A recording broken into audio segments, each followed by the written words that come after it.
A piercing pain dragged Chinua back from darkness to reality. His brows were tightly knit, his face twisted in agony as he slowly opened his eyes. Before him was utter darkness. He lay face down on the cold street. Where is this? How did I get here? Wasn't I playing games at home?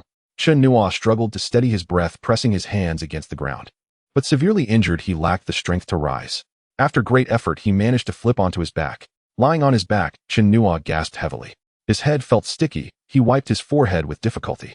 As his eyes adjusted to the darkness, his pupils suddenly contracted, and he swallowed involuntarily. Blood. His mind jolted violently.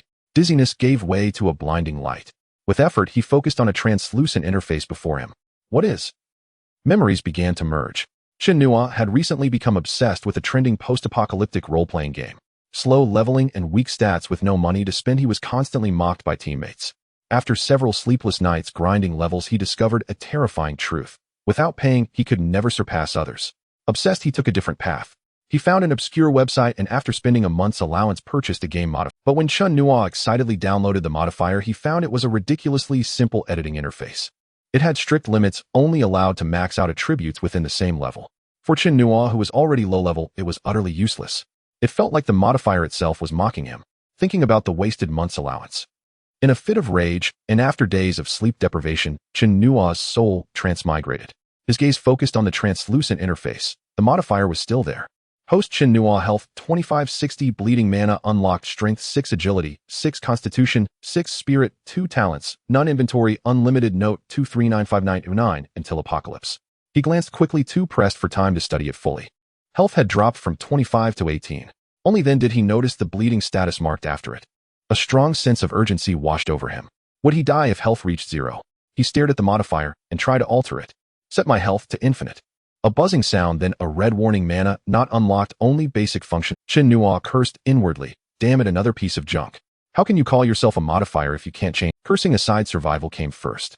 His eyes quickly locked on Constitution since it corresponded to health. Constitution 6 normal, human standard 10, world's strongest, 3 times normal. He understood instantly. Without mana, only max value modification was allowed. He had no time to think. Health had dropped to 11. Dizziness overwhelmed him, waves of weakness crashing over. He no longer knew if the interface was real or hallucination. With difficulty, he altered the Constitution. A buzzing sound, then Chinua blacked out. The instant he fainted, a surge of energy flooded his body. His formerly soft physique bulged with muscle vitality filling him. Health, which had been dropping sharply, suddenly paused, then skyrocketed upward. The bleeding status changed to health regeneration. It might have been ages or just an instant. Chinua sat up abruptly, touched his forehead. Thick blood scabs bleeding had stopped. He let out a deep breath, feeling his body utterly light, no trace of injury or weakness. He thought of the modifier and called it in his mind. A translucent interface reappeared. Host Chinua health 300 super healthy mana unlocked strength 6 agility 6 constitution 30 human limit spirit 2 talents none inventory unlimited note 2395511 until apocalypse. He sighed in relief seeing the stats. But then his eyes caught a red note at the bottom: 2395436. His body jolted as the timestamp changed every second. Apocalypse. A countdown to the apocalypse. 10 days. Another memory surge hit him. Dizziness returned. He quickly looked at the modifier and set spirit to its current max of 6. A refreshing energy descended into his mind, calming the chaotic sea of thoughts. An unprecedented lightness made him feel as if floating on clouds. Memories were quickly absorbed. He realized this world was a parallel one, and the body he occupied was also named Chinua. Tonight, after returning from work exhausted, he walked here when several men in black stockings jumped out, beat him with clubs, and left him bleeding. In his dying moments, he heard one of them phone someone. "Boss, it's done. This idiot won't bother your business tonight." Chinua closed his eyes, sorting through the memories. He couldn't identify who had struck the original owner. Who was that boss on the phone? He wasn't too attached to the original owner's affairs, since he was merely reincarnated here. He had no intention of inheriting everything. Besides, only 10 days until the apocalypse. His focus was on surviving. Of course, he wouldn't mind settling the original owner's vendetta if convenient. He shook his head to clear distractions and studied the modifier again, stubbornly trying set strength agility spirit to infinity. A buzzing sound brought another red prompt: mana not unlocked. Modifying requires mana consumption. Only basic functions available. Helpless Chinua used the modifier to maximize all current attribute limits. That was the so-called strength 30, agility 15, spirit 6. He looked at talents, currently none. He tried add invisibility talent. It didn't work, still prompted mana not unlocked. He shook his head, guessing talents and mana would activate after the apocalypse. His eyes fell on the inventory marked unlimited. At first he thought it useless. Games always had enough slots. But now his heart raced with excitement. He focused on inventory and countless empty slots appeared. He frowned slightly. It's not a spatial ring. It's exactly like a game inventory. He picked up a bloodstained brick and wondered how. The moment the thought arose, the brick vanished. He excitedly checked the inventory. There was the brick. He focused on it, and an interface appeared. Bloodstained brick identified 100 DNA match with host. Chen Nuo skimmed the description and summoned the brick back to his hand with a thought. He tossed the brick on the ground and tested if he could store it without touching it. At his thought, the brick disappeared from the ground. He repeated the test, stepping farther away each time. He determined the non-contact range limit was 6 meters. He glanced at the spirit stat, 6. Not sure if it related, but he was satisfied nonetheless. He casually discarded the blood-related brick and, relying on memory, headed toward the original owner's rented room. On the way back, Chen Nuo knew from his memories that he did not live alone. He had a beautiful girlfriend, and they had been living together for half a year. However, recently, they had been arguing over the bride price, and what was even more absurd was that more than 10 days ago his girlfriend had started to break up with him. To earn more money, Chen Nuo started working overtime and looking for part-time jobs, hoping to satisfy his girlfriend's demands as soon as possible. Chen Nuo shook his head, his hand rubbing the abs on his stomach, and he lowered his head with a bitter smile. With a body like this, Guanning would probably drool, right? Wouldn't I be at a disadvantage? After all, Guanning, strictly speaking, is not my girlfriend. Guanning was Chen Nuo's original Bodis girlfriend. She was very beautiful, and if her figure were to be described with letters, it would be S or B, curvy in all the right places. As he walked, Chen Nuo tested his strength and speed. Strength was hard to gauge, but his speed was truly. He sprinted for several dozen meters, feeling that at his fastest he could cover at least 10 meters a second. He wasn't sure of the exact number yet. As he got closer to home, his stomach began to growl. Chen Nuo had been working part-time in the evening and hadn't had time to eat. Now that he relaxed, hunger struck him directly. Chen Nuo headed toward a small nearby shop, intending to grab something to eat. Before he even entered the shop, he's third brother, that chick the boss is playing with. What a body. Just looking at her makes me hot all over.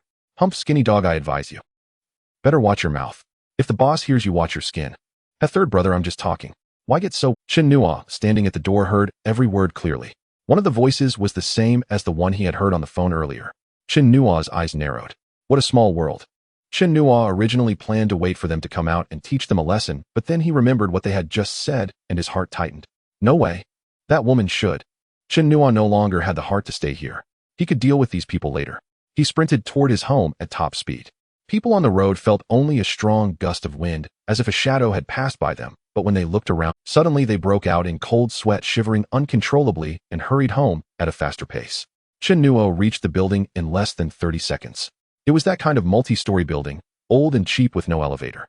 Chen Nuo went up to the 3rd floor. This was his rented room. He checked his pockets and found he didn't have his keys, so he prepared to knock. But faintly a soft moan drifted out, and Chen Nuo's hand froze. The voice was strangely familiar. His whole body suddenly felt hot, and an uncontrollable rage surged from the depths of his heart. Chen Nuo lifted his foot to kick the door, but he abruptly stopped. He lowered his foot. What does this have to do with me? She's not my girlfriend.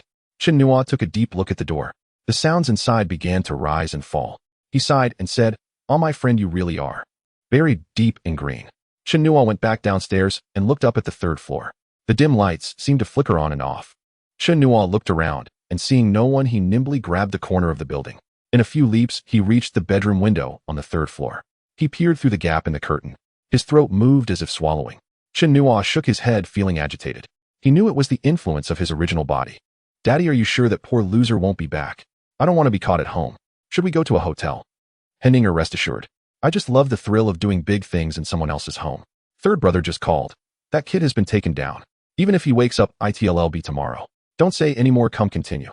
Chen Nuo no longer felt any thrill from peeping. His eyes narrowed as he coldly watched the two people in the room. He considered whether to rush in and kill the man. If handled well, self-defense might work. But then he shook his head. Even self-defense would waste a lot of time. If he encountered a judge who ruled it as mutual combat, or something, he might never get out. Only 10 days remained until the apocalypse. Wasting time on these two was simply not worth it.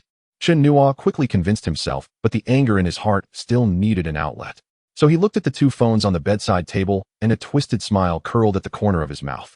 He opened the modifier and looked at the inventory bar. With a thought, his gaze fell on the two phones, and in an instant they appeared in the inventory.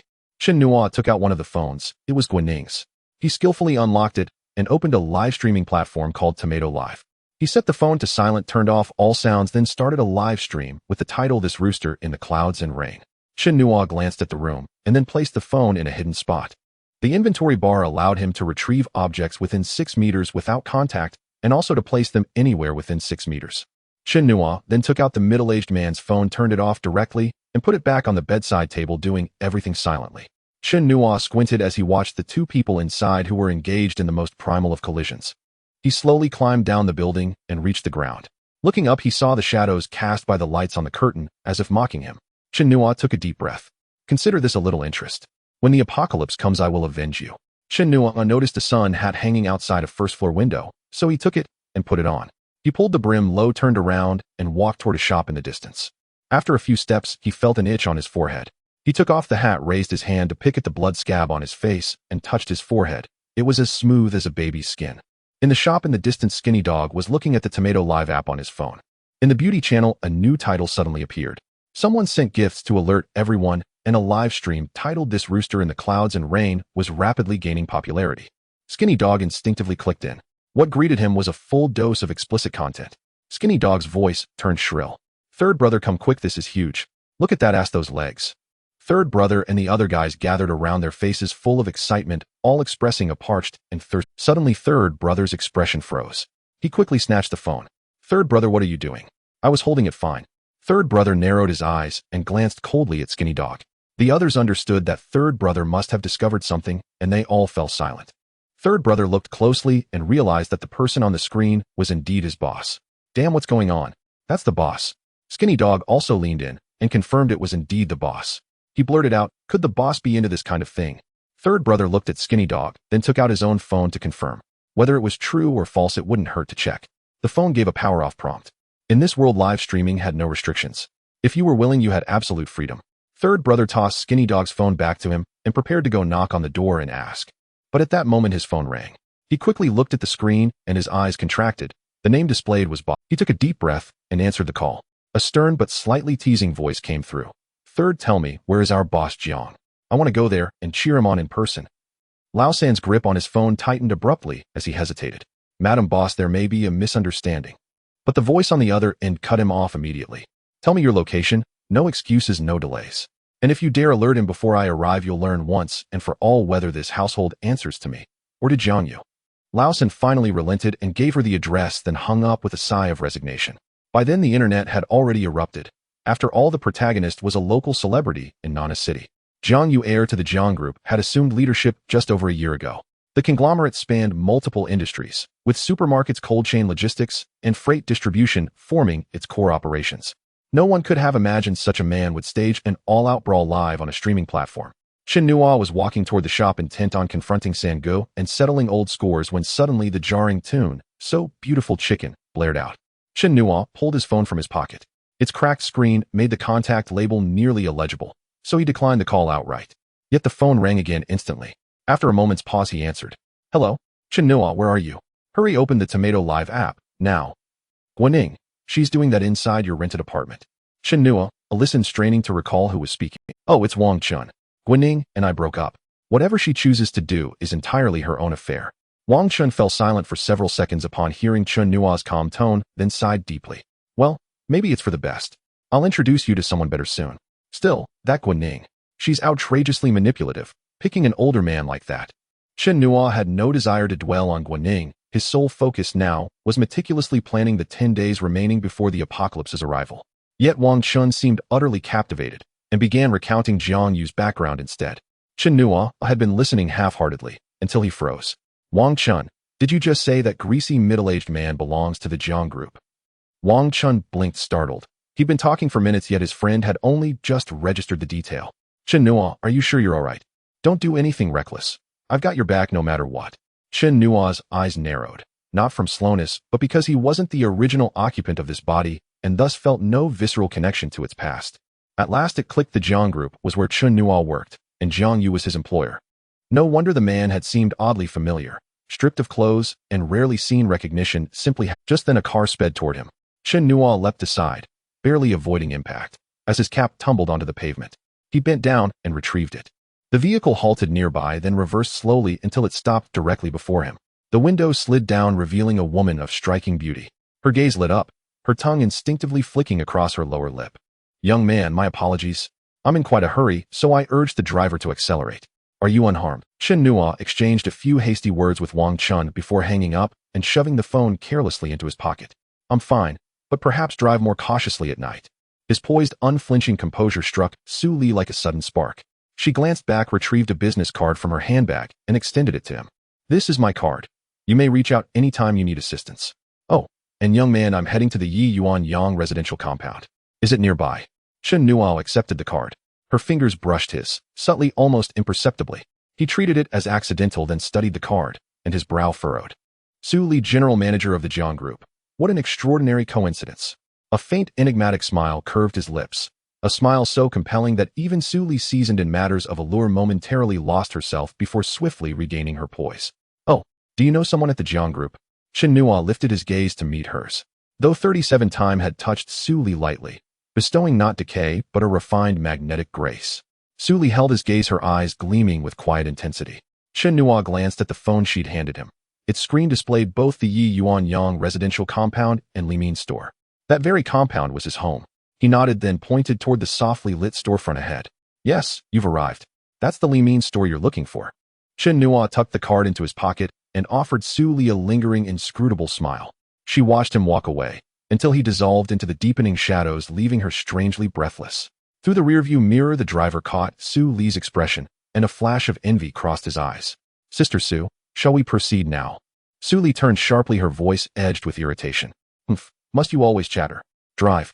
I intend to witness that old fool's disgrace firsthand. The engine roared back to life. Far ahead, Chen Nuo paused, glancing back at the receding taillights, then withdrew the card and let out a cold, mirthless laugh. The Jiang Group. So she's here to catch him in the act. As for the others, I'll grant them a reprieve for now. Their grand performance has only just begun. He cast one last glance toward the direction of the rented apartment, then turned and walked away. Time to go. For certain people, tonight will be sleepless. Su Li's car pulled up swiftly outside the small shop. She stepped out and entered, reuniting with Lao San and the others inside, before emerging again. Lao San led the way forward. Just as Guanning and Jiang Yu reached fever pitch, lost entirely in their passion, the apartment door exploded inward with a thunderous crash. Jiang Yu, muscles locked tight, recoiled violently in shock. His climax shattered mid-surge. Guanning snatched the blanket to cover herself just as the bedroom door swung open. Jiang Yu whirled around, fury blazing across his face.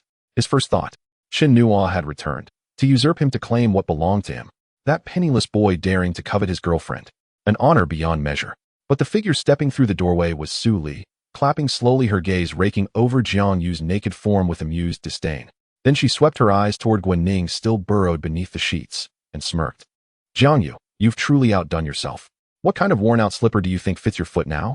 And in this crumbling building, how delightfully vulgar. A flush of embarrassment stained Jiang Yu's cheeks.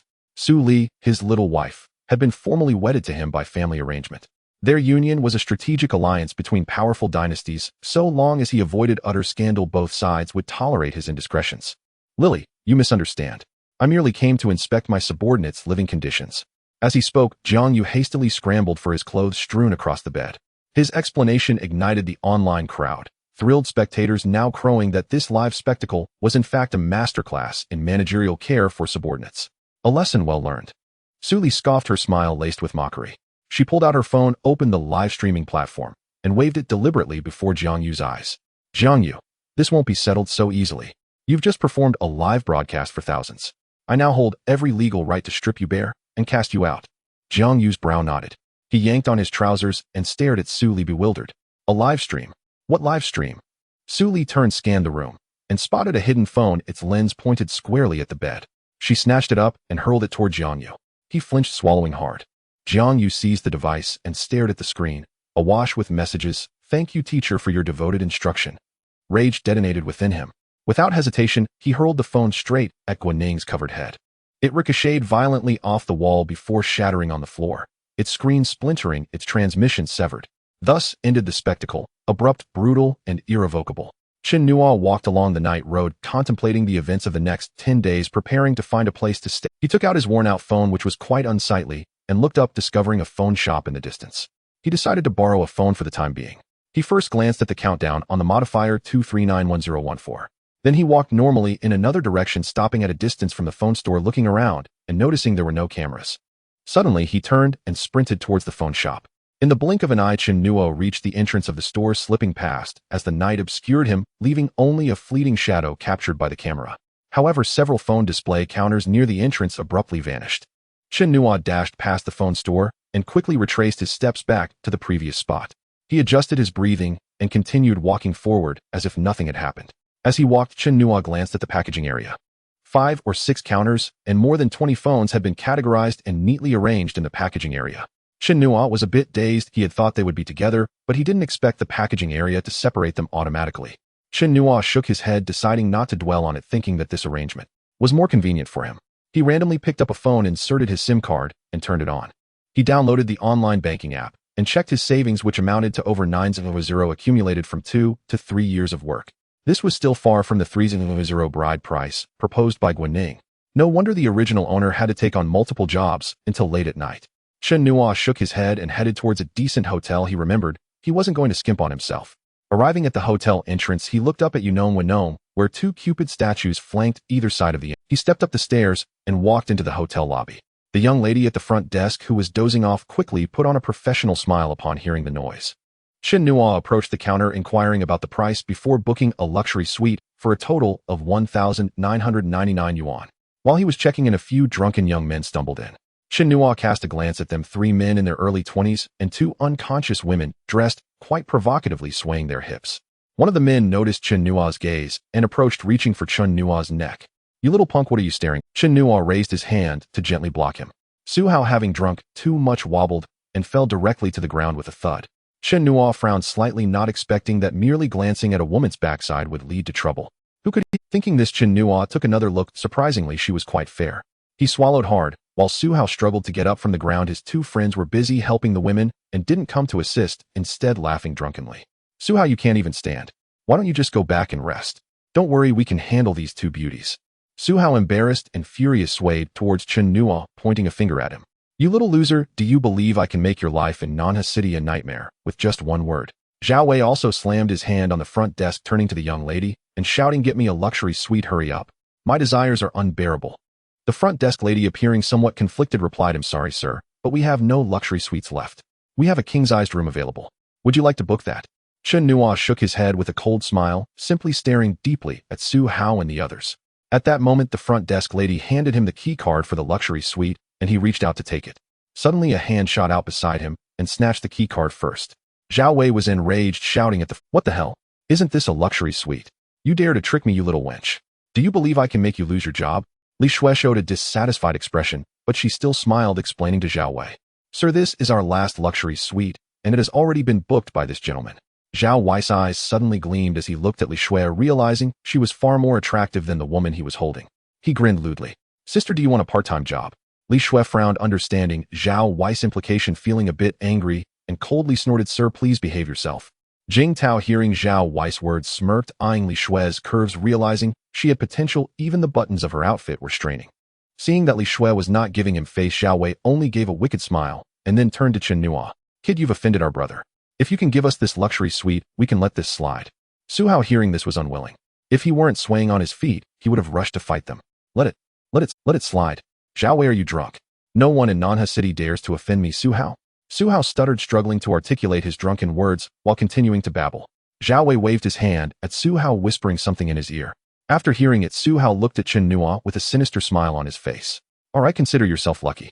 Since Zhao Wei is speaking for you, I'll give you this chance." Chen Nuo squinted his eyes slightly, giving a soft sound. "So I should thank you for your generosity." Hearing Chen Nuo's words, Zhao Wei realized he wasn't willing.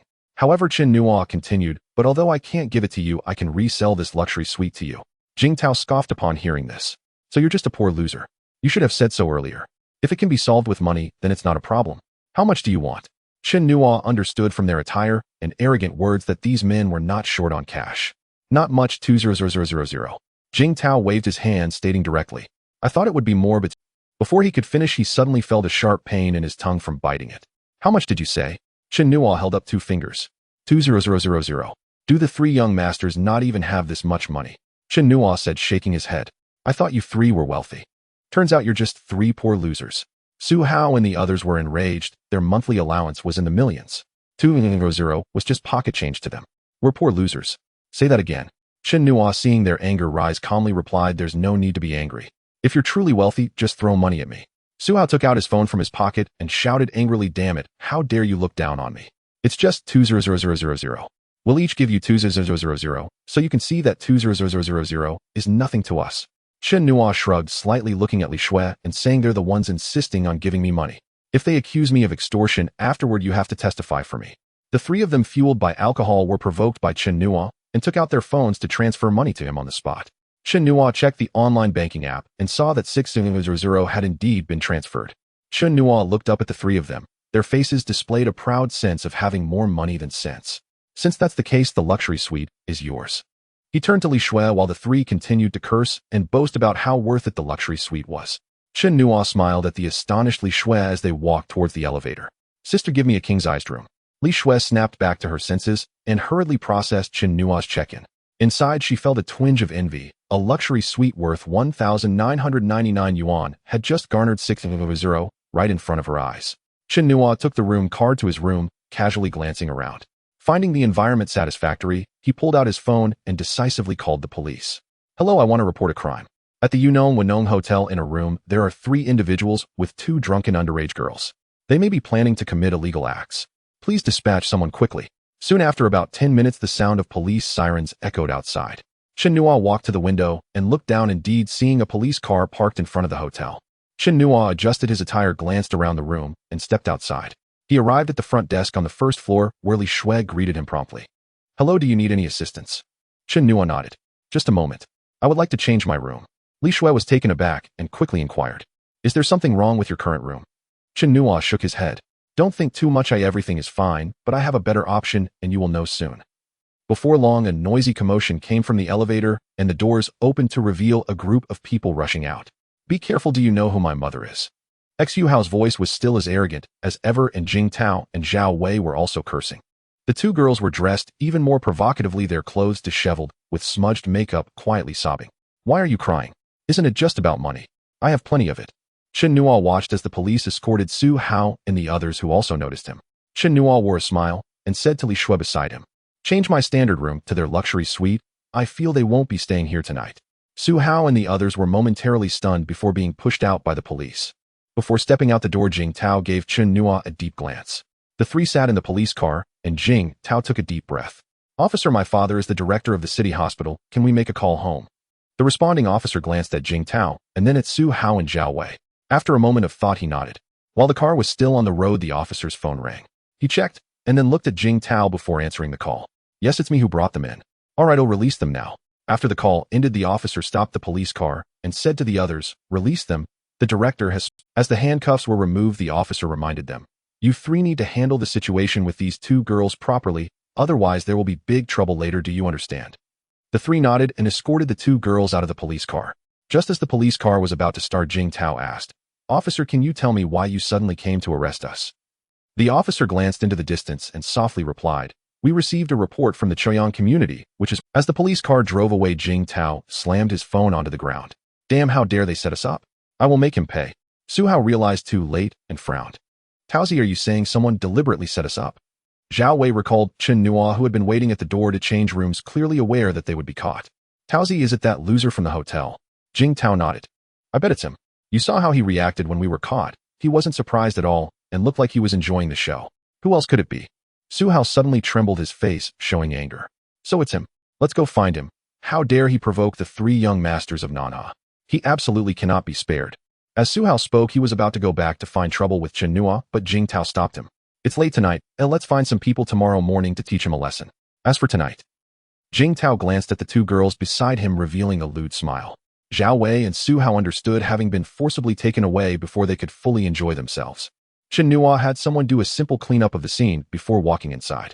It must be said that the luxury suite was indeed much better than the standard room. He lay on the bed and glanced at the time, which was already past 3 in the morning. He looked at the countdown, 2384510. After resting with his eyes closed for 3 hours, Chen Nua got up and left the hotel. He first needed to rent a warehouse today. Although he could acquire one for 0 cost, it would be better to remain discreet. Chen Nua hailed a taxi and arrived in the suburbs, an area where many supermarkets store their inventory. Rows of warehouses lined the street, and if he could pack them all, he wouldn't have to worry about a shortage of supplies even if the apocalypse arrived. Chen Nua approached the management office. It was already past 7 and people were busy. Chen Nua walked in and expressed his desire to rent a smaller warehouse for a month. He paid 200 yuan, and the staff led him to a warehouse of over 100 square meters. After the handover, the staff left. Chen Nua glanced at his online banking balance, which was still over 670 yuan. This amount was definitely insufficient. He needed to figure out a way to acquire more funds. After inspecting the warehouse, Chen Nua exited and locked the door. He looked towards a refrigerated warehouse in the distance, watching trucks continuously loading and unloading fresh produce and meat, thinking that he must show some support in the last few days. Chen Nua walked towards the exit of the warehouse area. It was quite inconvenient to hail a taxi here. After waiting for about 20 minutes without seeing a car, he tried walking further to see if it would be easier to get a ride. Just as he was walking, several vans suddenly rushed over. Whoosh! A crowd of over 20 people jumped out of the vehicles surrounding Chen Nua. Chen Nua looked up and saw unfamiliar faces, but when one of them spoke, he smiled. "Kid, you have quite a reputation. Our third brother found many people before learning you were here." This was the voice of a rascal, and the identity of the third brother was self-evident. Sure enough, one person stepped forward and first looked at Chen Nua. "Brother, you look familiar." Due to his enhanced physique, the formerly chubby Chen Nua now appeared fit and handsome. The third brother had only seen Chen Nua's original form from a distance, and with his drastically changed appearance, he certainly didn't recognize him. "Oh, familiar. Where have you seen me?"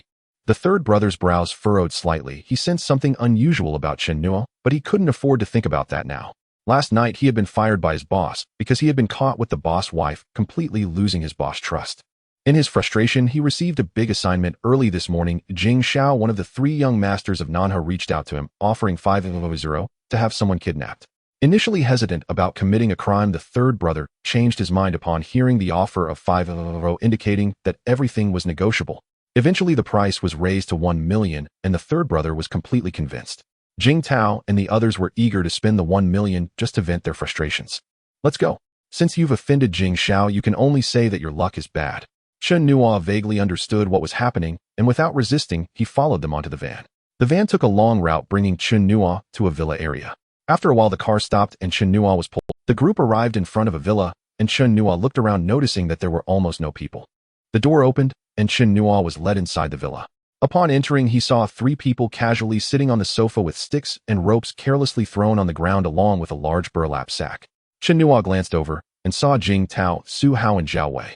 They looked at Chen Nua being brought in with smiles on their faces, as if they were seeing their father. "You fool, who would have thought you would dare to play us? You really have guts." Jing Tao stood up and kicked the equipment on the ground, continuing. "There are more than 10 villas nearby that were given to my father by some pharmaceutical representatives. No one will notice here, kid. Even if I kill you, no one will know." Chen Nua gently shook his shoulders, shaking off the 2 people holding him. They glanced at Sangu, who shook his head, allowing Chen Nua to act freely. Chen Nua shook his head and smiled lightly. "Is that so? Indeed, a wealthy person. Just when I'm short on cash, come on, since you are all here, lend me a hand." Everyone was taken aback, and they burst into laughter as if they were looking at a fool. This is indeed a fool. He hasn't woken up yet. Chen Nua's expression became serious. Since modifying his attributes, he hadn't engaged in combat. Chen Nua looked at the one laughing the hardest, the scabby dog, and delivered a flying kick right to his mouth. Chen Nua did not hold back. With the power of human limits, he shattered the scabby dog's jaw, blood splattering everywhere. The scabby dog crashed into others, blood flowing freely, looking like he might not survive. Everyone present was stunned. They were used to fights, but such bloody violence left them somewhat at a loss. Chen Nua did not think much about it. Last night, the original body was sent away by Sangu and the others. Chen Nua charged into the crowd like a beast among sheep, leaving a trail of death. In less than a minute, over 20 people lay on the ground, some of whom had already lost their breath. Chen Nua turned to look at Jing Tao and the others. He raised his hand to wipe his face with his sleeve, then walked in front of Sangu, looking down at him. "Oh, you've got a tough life." Sangu struggled to lift his head, his face swollen like a pig's head. "Brother, we were just doing this for money. We have no enmity with you. There's no need for you to take our lives, right? You are mistaken. We indeed have enmity. Have you forgotten the one you took down last night?" Sangu's pupils constricted sharply. Chen Nua's appearance overlapped with that of the original body in his mind, revealing shock on his face. "You?" Chen Nua raised his hand to cover Sangu's mouth, then extended a finger. "Should just understand and keep your eyes open in your next life." Chen Nua raised his hand to cover Sangu's mouth, then extended a finger.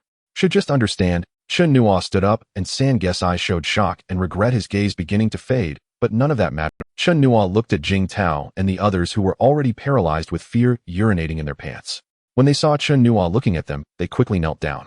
Big brother, no dad, grandpa, spare me. We were blinded by greed. As Jing Tao spoke, he continuously slapped himself. Su Hao and Zhao Wei beside him did the same. They regretted it deeply. Why did they provoke Chen Nua? Now over 20 people were dead.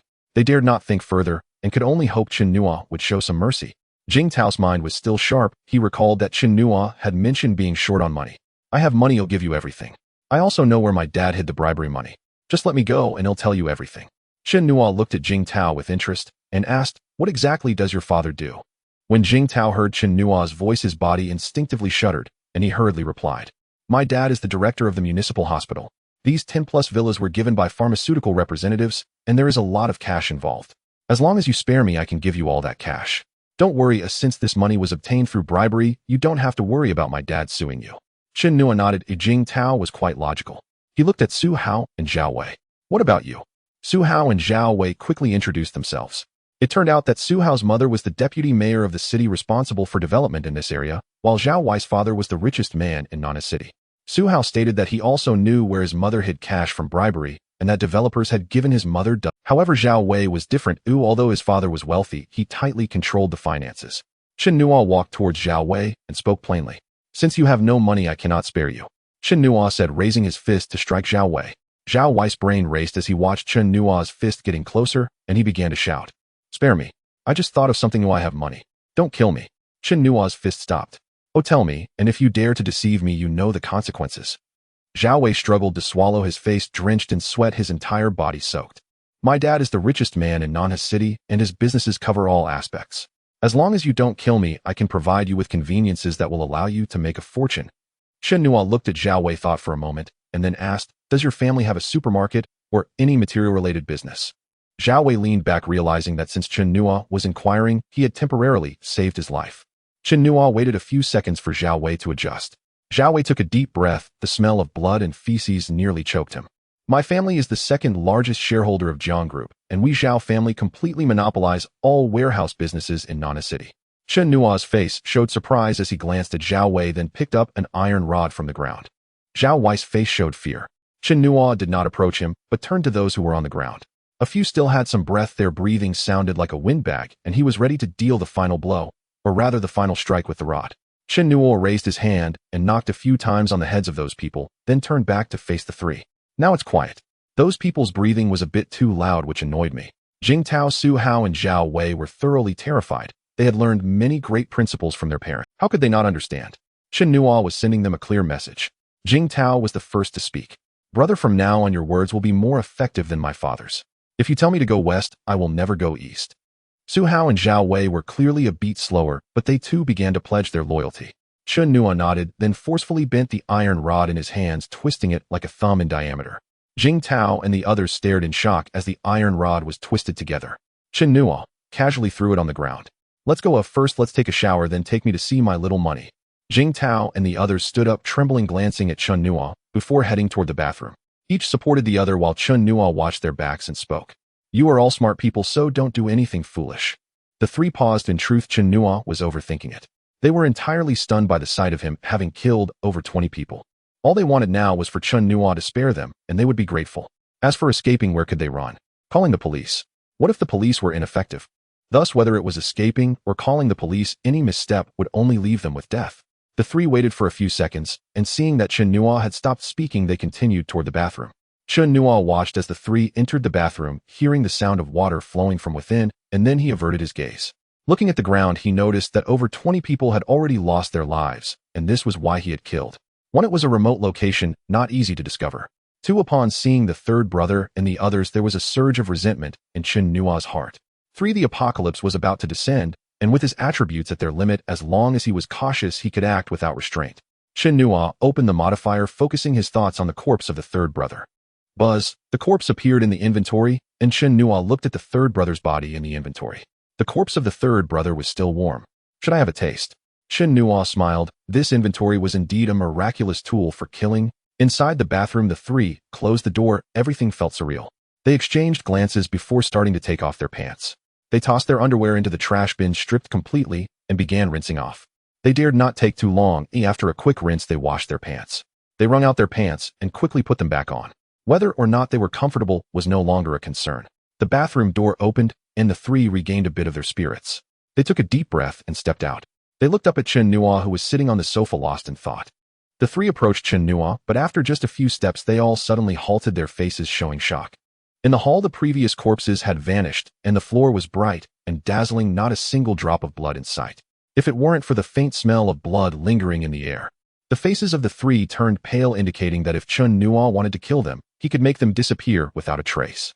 Hearing the commotion, Chen Nua looked at the three, who stood there dumbfounded, cold sweat streaming down their faces. All right, stop standing there foolishly. Let's go and take me to see my little money. Remember, as long as you don't do anything stupid, you will be safe. Chen Nua stood up and walked outside the villa. The three washed his back, laying down all their worries. They exchanged glances, suppressing their shock, and hurried to catch up with Chen Nua. As Jing Tao and the others reached the yard, they looked around, and indeed found no corpses. Chen Nua glanced at the three, curious about where those bodies went. The three quickly shook their heads, and Chen Nua shrugged indifferently. It's no secret, I made them disappear. Vanished without a trace. Jing Tao and the others knew this was Chen Nua, trying to remind them again, so they hurriedly vowed their loyalty. Chen Nua raised his hand to stop them. I just want you to know that even if I kill you, it will be in vain. Therefore, in the coming days, I don't want to see anything that I don't want to see happening, understand? The three quickly nodded, and Chen Nua waved his hand. Let's go. Where to? Jing Tao and the others quickly took out the car keys from their pockets and entered the garage, pulling out 3 sports cars. Chen Nua directly sat in Jing Tao's car. Once Jing Tao saw Chen Nua was settled, he started the vehicle, and the 3 cars drove out of the villa. Chen Nua looked at the several vans at the entrance, and Jing Tao was quite perceptive. Brother, should I call someone to take care of these vans? Chen Nua shook his head, looking far away where there wasn't a single shadow on the road. Let's go, we'll get my money first. Jing Tao's car led the way with Zhao Wei and Su Hao following closely behind. They were quite honest and had no thoughts of escaping. The 3 luxury cars headed towards the bustling market, stopping at a place comparable to the residential area where Chen Nua originally lived. Chen Nua stood with Jing Tao and the others at the foot of a building. It was a multi-story structure that looked somewhat dated from the outside. Chen Nua looked at Jing Tao, a puzzled expression on his face. Here. Jing Tao nodded, pride showing on his face. My dad said great concealment is found within the city. Keeping money here is absolutely safe. Chen Nua nodded, finding it somewhat reasonable. The 3 luxury cars had drawn the attention of the surrounding crowd, who watched Chen Nua and the others from a distance, pointing and discussing. Jing Tao walked ahead, introducing Chen Nua. This building was all gifted by others. My dad has rented out all the units here, leaving only the top 6 floors for himself, where the money is kept. The 4 entered the building and reached the top floor, where the 2 apartments looked quite ordinary. Even the doors were just regular doors. Jing Tao took out the key and opened the door. The 2 apartments up here look no different from those below. My dad said the more ordinary, the more concealed it is. The 4 walked into the room with Jing Tao leading them into a bedroom. Everything was just as Jing Tao described, very ordinary, except the curtains in this bedroom were drawn, while the curtains in the other rooms were wide open. Jing Tao turned on the light in the bedroom and walked to the bed. Su Hao and Zhao Wei hurriedly stepped forward to help. They lifted the mattress and then pried up the bedboard. Zhao Wei and Su Hao were taken aback. They had imagined there would be a lot of money, but beneath the tomato to bed, it was all money, which was quite shocking. There had to be at least 100 million. A smile appeared on Chen Nua's face. He asked the 3 to wait outside, and they nodded, closing the door behind them. In the living room, they exchanged glances, wondering how Chen Nua would carry all this money away. Click, the door opened, and the 3 were startled as Chen Nua walked up to them. Let's go, isn't there more in the house across the way? Jing Tao and the others looked at Chen Nua, who had empty hands with confusion on their faces, but still obediently walked toward the opposite house. Soon they walked downstairs and drove away from there. On the road, Jing Tao asked, Brother, where are we going now? Chen Nua pondered for a moment. Now that he had 230 million in cash, he glanced at the countdown on the modifier 23235543. It would be better to buy supplies in the early stage. He could go for zero-cost purchases in the last couple of days. Take me to the biggest mall here. I need to buy supplies. Jing Tao brought Chen Nua to the largest mall in Nanha City, the Jiangshi Mall. Although it was just a little past 10 in the morning, the mall was already bustling with people. The arrival of the 3 luxury cars attracted the attention of many beautiful women and envious men. At this moment, Su Li happened to be inspecting the area. She was completely unaffected by yesterday's events, looking quite well, her face radiating satisfaction as she had already obtained what she wanted. Jiang Ye shares had dropped from 26 to 10, while Su Li's shares had skyrocketed from 7 to 23, making her the new chairperson of the Jiangshi Group.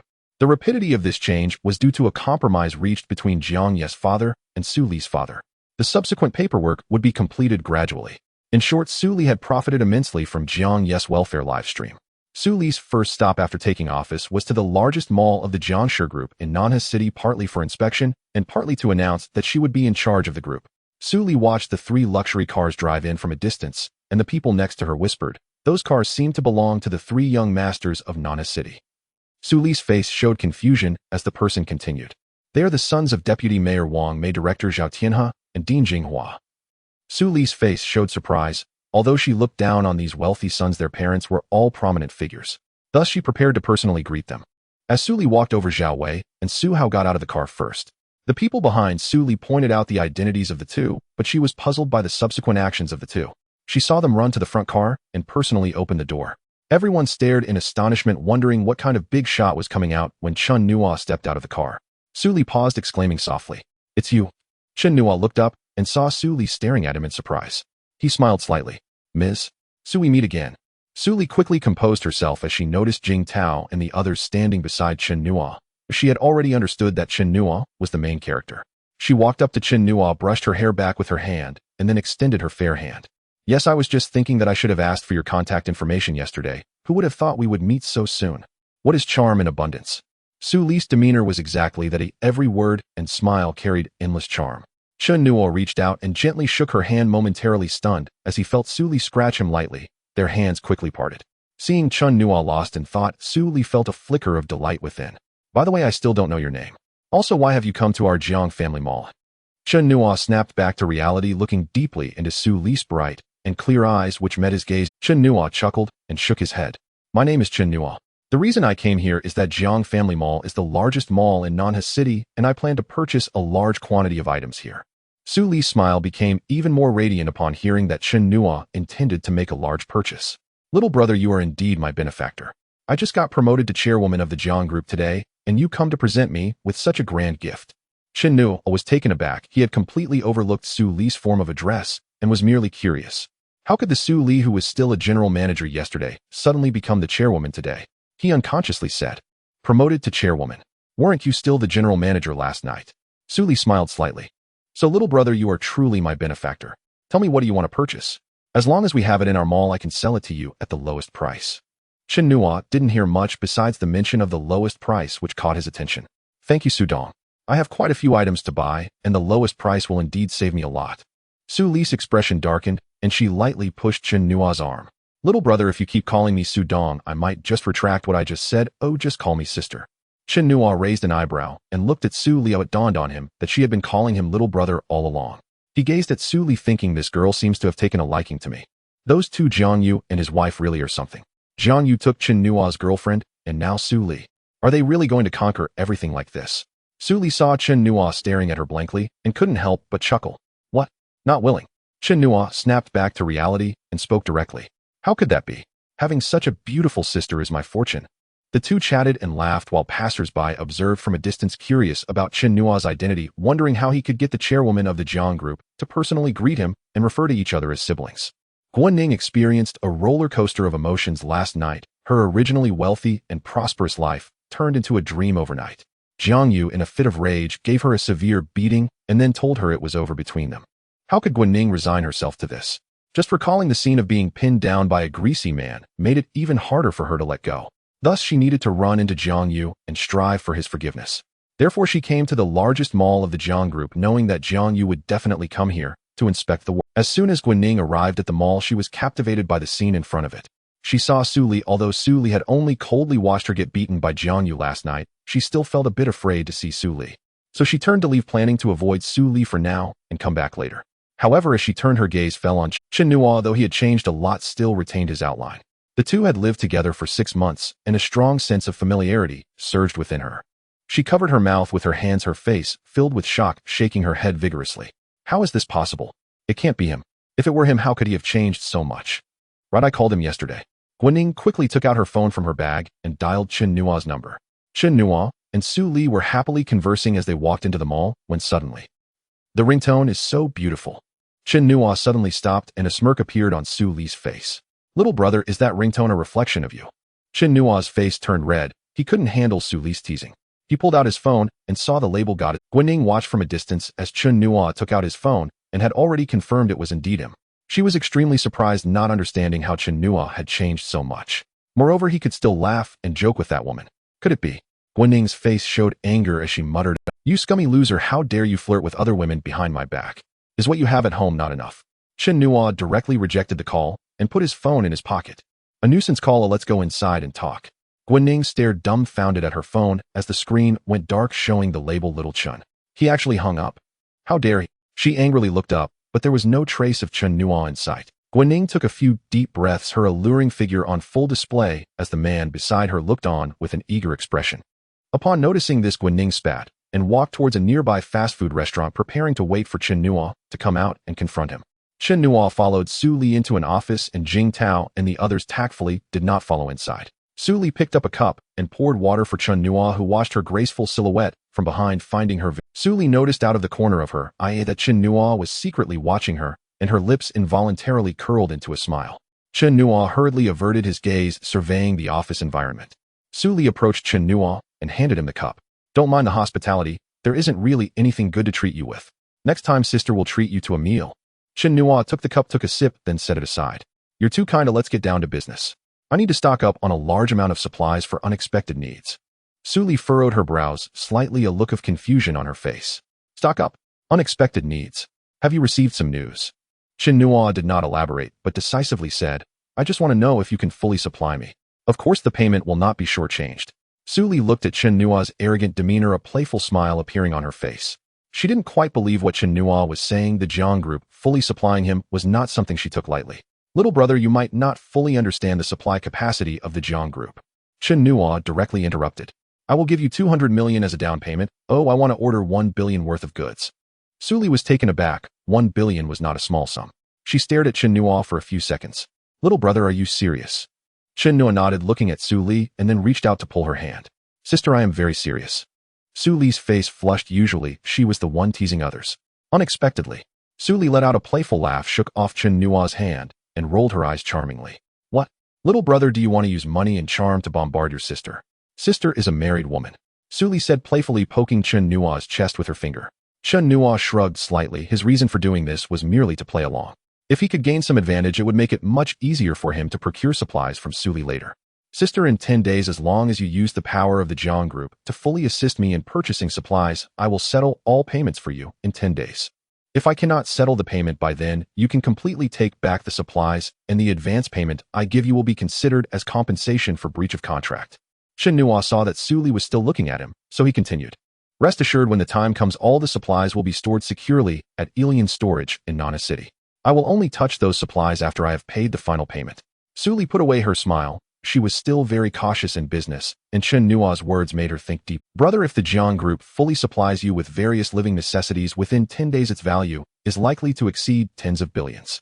Your 200 million cannot leverage such great power." Chen Nua nodded. He understood that he said this only to make Su Li utilize the energy of the Jiang Group to mobilize a large amount of supplies into Nana City. This way he could make a zero-cost purchase 10 days later. In fact, even including coming to the mall to purchase supplies, Chen Nua had given it a lot of thought. If he was to buy supplies, it would obviously be better to find a wholesale market, but the main purpose of coming to the mall was to take advantage of the capital background behind it. Especially considering the Jiang Group, the leading enterprise in Nana City, even if Jing Tao and the others hadn't brought him here, Chen Nua would eventually point it out. "Hey, maybe I was a bit too eager. Sister, look, if I pay you 200 million in advance, how much supplies can you give me?" Su Li looked at Chen Nua's expression. She realized this handsome young man was indeed serious, and the 200 million he mentioned should be real. She thought for a moment. The daily turnover of this mall was only around 3 million.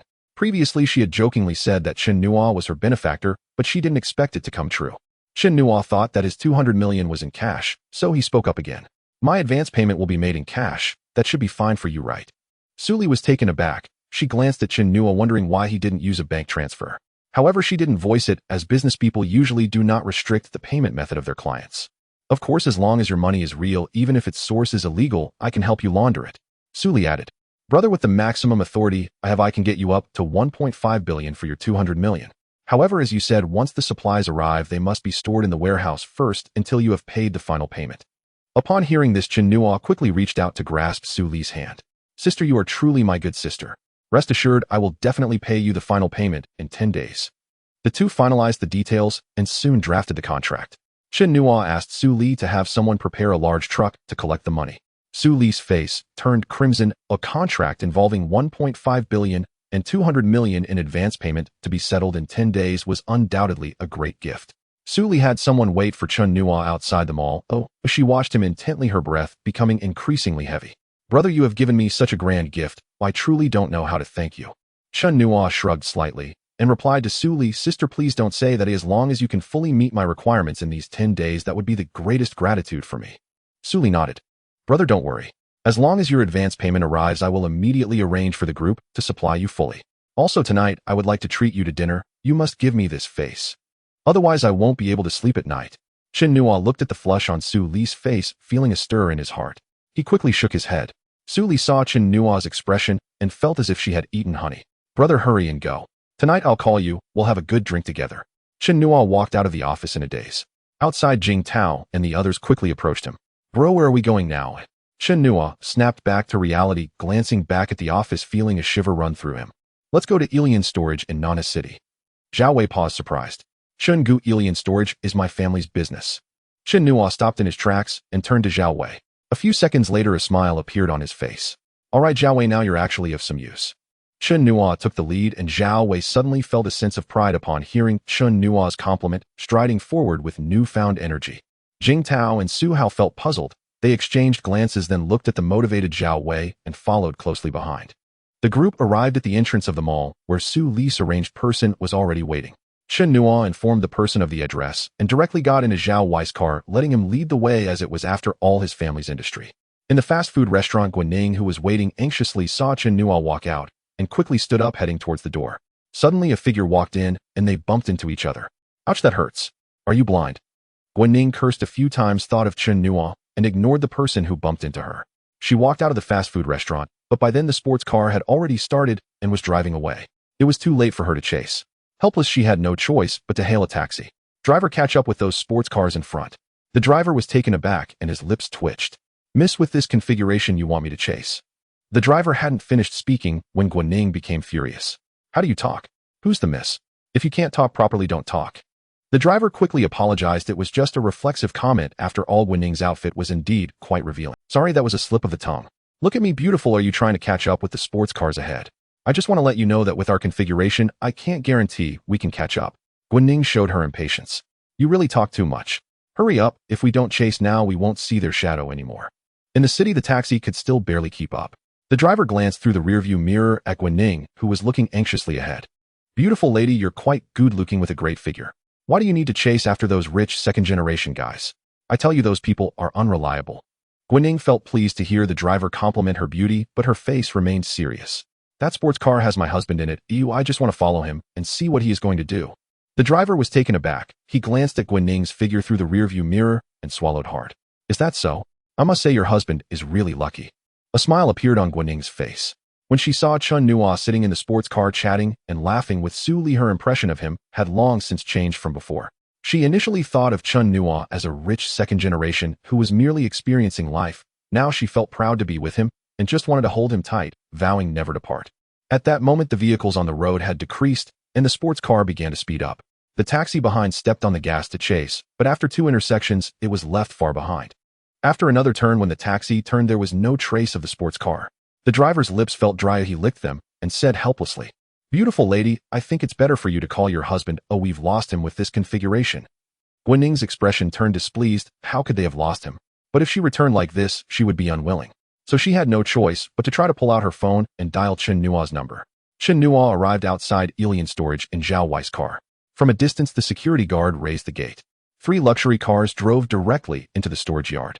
Chen Nua directed Zhao Wei, and the luxury cars parked outside the warehouse Chen Nua had reserved that morning.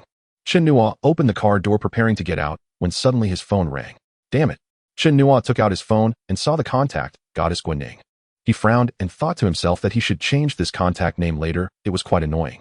Initially, he wanted to reject the call directly, but after thinking about it, he decided to see what this green tea girl wanted.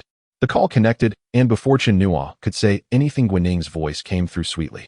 Husband, why didn't you answer my call just now? Where did you go last night? You didn't come home all night, and I was so worried about you. Husband Ning or misses you. Chen Nua's stomach lurched suddenly. He suspected there was some interference. In his memory, Guan Ning treated the original owner quite imperiously, and this damn gentleness was a bit nauseating. Feeling uncertain, he said, "Are you Guan Ning?" Guan Ning on the other end was taken aback, suddenly realizing that she might have been a bit too forward. It was said that many wealthy people, having been used to being coddled, particularly enjoyed the tone of being called around. Guan Ning suddenly felt that she understood. Chen Nua was the kind of wealthy person who preferred someone who was not overly polite to him. Realizing this, Guan Ning quickly corrected her tone. "You son of a bitch, Chen Nua, not coming home all night. Do you want to break up? If you want to break up, I will grant you that." Hearing Guan Ning's voice returning to normal made Chen Nua think that there had indeed been interference. He wondered what kind of flirtatious woman was trying to show off. Hearing Guan Ning's words, Chen Nua seized the opportunity. "Yes, Guan Ning, I've had enough. Let's break up. Don't contact me again." Beep. Beep. Guan Ning was stunned. What was happening? Wasn't this the tone she liked? The driver ahead sat frozen in disbelief, watching Guan Ning's performance through the rearview mirror. Her abrupt shift in tone rendered her self-destructive bravado with chilling precision. She must be a master of calculated charm. Her manipulation is nothing short of extraordinary. Undeterred, Guan Ning dialed again. This time no one answered. Chen Nua saw his phone light up once more. Guan Ning's name flashed on screen. He silenced it instantly. He had no time now for an unfaithful ex-girlfriend. Later he would deal with her, properly, and settle the score on behalf of his former self. Moments later, Su Li's team arrived. Chen Nua entered the warehouse first and instructed them to wait outside. After roughly 15 seconds, he emerged from the warehouse and gestured for them to enter. There, laid out with meticulous order, was a vast pile of cash. Jing Tao, Su Hao, and Zhao Wei stared in stunned silence at the money, exchanging glances before retreating wordlessly to the side. Su Li's personnel began counting the cash, deploying 7 or 8 high-speed bill counters, equipment pre-arranged on Su Li's orders. Chen Nua sat beside the 3 men, saying nothing. He understood their thoughts, but chose stillness. The warehouse fell into hushed tension, broken only by the rhythmic whir of bill counters. Chen Nua sat motionless, contemplating what lay ahead. Jing Tao took a deep breath and seated himself beside him. Zhao Wei and Su Hao watched dumbfounded, rooted to the spot. Chen Nua turned toward Jing Tao, who wore an expression of profound inner conflict. "Something on your mind, Oi?" Jing Tao drew another slow, deliberate breath and locked eyes with Chen Nua. "Brother Chen, did you ever truly intend to spare us?" Chen Nua stiffened. Zhao Wei and Su Hao recoiled in alarm, their faces paling with fear. Chen Nua raised a hand, urging calm, then asked Jing Tao, "Why do you say that?" Jing Tao scrutinized Chen Nua's face for any telltale flicker of intent, but found only impenetrable stillness. He glanced briefly toward the counting team, distracted, oblivious, then lowered his voice. "This money, it must be my father's, isn't it? We haven't left your side all day, yet this cash appeared here just as those corpses did earlier back at the villa. We 3 now hold dangerous knowledge, secrets we weren't meant to know." He paused, breath ragged, veins stark against bloodshot eyes, then lifted his gaze to Chen Nua. "Brother Chen, do we still have a chance?" Chen Nua met Jing Tao's burning stare and burst into laughter, wild, unrestrained, laced with raw authority. Su Li's team turned curiously. The sound unsettled them, though they couldn't say why. His laughter subsided. He looked at Zhao Wei and Su Hao, trembling tense, then back at Jing Tao. "Jing Tao, you're intelligent. What you've said is both true and false." Jing Tao blinked, bewildered, along with the others. Chen Nua rubbed his chin thoughtfully. "How best to put it?" He paused, then spoke measured and cold. "Let me think. Oh, to put it plainly, your lives mean less to me than dust beneath my boot. I could crush you at will.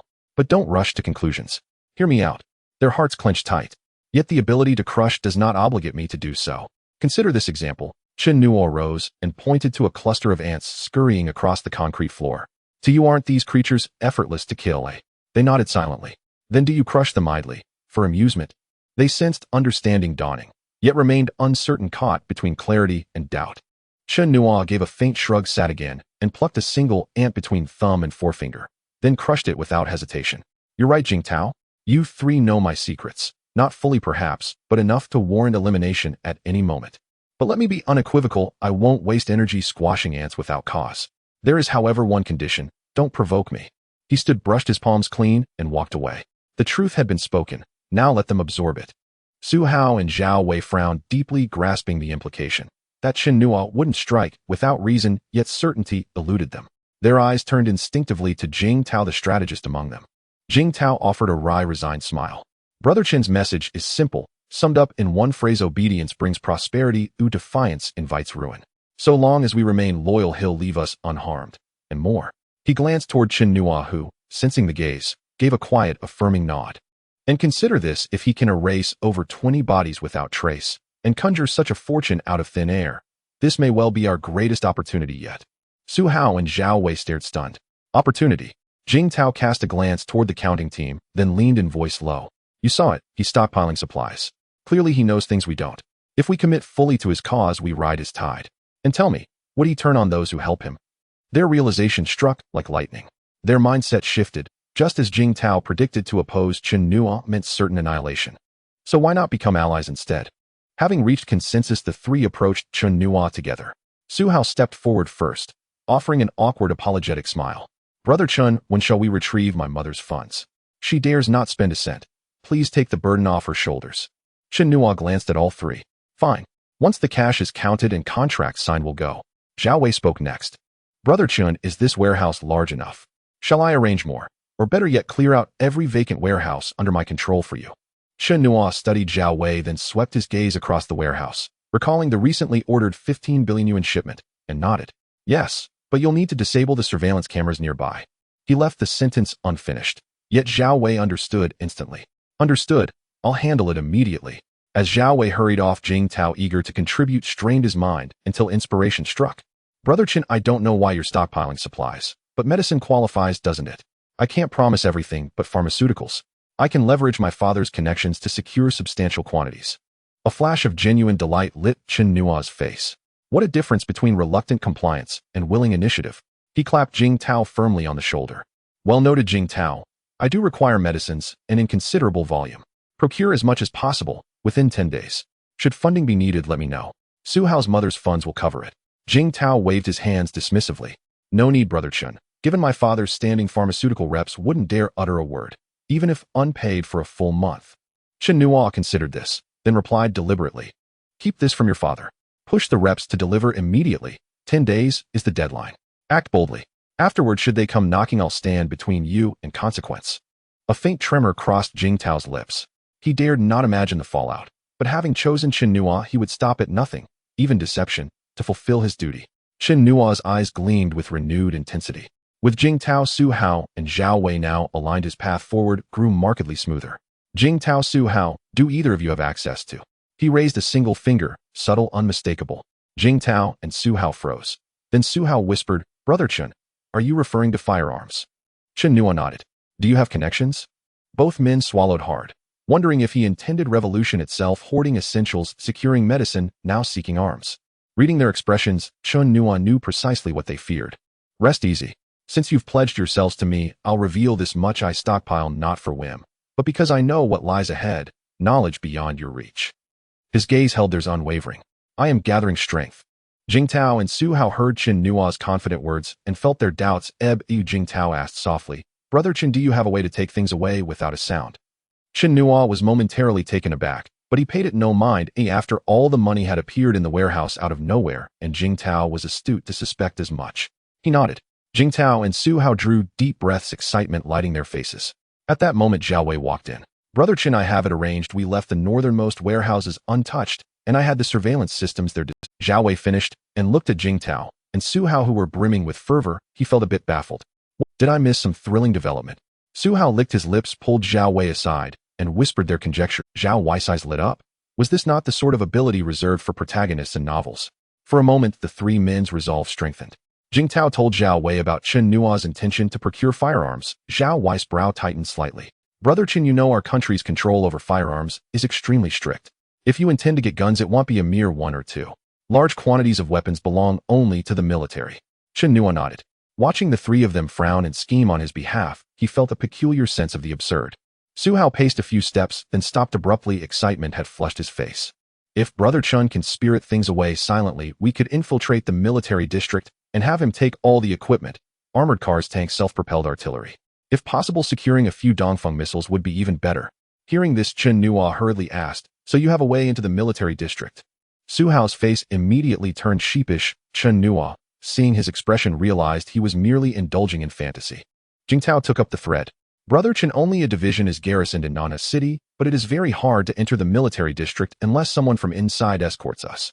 Chen Nuo sighed and shook his head. Let's leave it for now. We'll act when an opportunity arises. Counting 200 million in cash with 8 money-counting machines running non-stop took over 4 hours. After everything was verified, Chen Nua and the representative sent by Su Li signed the contract on the spot. Once signed, the representative loaded 200 million yuan into a vehicle and Su Li dispatched security to escort it. Chen Nua watched the vehicle pull away and checked his phone. It was just past 4 in the afternoon. The screen lit up with a call from Su Li. Chen Nua answered, and the voice on the line spoke first. Little brother, I'll arrange the supplies you asked for as soon as possible. Our supermarket storage is at Alien Warehouse. Tomorrow I'll send people to inventory those goods and hand them over to you. Hearing this, Chen Nua thought of the money from Su Hao's mother and hurriedly said, Sister Su, this is far from enough. Tomorrow we'll transfer more funds. I need more supplies, you must help me. Su Li sat in her office in high spirits, surprised that Chen Nua intended to advance more funds. She was momentarily taken aback and then teased him. Little brother, what news have you heard? Want to let your sister in on it? Someone hearing this might think the end of the world. Chen Nua was startled. He had not expected such a remark, yet he chuckled lightly. Indeed. Sister Su, since you guessed it, I won't pretend, so you must supply me fully. Su Li rolled her eyes and laughed. You wicked little brother, not a truthful word from you. Fine. If you're determined, I have no reason not to profit. But we must be clear, once all supplies enter Alien Warehouse, nothing is to be moved out until the final payment is received. I'll assign people to watch every entrance and exit of Alien Warehouse. Don't blame your sister for doing this. The Jiang Group isn't decided by me alone. Oh, I must answer to the other shareholders.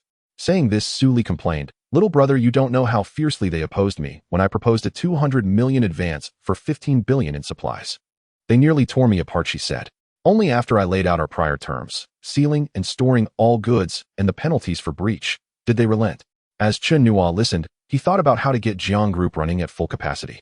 Sister Su, if I advance another 200 million, can you still provide 15 billion in supplies? On the line, Su Li took a deep breath and after a few seconds said, Little brother, as long as we stick to the original agreement, if you have the money, I'll supply according to the contract. Chen Nua glanced at Su Hao. Su Hao understood the question. Did his mother's illicit gains total 200 million? A proud smile crossed his face, and he nodded emphatically, shooting a sidelong glance at Jingtao. Jingtao was speechless. Chen Nua, seeing Su Hao's little display, paused in disbelief. Was that necessary? Sister Su, thank you. Please arrange it as soon as possible. I'm in a hurry. They hung up. Chen Nua declined the dinner invitation. He still had to collect Su Hao's mother's illicit assets. There was no time for social niceties. The four left Alien Warehouse in their cars. Having been busy all day, none had eaten, so Chen Nua asked Jingtao and the others to make arrangements. 3 luxury cars sped toward the city. A taxi idled on the road with Guanning in the back, frequently glancing at the passing traffic. Guanning called and texted Chen Nua, but he ignored her. She could do nothing but wait. Boldly, she had spent 300 to hire the taxi, determined to intercept him. After 4 or 5 hours of waiting, Guanning grew increasingly anxious. The driver hummed a little tune and glanced back now and then, his throat a bit parched. The roar of supercars split the street. Guanning in the back started and rushed to the window. 3 sports cars flashed by. Quick, it's them. Chase after them. The taxi pursued but could only watch from a distance. It was not until they reached the city that it slowly drew nearer. The 3 luxury cars stopped before an ornate hotel. Chen Nua stepped out and looked up. The place could only be described as gilded and magnificent. Su Hao and the others tossed the car keys to the receptionist and explained to Chen Nua, Brother Chen, this is the finest hotel in Nana City. It admits only the rich and powerful. Ordinary people don't even qualify to enter. The taxi came to a halt, and Guanning scrambled out in a panic. Chen Nua and his group had just walked in as she hurried after them, but was stopped by staff. Miss, please present your membership card. We do not admit non-members. Guanning froze and pointed toward Chen Nua, who had just entered. He's my husband. We came together. The attendants had seen such scenes before and smiled politely. Seeing they would not relent, and that Chen Nua was not far from the entrance, Guanning called out loudly. Chen Nua. Hearing his name, he turned. Their eyes met, and Chen Nua's gaze narrowed slightly. You really won't leave me be, will you? Guanning, seeing him look back, took a deep breath, squared her shoulders, wiped the fine sweat from her brow, and forced a smile. Honey, they look down on people and won't let me in. The receptionist, seeing Chen Nua and his companions turn, hesitated about lowering the raised hand. Su Hao, noting that Chen Nua indeed knew her, cast an appraising glance at Guanning's appearance and muttered to himself. She was pretty enough, just a bit forward. He waved his hand, and the receptionist allowed Guanning inside. She rushed, tearful and dramatic, to Chen Nua and slipped her arm through his. Honey, Ninger missed you. Guanning did not mention why Chen Nua had ignored her calls, as she knew reminding him of that would only make him hate her more. A cold smile lingered on Chen Nua's face as he watched her performance. Guanning did possess theatrical talent. Oh, didn't we break up? Is calling me husband not a bit inappropriate? Guan flinched and immediately assumed a wronged expression. Honey, that was only Ninger's teasing. How could I ever abandon you? Chen Nua pushed the hand that clung to his arm away. Is that so? Then tell me, what were you doing last night? Guan heart tightened. This was the fear that had haunted her. Clearly Chen Nua knew. Seconds later she assumed a wounded look and sobbing began to speak. Honey, I was forced. Please forgive me. It was Jiang Yu. He used you to threaten me. If I did not yield to him, he said he would drive you out of Jiang Group. Guan wore the face of sorrow, clutching Chen Nua's arm. Her apparent suffering was portrayed with such conviction that one could almost admire the sacrifice she professed. Chen Nua snorted coldly and spun away. Guan collapsed to the floor, face streaked with tears, pleading and imploring his forgiveness. Her performance was convincing. Just as Chen Nua was about to speak, a clear voice rang from behind. Beat a woman. If you can't cherish such a woman, brother, teach him a lesson for me. Chen Nua raised an eyebrow as a gust of wind swept behind him, prompting Su Hao and the others to quickly warn him. Brother Chen, be careful.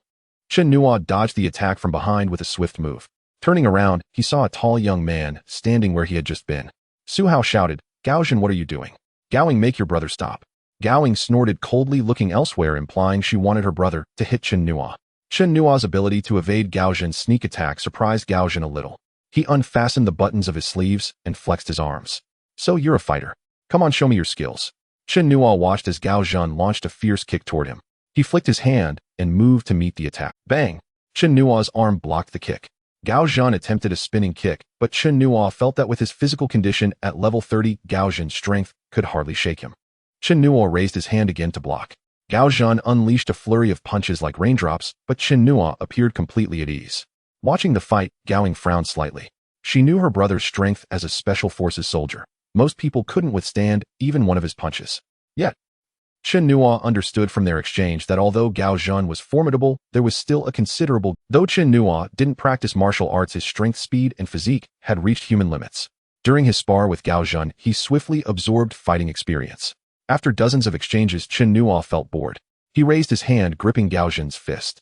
Gaojin immediately tried to break free, but his strength was insufficient to escape Chen Nua's grasp. Gaojin grew cautious, feeling pressure for the first time. Chen Nua pushed him back, and as Gaojin struggled, he stumbled backward and fell hard onto the ground. Gaojin stared blankly at his fist for a few seconds before looking at Chen Nua, his face filled with disbelief. At that moment, Guan hurriedly ran in front of Chen Nua, shielding him, and pointed angrily at Gaojin, demanding, What do you want with my husband? She turned back to Chen Nua with concern, asking, Husband, are you all right? Are you hurt? Chen Nua looked deeply at Guan, shocked internally. Her acting was simply outstanding. Gaojin, still in disbelief over Chen Nua's strength, felt pity for Guan.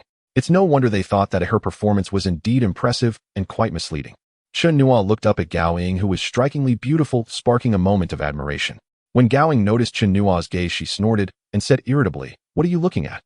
Chen Nua narrowed his eyes, slightly feeling displeased. Gaojin quickly stepped in front of Gaoing, watching Chen Nua warily. Chen Nua gave Gaoing a long look before shifting his gaze back to Guan. Do you think I'm easy to fool? Do you believe everyone else is an idiot? Guan felt uneasy under Chen Nua's gaze and instinctively stepped back. No, I didn't. Chen Nua snorted coldly. If not, then disappear from my sight immediately. I don't want to see you. Your acting is quite impressive, but for someone who knows the truth like me, it only makes me feel disgusted. Guan's face flushed with shame as she argued back. Husband, I didn't deceive you. I was truly forced into this.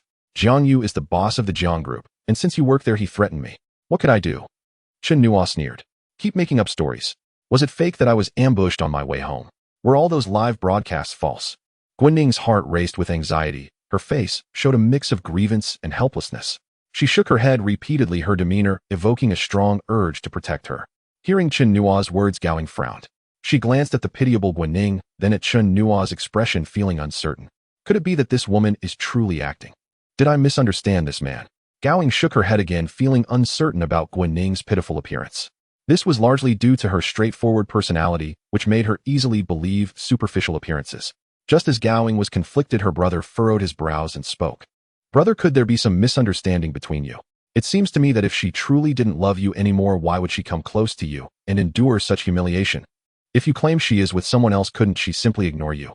Why would she choose to humiliate herself like this? Chen Nua was taken aback by Gaojin's words. To be honest, he felt there was some truth to what Gaojin said. Seeing Chen Nua's dazed expression, Gaoing found her brother's words indeed reasonable. She pondered for a moment, then looked at Chen Nua. Her tone was no longer confrontational. She spoke softly, Perhaps you are right. If she has indeed done something wrong, I apologize for my previous hasty accusation. This was Gao Ying's nature, direct and straightforward. Chen Nuo was momentarily stunned. He hadn't expected Gao Ying, who had been aggressive before, to apologize voluntarily. Just as he was about to say something, Gao Ying continued. However, if what she said earlier is true, I believe you two should have a proper talk. Of course, that's your private matter. Gao Ying then looked at Guaning. She initially wanted to say something, but ultimately turned to Gao Zhen. Brother, let's... Chen Nuo watched Gao Ying and Gao Zhen walk inside, preparing to ask Su Hao about their backgrounds when Guaning's husband, you truly misunderstood Ninger. Although those two were rude, what they said was right. I was indeed forced into this. My heart only has you, and I can't fit anyone else. Please believe me. Chen Nuo withdrew his gaze from Gao Ying and laughed heartily. He had never wanted to pay attention to Guaning because every thought of her filled him with rage, even to the point of wanting to kill her. But since they were in the city, he just wanted her to leave quickly so she wouldn't disgust him. Now Chen Nuo's mindset had changed. He was ready to play along with Guaning. Her acting was truly worthy of it. Seeing Chen Nuo laugh unabashedly, Jing Tao softly asked, Brother Chen, are you all right? Chen Nuo restrained his laughter, shaking his hand. What could be wrong with me? I'm just happy. I never realized how fortunate I Chen Nuo have been. He looked at Guaning, already formulating a plan, and asked with a feigned seriousness, were you really forced? Guaning nodded eagerly, her eyes brimming with tears, looking pitiful. Chen Nuo suppressed his disgust and wiped the tears from Guaning's face. Let's not mention the past. From now on, let's live well together. As he finished speaking, a flicker of ruthlessness flashed in his eyes. Guaning was overwhelmed with joy, nodding as she linked her arm with Chen Nuo's. Chen Nuo patted Guaning's hand, then looked towards the direction where Gao Ying and the others had left, asking the three behind him, who is she? Guaning felt a sudden discomfort at Chen Nuo's words, but she understood that she had to act nonchalant at this moment. Su Hao replied quietly, Brother Chen, that's Gao Zhen and Gao Ying. They are both from the military. Their grandfather is a high-ranking official in the military region, and they usually act quite arrogantly, never giving us three any face. Chen Nuo raised his eyebrows. Oh, people from the military region. Su Hao was taken aback, and seeing Chen Nuo's expression, Jing Tao and Zhao Wei also seemed to realize something. They nodded and said nothing more. Chen Nuo patted Guaning's hand. I'm sorry you had to suffer today. Come on, I'll take you out for a nice meal. The five of them entered a private room. Su Hao picked up the menu and quickly ordered, totaling several thousand for the meal. Brother Chen, would you like some wine? Chen Nuo shook his head. We have important matters to attend to later, so no need for drinks. In a short while, the dishes began to come out. Guaning stared at the array of delicious food, which looked incredibly appetizing. Even though she had never seen such wealth before, she knew that this meal must cost at least several thousand. Regretting her earlier fixation on the 3 dowry, she thought had she known Chen Nuo was so wealthy, why not marry him earlier and enjoy being a rich lady? Just as Guaning was lost in thought, Chen Nuo nudged her arm. What's wrong? Not to your taste. If you don't like it, I can ask Su Hao to get you something else. Guaning quickly shook her head, smiling. No, it's all great. Saying that, she picked up her chopsticks, elegantly grabbing a piece of cucumber and slowly chewing it. Chen Nuo watched her amused. This kind of woman truly opened his eyes. After they had eaten most of the meal, Chen Nuo stood up. Jing Tao and the others also put down their chopsticks. Seeing everyone standing, Guaning hurriedly prepared to stand as well. Chen Nuo placed his hand on her shoulder, signaling her to remain seated. We have some matters to attend to. After you finish eating, you can head back alone. I'll contact you once I'm done. As Chen Nuo spoke, he walked toward the door. Guaning felt anxious and called out, Husband, I want to follow you. Chen Nuo smiled faintly. Next time.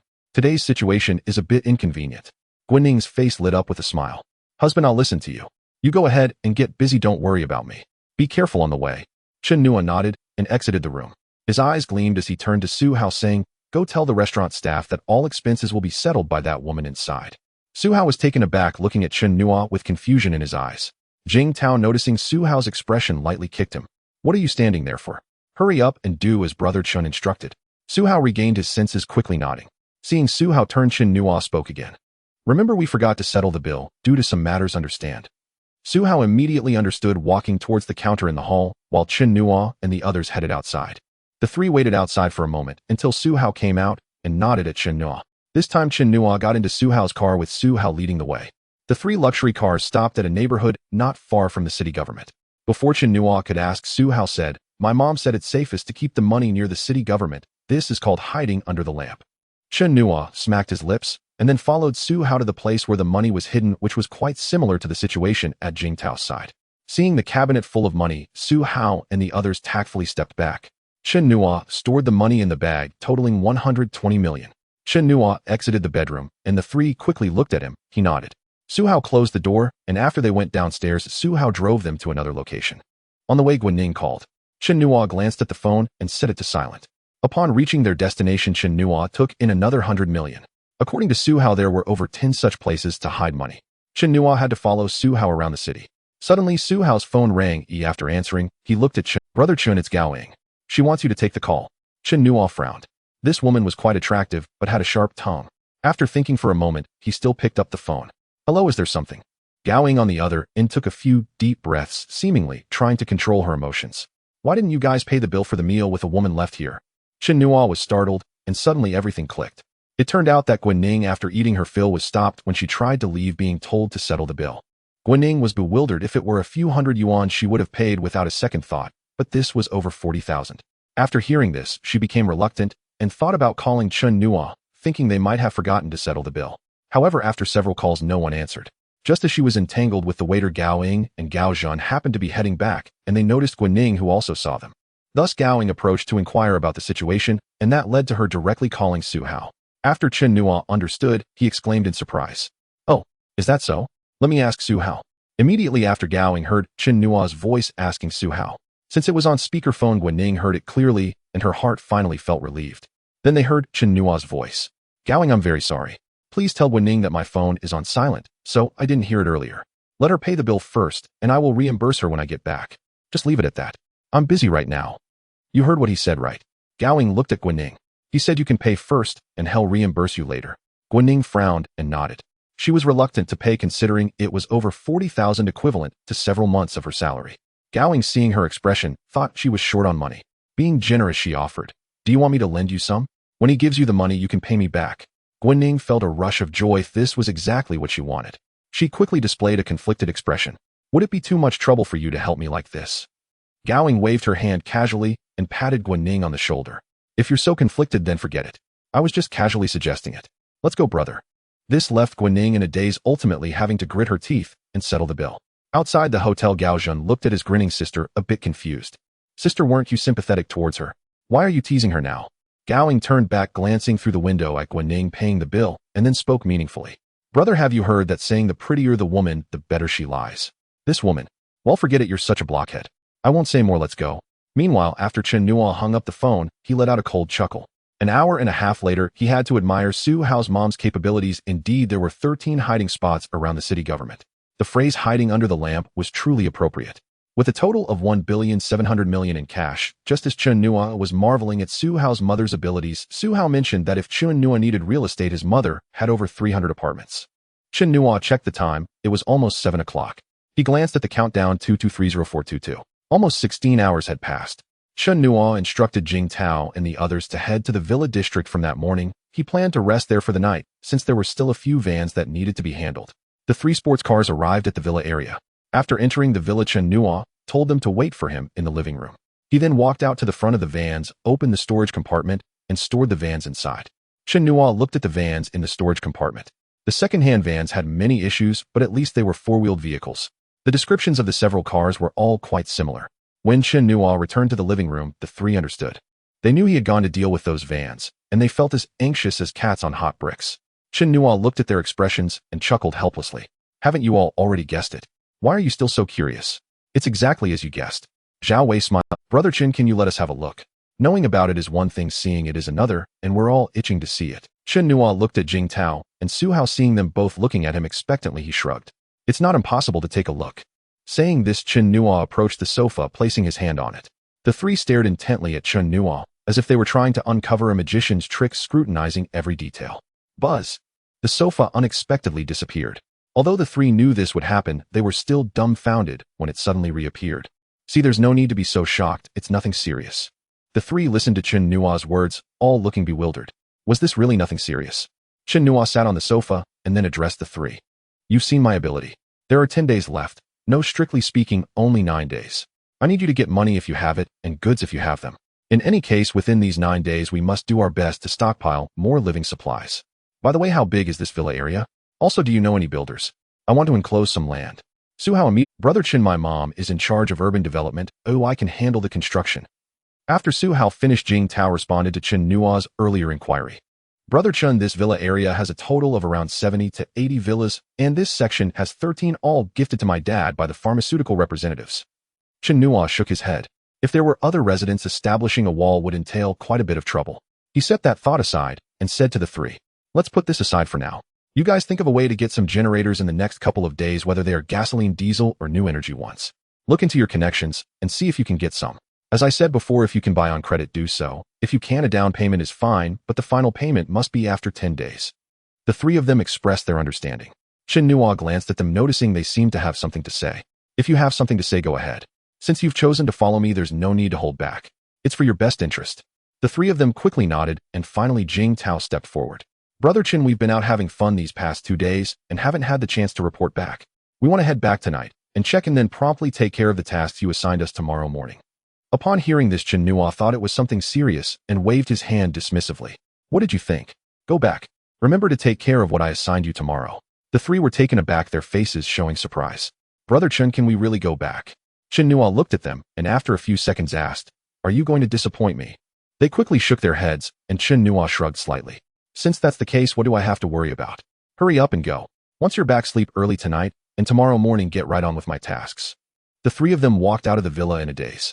They drove to a place far from the villa area and stopped. The 3 cars parked side by side. They opened their doors and windows, still in disbelief that they had left so easily. Zhao Wei was the first to speak up. What kind of person is Brother Chen really? Su Hao thought of how Chen Nua had dispatched his enemies effortlessly. Brother Chen is decisive in his actions, daring to strike and kill. Jing Tao looked at the two of them, frowning slightly. I'll be franco, everything I said before was sincere. I want to follow Brother Chen. You've seen it with that kind of ability. Even if you wanted to utilize the state's power, you might not be able to catch Brother Chen. The two of them gasped in surprise. Jing Tao, what are you talking about? I have no intention of betraying Brother Chen. Exactly. Jing Tao, don't think that you're the only one who sees clearly. We're not foolish either. With that kind of ability, and what Brother Chen is about to do, something big will definitely happen in 10 days. Although I don't know what it is, as long as we follow Brother Chen, we will never suffer losses. The three reached a consensus to thoroughly complete the tasks assigned by Chen Nua within these 10 days. Meanwhile, Chen Nua took out his phone after the three left and found Su Li's number. The three reached a consensus to thoroughly complete the tasks assigned by Chen Nua within these 10 days. Meanwhile, Chen Nua took out his phone. Sister Su, don't get me wrong. I'm not here to rush you. I'm here to bring you money. Su Li was a bit surprised and let out a soft sound. Oh, is that so? Didn't you say it was tomorrow? Chen Nua glanced at the cash in the package and thought for a moment, preparing to take out 1 billion first. Isn't this a bit rushed? I'll give you a 1 billion advance payment this time. Sister Su, how much supply can you? Of course, this supply needs to include various types of goods covering food, clothing, and utilities. Before Chen Nua could finish, Su Li interrupted him. How much did you say? I must have misheard you. Did you say 1 billion? Chen Nua smiled lightly, not expecting Su Li to be surprised as well. 1 billion is indeed a large amount. But for Su Li, who held 23 of the Jiang Group shares with her net worth in the hundreds of billions, this 1 billion was just a drop in the bucket. Her surprise was not just because of the amount, but mainly because this 1 billion, according to their previous agreement, meant Su Li needed to supply Chen Nua with 7.5 billion worth of goods. Moreover, with the contract for 1.5 billion worth of supplies already signed today, that totals to 9 billion worth of goods. This is a significant business deal. What's more critical is that the final payment can be settled in 10 days with a short cycle and decent profits. Even if problems arise later, Chen Nua's 1.2 billion advance payment would serve as a penalty, so no matter how you look at it, they are at a significant advantage. Yes, you didn't mishear me. I want to make an additional advance payment of 1 billion. Su Li paused for a few seconds before confidently stating, since you're so generous, I can't let you down. I can authorize the 1 billion advance payment, and along with the previous 1.5 billion, I can gather 10 billion worth of goods for you. However, everything must be stored and sealed as per our previous agreement. Thank you, Sister Su. Everything will proceed according to our previous agreement. Moreover, I hope you can fully support me. Within these 10 days, I may purchase even more. This time, Su Li was genuinely surprised. What? Is 10 billion not enough? How much are you planning to buy? Chen Nua chuckled and replied to Su Li. Sister Su, let's not ask too many questions. As you said before, when there's money to be made, why delve too deeply? By the way, I will pay in cash. That's not a problem, right? After the two settled the terms, they hung up the phone, agreeing to meet at the warehouse tomorrow to sign the contract in person. Chen Nua sat on the sofa contemplating the matters at hand. It wasn't that he wanted to spend money, rather it was the only way to bring a large volume of supplies into Nanhesh City. Without transactions, supplies wouldn't gather in mass. Indeed, he had the space and could procure items at zero cost endlessly, but how much could he actually obtain that way? The key was that he could easily attract police attention. Now having someone assist in gathering the supplies meant he would have less trouble when the apocalypse arrived. After pondering over everything, Chen Nua stepped out of the villa waving his hand, and a van appeared. Although he felt reassured about Jing Tao and the others, one must always be cautious. He got into the van, rummaged through the package compartment to find the keys, then started the vehicle and left the villa area. After Su Li hung up, she immediately called her assistant, instructing them to notify all senior executives and shareholders to come to the company headquarters for an emergency meeting. Those who don't come will bear the consequences. Jiang Yu was feeling heartbroken today. After a night of indulgence, he had lost 16 of his shares. If he liquidated, it would be at least over 10 billion. Just thinking about playing with over 10 billion for a mere night of fun made it hard for him to accept.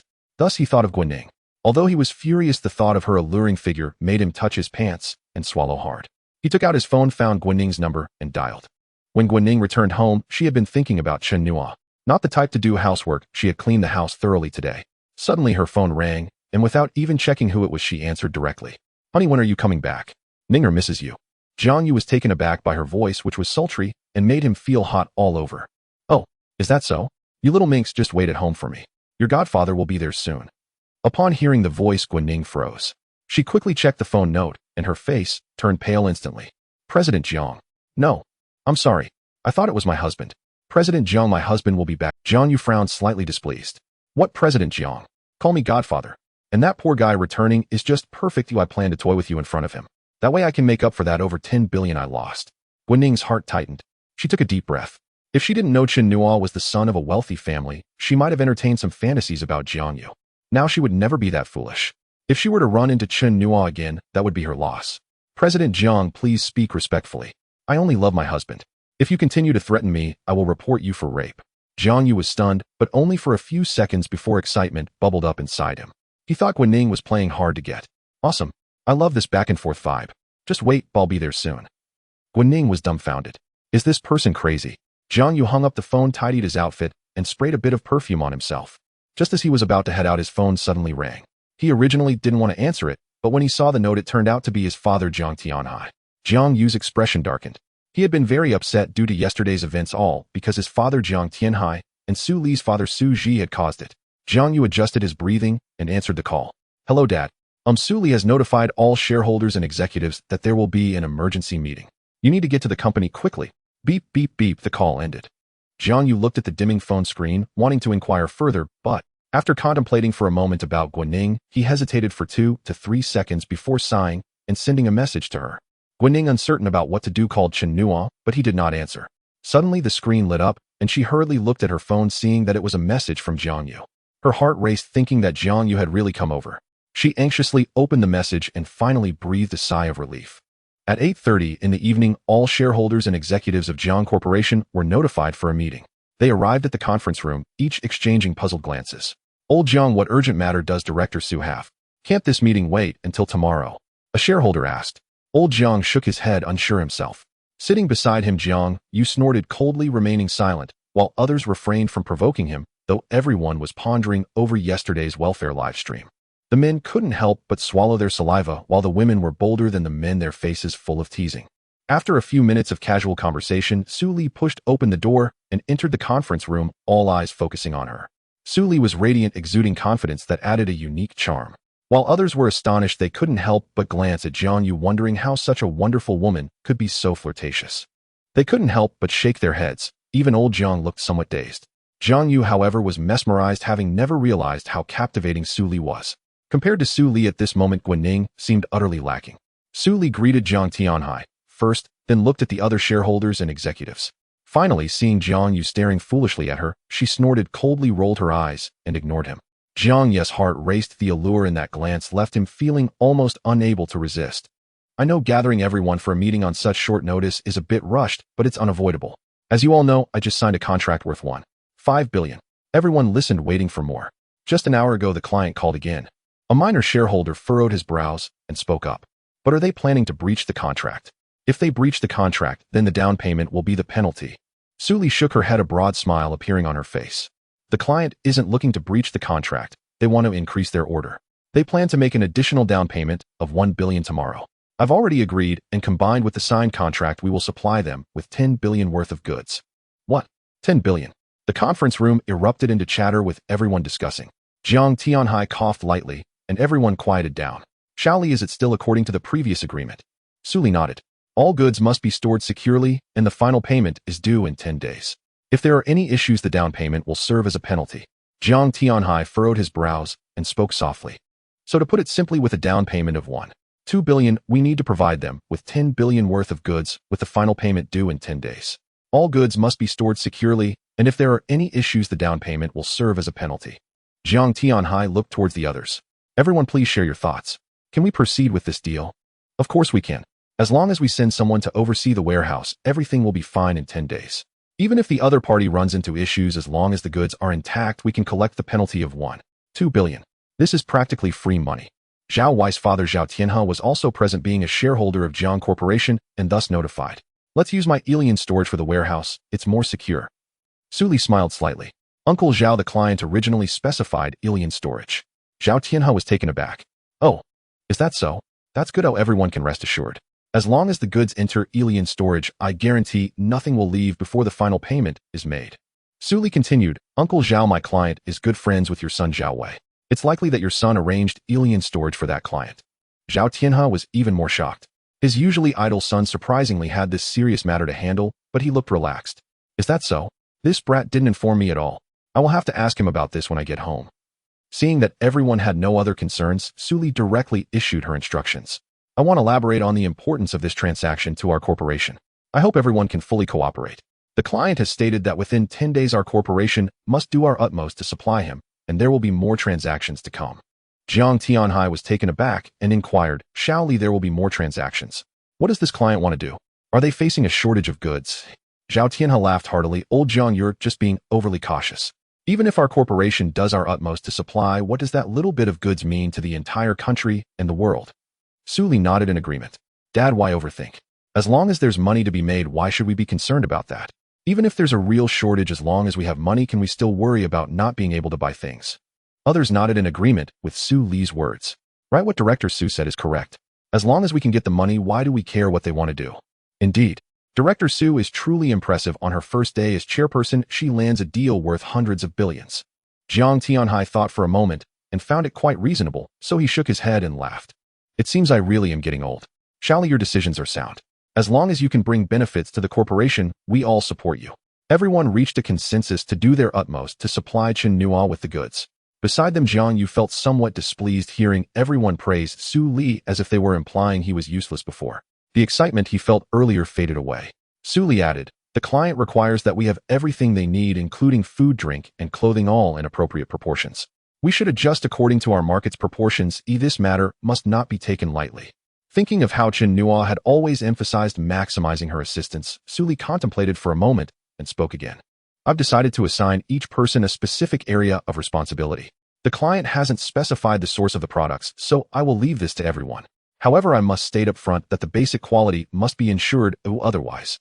Su Li's words brightened everyone's eyes. The implication clear to all. Everyone became excited. They all understood just how large the profits involved were, stirring everyone's enthusiasm. Su Li glanced at the crowd, sighing internally, brother, I can only help you this much. Everyone left the conference room in excitement, each thinking about their own connections. At this moment, connections became crucial. Within 10 days, how much capability you had determined how much money you could earn. Quite reasonable, right? Of course, Chen Nua was unaware of Su Li's shrewd operations. He was leisurely driving his van, speeding down the road, the van giving him the feeling of driving a sports car. Upon reaching the city, Chen Nua spotted traffic police checking vehicles from a distance and swiftly turned the steering wheel to head down a side road. His actions were too conspicuous, and the traffic police noticed. A police officer on a motorcycle chased after him. Chen Nua drove into a small path, turned a few corners, and entered a dark alley.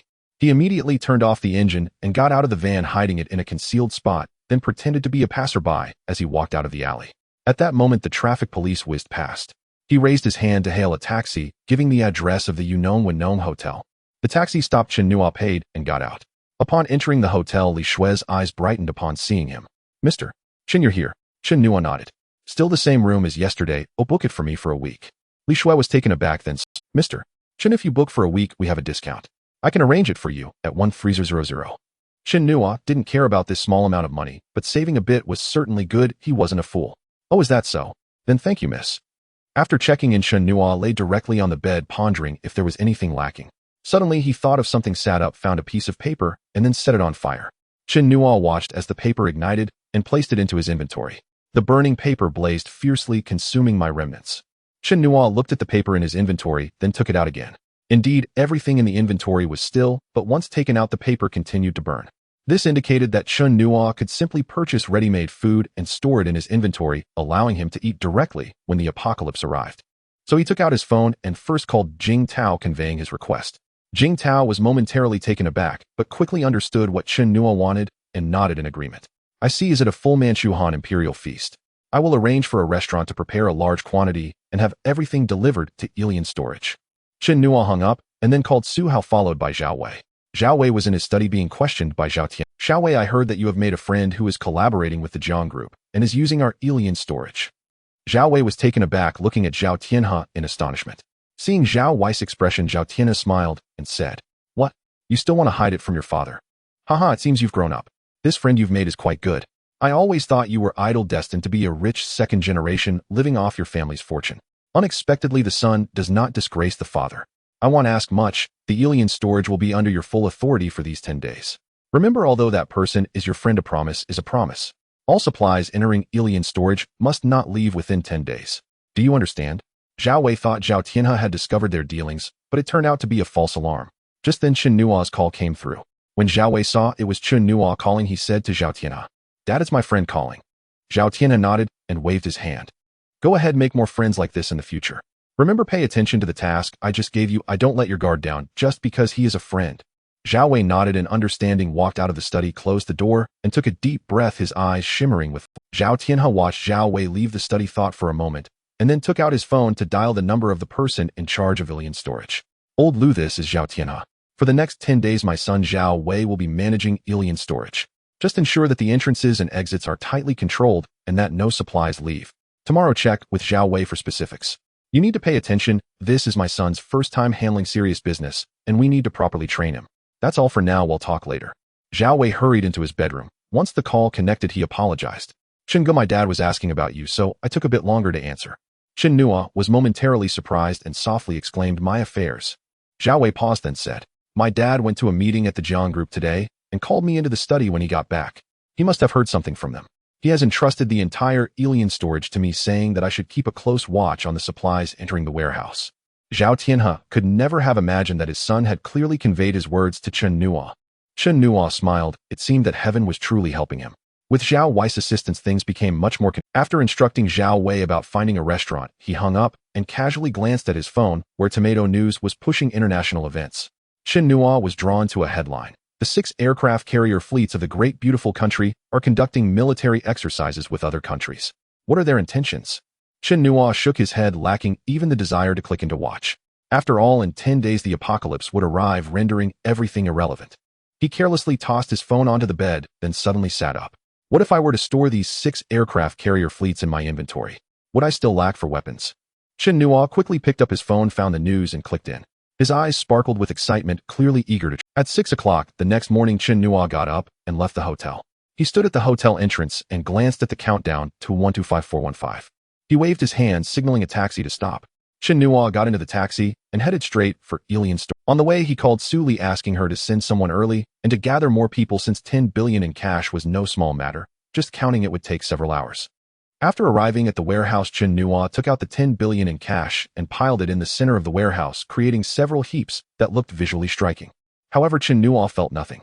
With so much money, if it wasn't spent before the apocalypse, it would be useless. Even by 7:30, Chen Nuo heard the sound of cars outside the warehouse and went out to see 4 or 5 vehicles parked in front, including a large bus. Su Li got out of the car and smiled sweetly when she saw Chen Nuo. "Brother, I hope I'm not late." Chen Nuo quickly approached her. "Sister Su, why did you come in person?" Su Li opened her arms, gesturing to Chen Nuo, who had no choice but to give her a gentle hug. "A contract worth 10 billion is a big deal for our group, so I had to come in person to show how much I value you." After some pleasantries, Chen Nuo led Su Li into the warehouse. Upon seeing the piles of cash, even Su Li, a wealthy person, was momentarily dumbfounded. Su Li looked at the massive amount of cash and said nothing, but turned to the people behind her. "Hurry up and count." More than 30 people had come this time, bringing 4 or 5 counting machines. Seeing that they had already started busying themselves, Chen Nuo said to Su Li beside him, "Sister Su, 100 billion looks like a lot, but it's far from enough. You need to pay more attention on your side." Suli had heard Chen Nua mention this several times. She glanced at him, then looked at the people diligently counting the cash, and softly replied, "Don't worry, I've mobilized all the resources of the group, and I've allowed them to use their connections as long as the quality is guaranteed to supply you with the materials. I hope you don't mind my actions. You understand, only profit can motivate people's enthusiasm." Upon hearing this, Chen Nua not only didn't blame her, but instead showed joy. This is the best.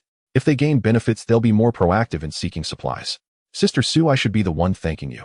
Seeing that Chen Nua was genuinely happy, Suli also breathed a sigh of relief, fearing that he would be displeased because of this.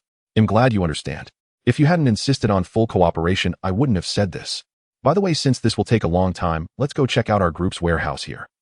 Chen Nua nodded. He didn't plan to stay here watching. The two of them went to the Jiang group's warehouse where someone was. Chen Nua entered the warehouse, which was very spacious.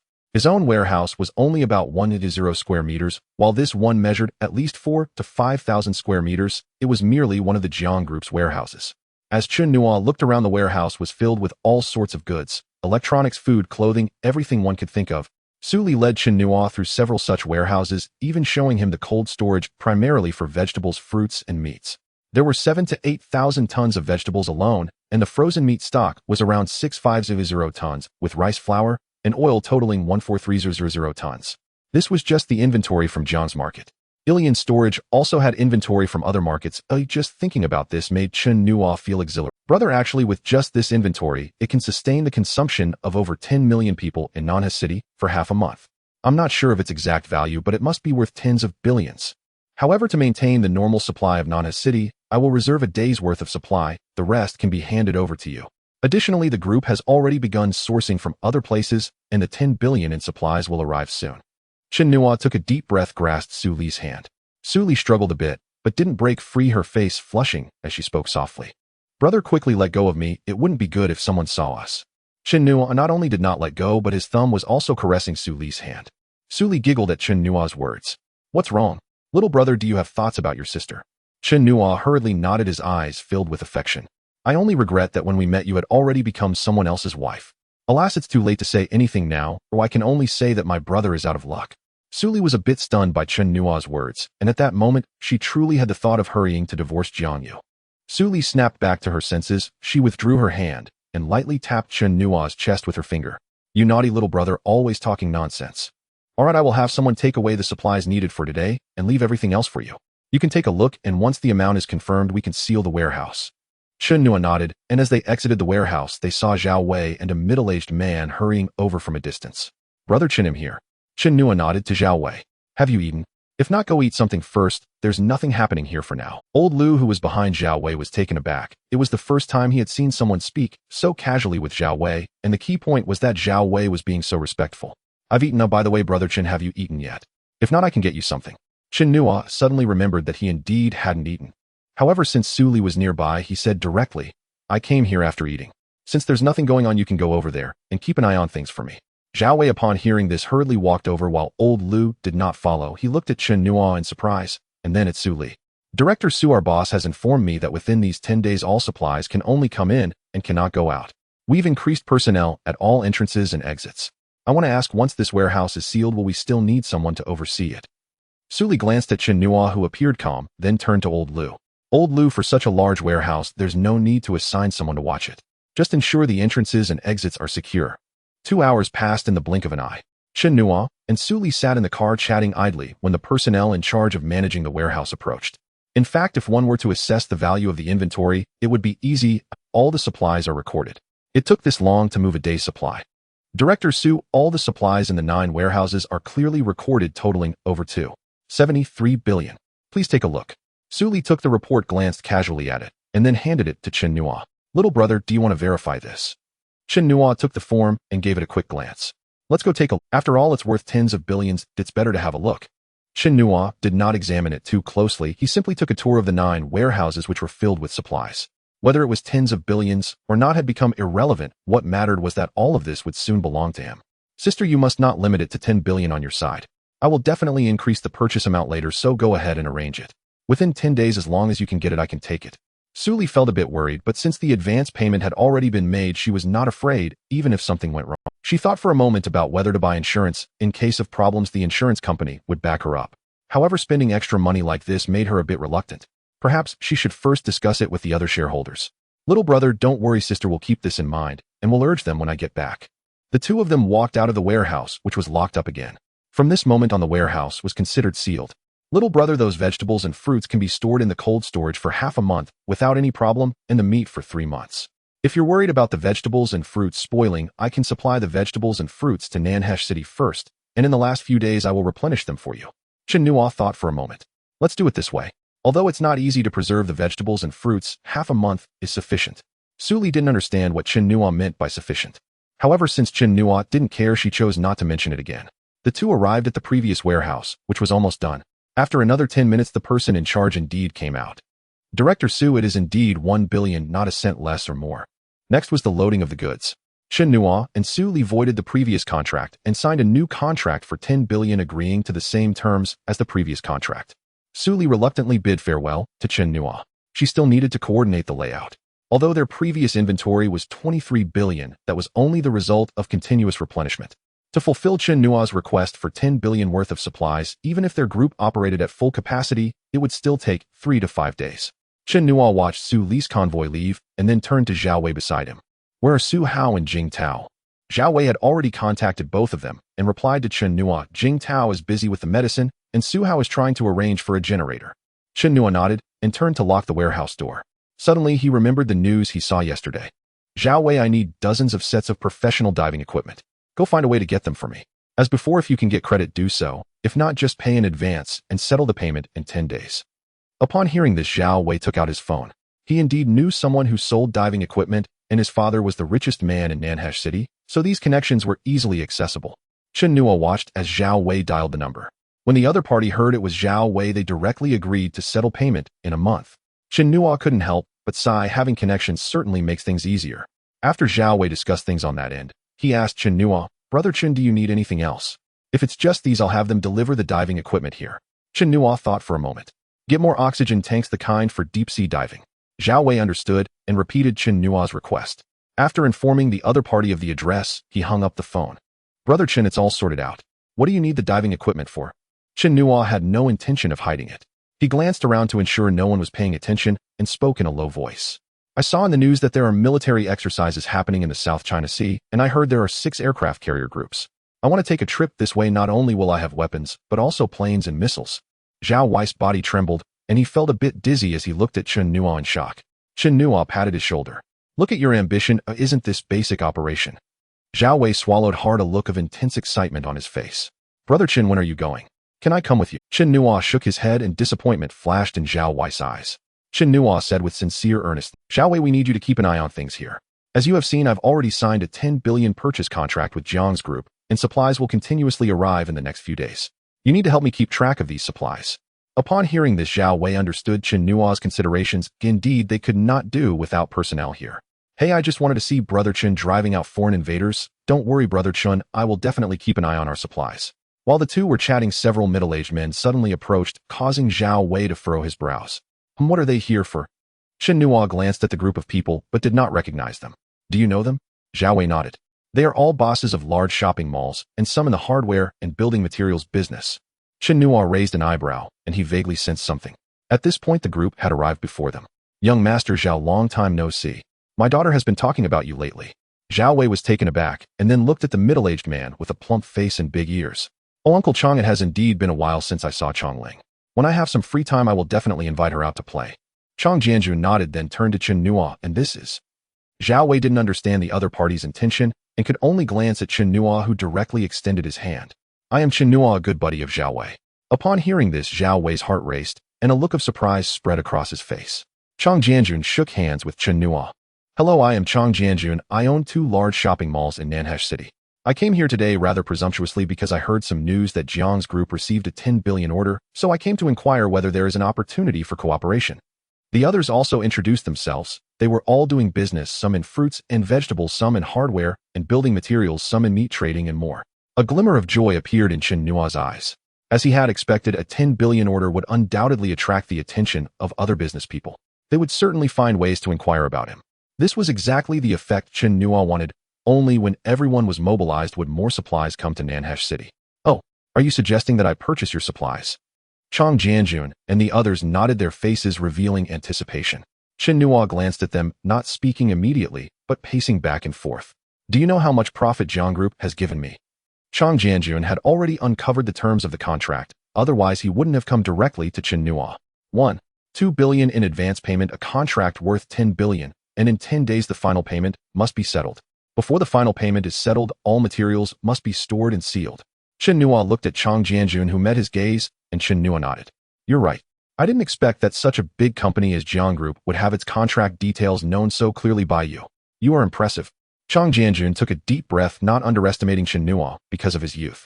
I've also heard that your demands exceed 10 billion, and you've expressed multiple times the need for Jiang Group to fully cooperate with you. Chen Nua nodded, signaling him to continue. Chang Jianjun glanced back at the others, who nodded to each other, and then Chang Jianjun turned back to Chen Nua. Although individually we are not comparable to Jiang Group, if we join forces, the resources we can mobilize will definitely not be less than theirs. Chen Nua calmly looked at him without speaking. We have discussed it, and if you can adhere to the agreement with Jiang Group, we can provide you with 30 billion worth of materials for an advance payment of 1 billion. As you can see, we cover almost all aspects of life. As long as you cooperate with us, we will do our utmost to assist you. Chen Nua looked at the others behind Chang Jianjun, who all nodded. Chen Nua moved aside to find a spot to sit down, closing his eyes and pretending to think. Chang Jianjun and the others did not urge him. They knew that such a significant deal indeed required careful consideration. After 2 minutes, Chen Nua opened his eyes and looked at Chang Jianjun and the others. The advance payment is in cash. If possible, I can pay you 300 million in advance, and you can provide me with 3 billion worth of materials. Of course, I will increase the amount in a couple of days. How does that sound? Chang Jianjun frowned, looking at the others. Seeing their hesitant expressions, he turned back to Chen Nua and said, Can we discuss it first? Chen Nua shrugged indifferently. That's fine. I'm a bit hungry now. Zhao Wei and I will head to the canteen here to grab something to eat, and will return shortly. You can either come find me there or wait for me here. Chen Nua and Zhao Wei left, and Chang Jianjun looked at the others. What are your thoughts? 300 million in advance payment. I personally think it's not a big deal. You all know he only paid 200 million in advance yesterday morning, signing a contract for 1.5 billion and added another 1 billion this morning. Now he offers us 300 million in advance, which actually feels better than dealing with Jiang Group. The others nodded in agreement, realizing that since they planned to give 1 billion in advance for 10 billion worth of materials, then 300 million for 3 billion didn't seem unacceptable, especially since there was a chance he would increase the payment at any time. They quickly reached a consensus and agreed to Chen Nua's proposal, but they did not rush to find him. Instead, a few big bosses who usually find it hard to meet were actually waiting for Chen Nua together. One has to admit the power of money is truly formidable. Chen Nua and Zhao Wei arrived at the canteen of Ilian Storage. Chen Nua ordered a serving of braised chicken, a dish he loved in his previous life and often ordered for takeout. When the braised chicken arrived, Chen Nua took a bite and found it quite tasty. He turned to Zhao Wei beside him and said, Can you arrange for the canteen to make more braised chicken whenever they have free time? Just for 9 days, and give them a raise during these days. Zhao Wei was taken aback for a moment, then quickly understood. He walked over to the canteen and directly approached the person in charge. Chen Nua glanced at Zhao Wei talking to that person and ignored them. At that moment, his phone rang. He took it out and saw an unknown number. After a moment's thought, he hung up. Just as he hung up, the number called again, and Zhao Wei walked over. Brother Chen, it's all settled. Oh, let them make 1,000 servings first. Chen Nua nodded, looking at his phone, then answered the call, switching it to speaker mode. Hello, is this Mr. Chen Nua? I am Su Dalong, the president of the bank in Nana City. Before he could finish, Chen Nua snorted coldly. Scammer. He hung up the phone directly. Zhao Wei sat down in a daze and said to Chen Nua, Brother Chen, I don't know if he is a scammer, but the president of our bank in Nana City is indeed named Su Dalong. Chen Nua bit into a chicken foot, looking up at Zhao Wei, his mind a bit chaotic. He recalled Chang Jianjun and the others from earlier. Could it be? The phone screen lit up again, this time displaying the bank of Nana City. Chen Nua glanced at Zhao Wei, then answered the call. Hello, Mr. Chen Nua, I am Su Dalong, the president of the bank you just called a scammer. Chen Nua couldn't help but feel overwhelmed. Was this world really so crazy? He had roughly guessed why Su Dalong was calling him, and sure enough. Mr. Chen, are you listening? Chen Nua spat out the chicken foot from his mouth, hastily wiped his hands, and picked up the phone on the table. Hello, I'm listening. I'm sorry, President Su, I was also confused by the scam. I hope you can forgive me. The two exchanged flattery, talking for a long time without getting to the point. Finally, Chen Nua directly asked, President Su, I wonder if there's anything you wanted to discuss with me. After a few seconds of pause, Chen Nua heard a voice on the phone. It's like this, I heard that you, Brother Chen, are recently purchasing a large amount of materials, and all of them are stored in Ilian Storage. I was thinking we have some loan quotas available at our bank. Would it be possible for you to use those materials as collateral and get some money from our bank? Rest assured, I will give you the lowest interest rate. Chen Nua was truly shocked. He had just speculated about this, and now it was indeed the case. Could it be that the rules of this world were different from his previous one? Brother Su, I won't hide it from you. Those materials cost me 2 billion up front, and I signed a contract for 10 billion worth of goods. Currently, I have 73 billion worth of materials in hand, and the final payment is due in 10 days. Of course, the money will be in place in 10 days, but using those materials as collateral, will that be? Su Dalong cut him off. Having already understood the general situation, he spoke directly. Brother Chen, you can rest assured. I have complete faith in your financial strength. As long as you sign an agreement with our bank to pay off the loan within 10 days, we can definitely proceed with the arrangement of funds. Chen Nua was puzzled and asked, but those materials don't fully belong to me. Won't that cause inconvenience? Su Dalong replied firmly. Brother, just rest assured. I am the president. As long as you help me resolve this loan quota issue, you don't need to worry about anything else. He'll take care of everything, and I will offer you the lowest interest rate. Chen Nua took a deep breath and stood up. Since Brother Su has said so, I, Chen Nua, cannot go back on my word. Just tell me, how much can I borrow against these materials? Su Dalong asked for the specifics of the materials again and made some calculations. Brother, although your materials are currently only worth 7 billion, your contract is for 10 billion. Based on that, I can give you a credit limit of 7 billion. Chen Nua was astonished. Really? Brother Su, won't that be too much? Isn't the risk a bit too high? Su Dalong shook his head on the other end. Chen Nua was astonished. Really? Brother Su, won't that be too much? Isn't the risk a bit too high? Su Dalong wasn't naive. He had already received news that Jiang Group was doing everything possible to source goods from outside, and the entire group was serving Chen Nua alone. Could such a large group be foolish? If they didn't act quickly, would they wait for other banks to take the lead? This is the marvelous nature of the world. Chen Nua suddenly recalled a story from his childhood. An old man went to see Bill Gates, saying that his son was the future son-in-law of a bank president.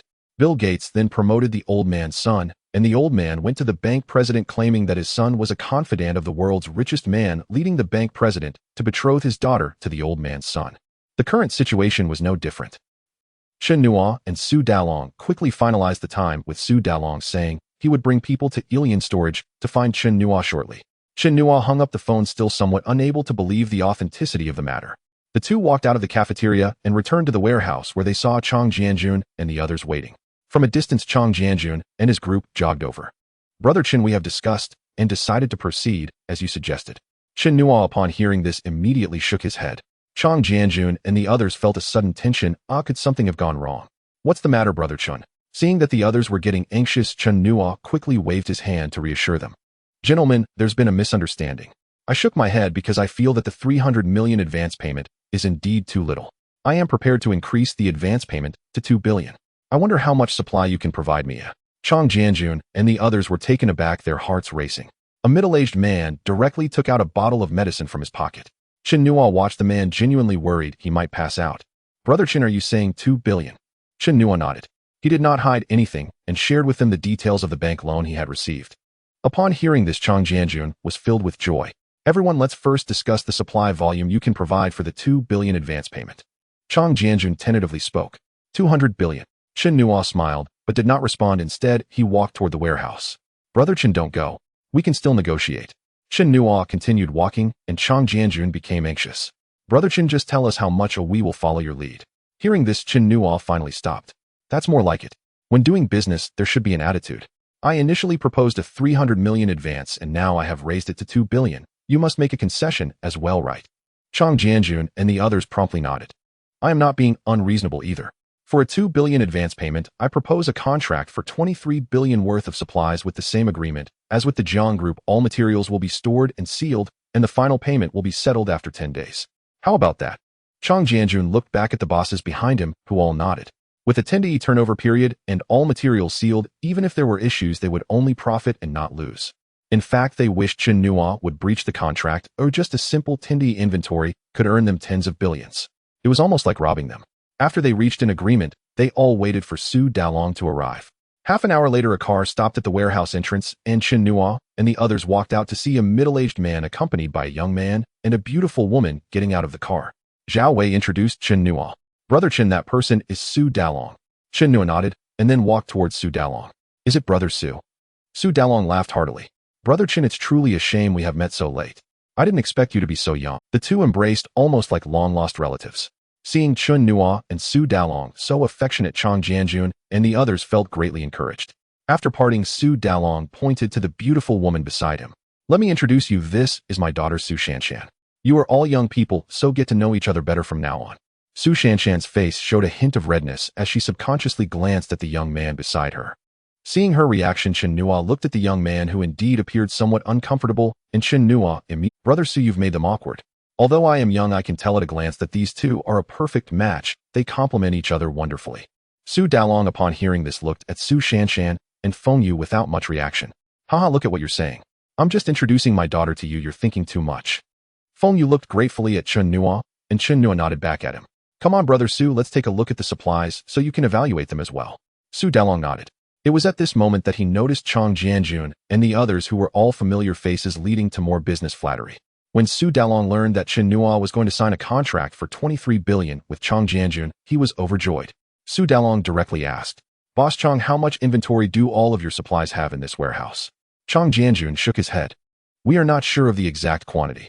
The inventory here can completely supply the consumption of over 10 million people in the entire Nana city for 2 to 3 months. It should be around 70 to 80 billion.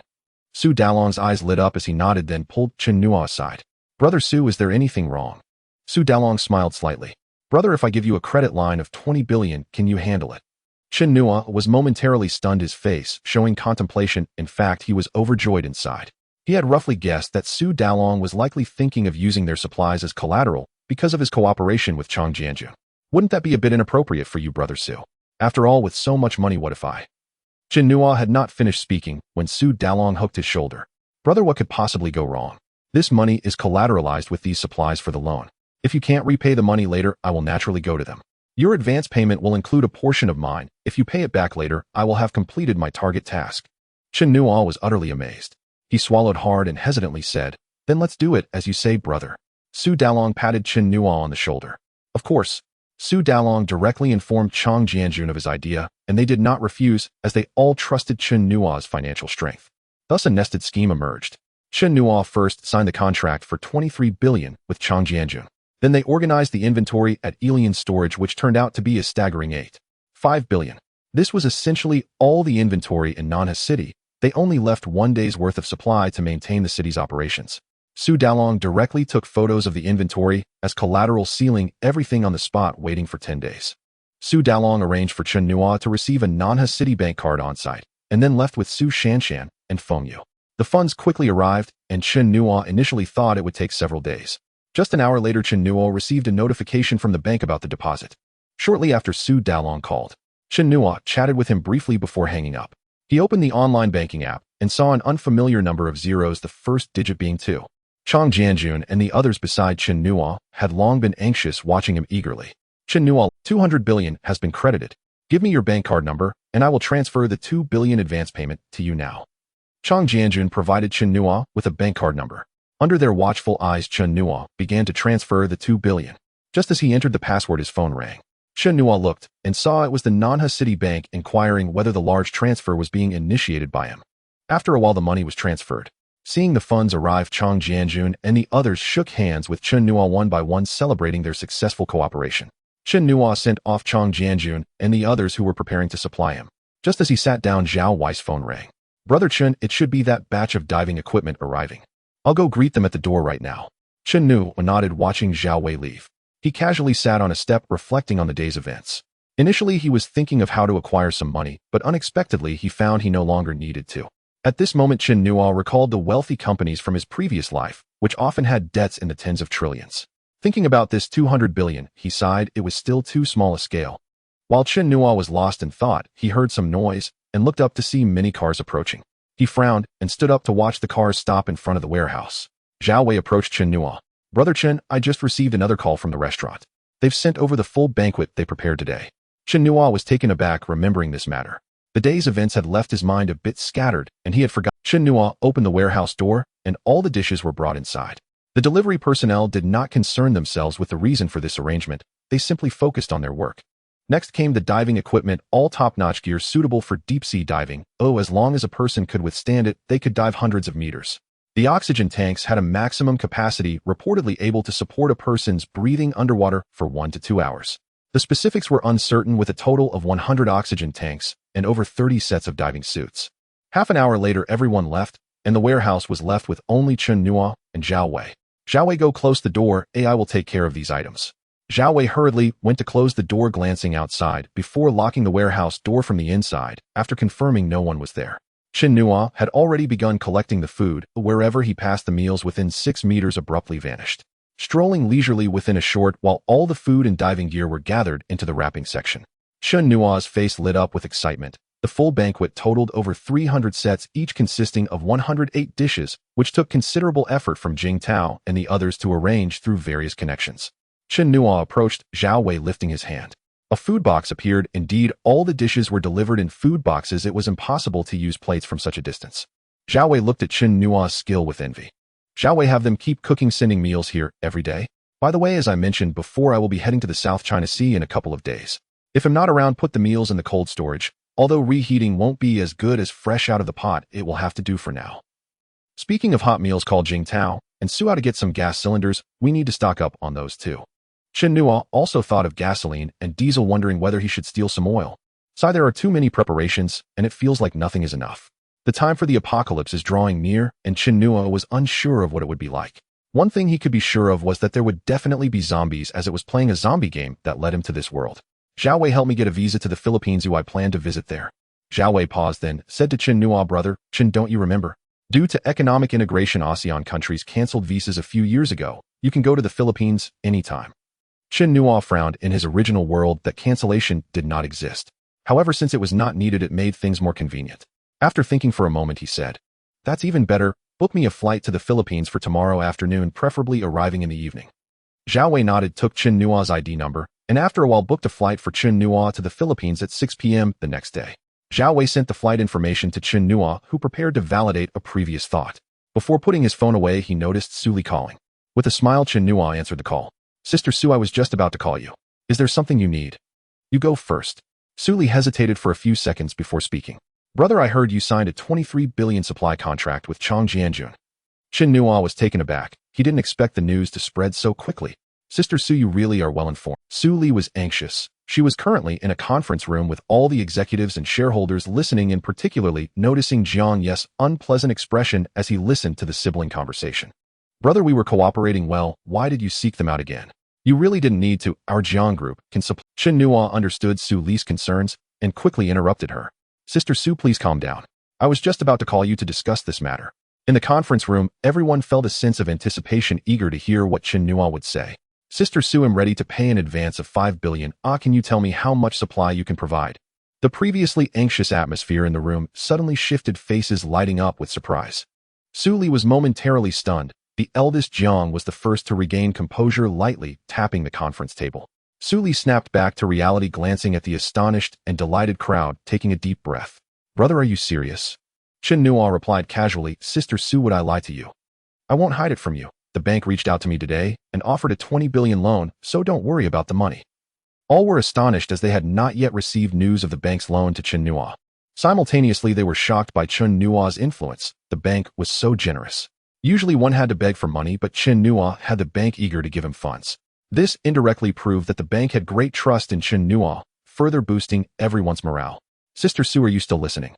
Su Li thought for a moment before signaling to the other shareholders, who all nodded. Brother, I'm listening. For the 5 billion advance, I can provide you with 60 billion in supplies. What do you think? Chen Nua calculated the previous 10 billion supply, plus Chong Jianjun, and the others 23 billion supply, plus this 60 billion supply, totaled 93 billion. With some additional zero-cost purchasing, reaching 100 billion in supplies was feasible. That's fine, let me know when to sign the contract. I can transfer the funds to you via online banking this time. Hearing Chen Nua's agreement, Su Li finally breathed a sigh of relief. All right, brother, I'll head to Ilian storage to meet you shortly, so we can discuss in person. After hanging up, Chen Nua waited for Su Li to arrive at the warehouse.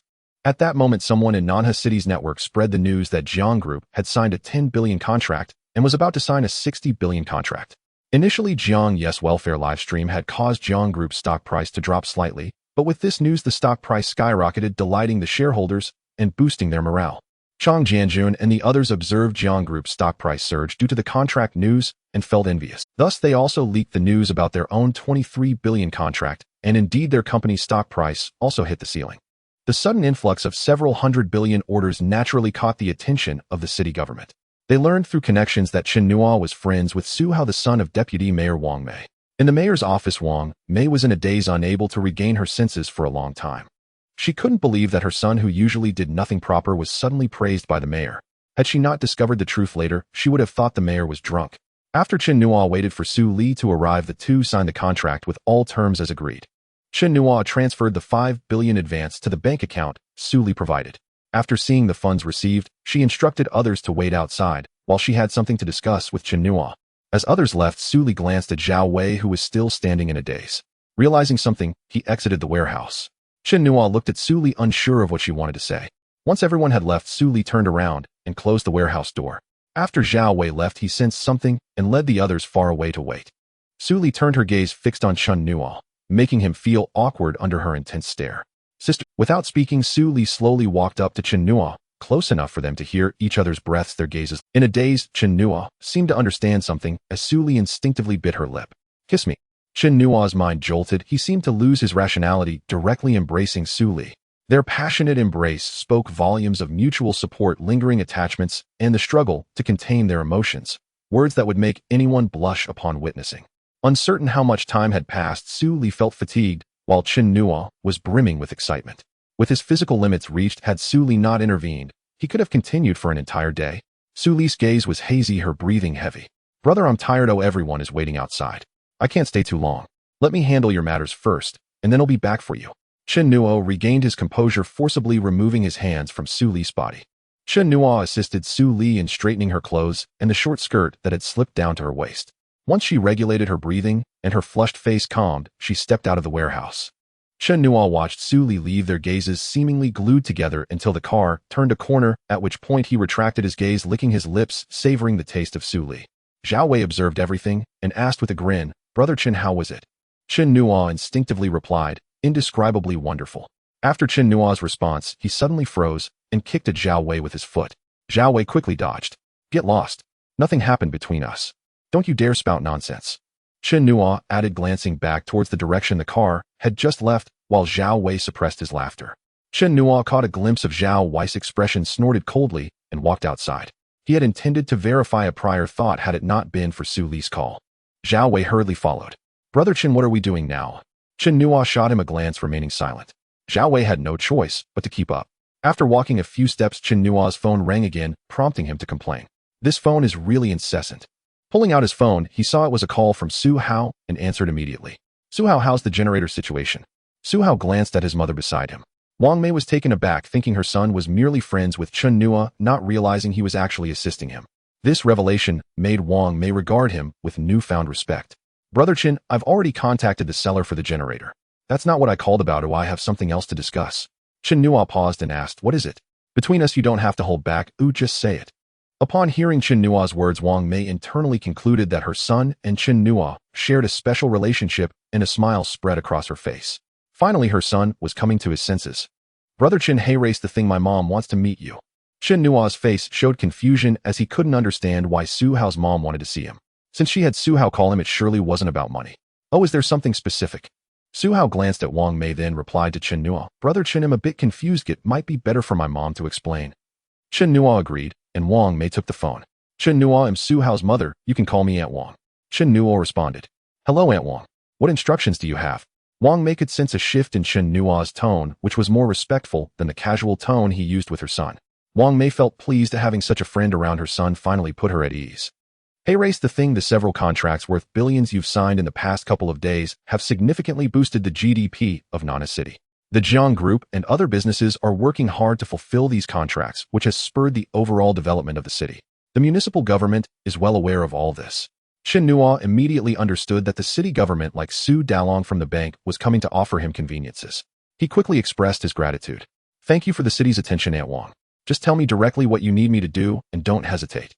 Also, Su Hao and I are close buddies, so don't treat me like an outsider. Wang Mei, hearing Chen Nua's straightforwardness, wasted no time and got straight to the point. Xiao Nua, Aunt Wang will not beat around the bush. Your nearly billion-dollar contract has injected strong momentum into the economy of Nana City. The city is prepared to open doors for you. Whatever request you have, you can directly propose to the city, whether it's for money or land. Chen Nua took a deep breath as his mind raced. He had used the embezzled funds from Jing Tao and Su Hao's family to pay a $1.2 billion advance, leveraging it for billion-dollar contracts. Then he leveraged those billion-dollar contracts to secure $20 billion in loans and ultimately used the loans to land contracts worth $83 billion. Now even the city was ready to fuel his ambitions. Would Chen Nua be modest? Absolutely not. And Wang, to be honest, I do have a small request. Wang Mei smiled, slightly relieved that Chen Nua had something to ask for. Xiao Nua, just say it. As long as Aunt Wang can do it, I will definitely comply. Chen Nua took a deep breath. Aunt Wang will get straight to the point. I need a piece of land. You know, I've purchased a large quantity of materials, and in 10 days once I settle the final payment, I'll need to handle these materials. Having my own place would make things much easier for me. Wang Mei beamed even more. She was in charge of development, and while other matters might be complicated, securing land was within her purview, especially since the city was keen on supporting Chen Nua. Xiao Nua, tell me where you want it, and how big. Chen Nua felt pleased inside, as she was indeed decisive. No wonder she could embezzle over $1.3 billion and manage several hundred apartments. Ideally, the location should be in the suburbs, preferably close to alien storage, so it's convenient for transportation. The closer it is, the more I can reduce my transport costs. Wang Mei pondered for a moment and agreed with Chen Nua's reasoning. With so many materials, proximity would indeed reduce transportation costs. Xiao Nua, I understand. I will quickly discuss it with the city to see how much land I can secure for you. Do you have a rough idea in mind? Chen Nua smiled slightly and replied, Aunt Wang, the more the better. My materials will only increase, and having a larger space will be more convenient for storage, right? However, I hope the city can arrange it quickly so I can find someone to fence off the land first. Wang Mei readily agreed, and after hanging up, she turned to her son Su Hao. Xiao Hao, the mayor praised you highly in front of me this time, which made me very proud. Go ahead and take care of your friend's matters, and remember to give it your all. Su Hao, listening to his mother's earnest reminder, felt an inexplicable sense of absurdity. If Wang Mei knew that Chen Nua had accomplished all this using the embezzled money, he wondered what her reaction would be. Su Hao nodded, assuring that he would do his best to handle Chen Nua's affairs. Wang Mei left happily, eager to fulfill Chen Nua's requests, already having thought of the contractors. Chen Nua hung up and shared the news with Zhao Wei. Zhao Wei was initially thrilled for Chen Nua, but then was astonished at the absurdity of the situation. As Chen Nua walked ahead with Zhao Wei, Su Hao's call came in, and Chen Nua answered with excitement. Su Hao, you've really helped me out this time. Su Hao was taken aback. Brother Chen, as long as I can help you, that's what matters. I was startled too. I thought my mom had discovered something. Fortunately, by the way, my mom told me to work hard and not to slack off in helping you. Chen Nua nodded, replying, Aunt Wang is right. Hurry and help me finalize the generator. Su Hao provided a brief update on the generator's progress, indicating that it should arrive in 2 or 3 days. After hanging up, Chen Nua located a large trailer 17 meters long and over 2 meters wide. Chen Nua instructed the driver to park the trailer in a concealed area, then handed him a few hundred yuan and asked him to leave for a while. He then asked Zhao Wei to find a small dog to place inside the trailer. Once everything was in place, Chen Nua had Zhao Wei keep watch from a distance. Chen Nua first opened the package compartment. Within 6 meters of the trailer, he focused his mind on it, but the trailer remained unmoved. He then directed his focus to the gravel on the ground, which vanished. Gravel can be collected normally, but this trailer cannot. As I suspected, my theory holds. Objects over 6 meters cannot be collected with focus. But what about contact? Chen Nua approached the trailer, placing his hand upon it, as his thoughts stirred. With a hum, the trailer vanished.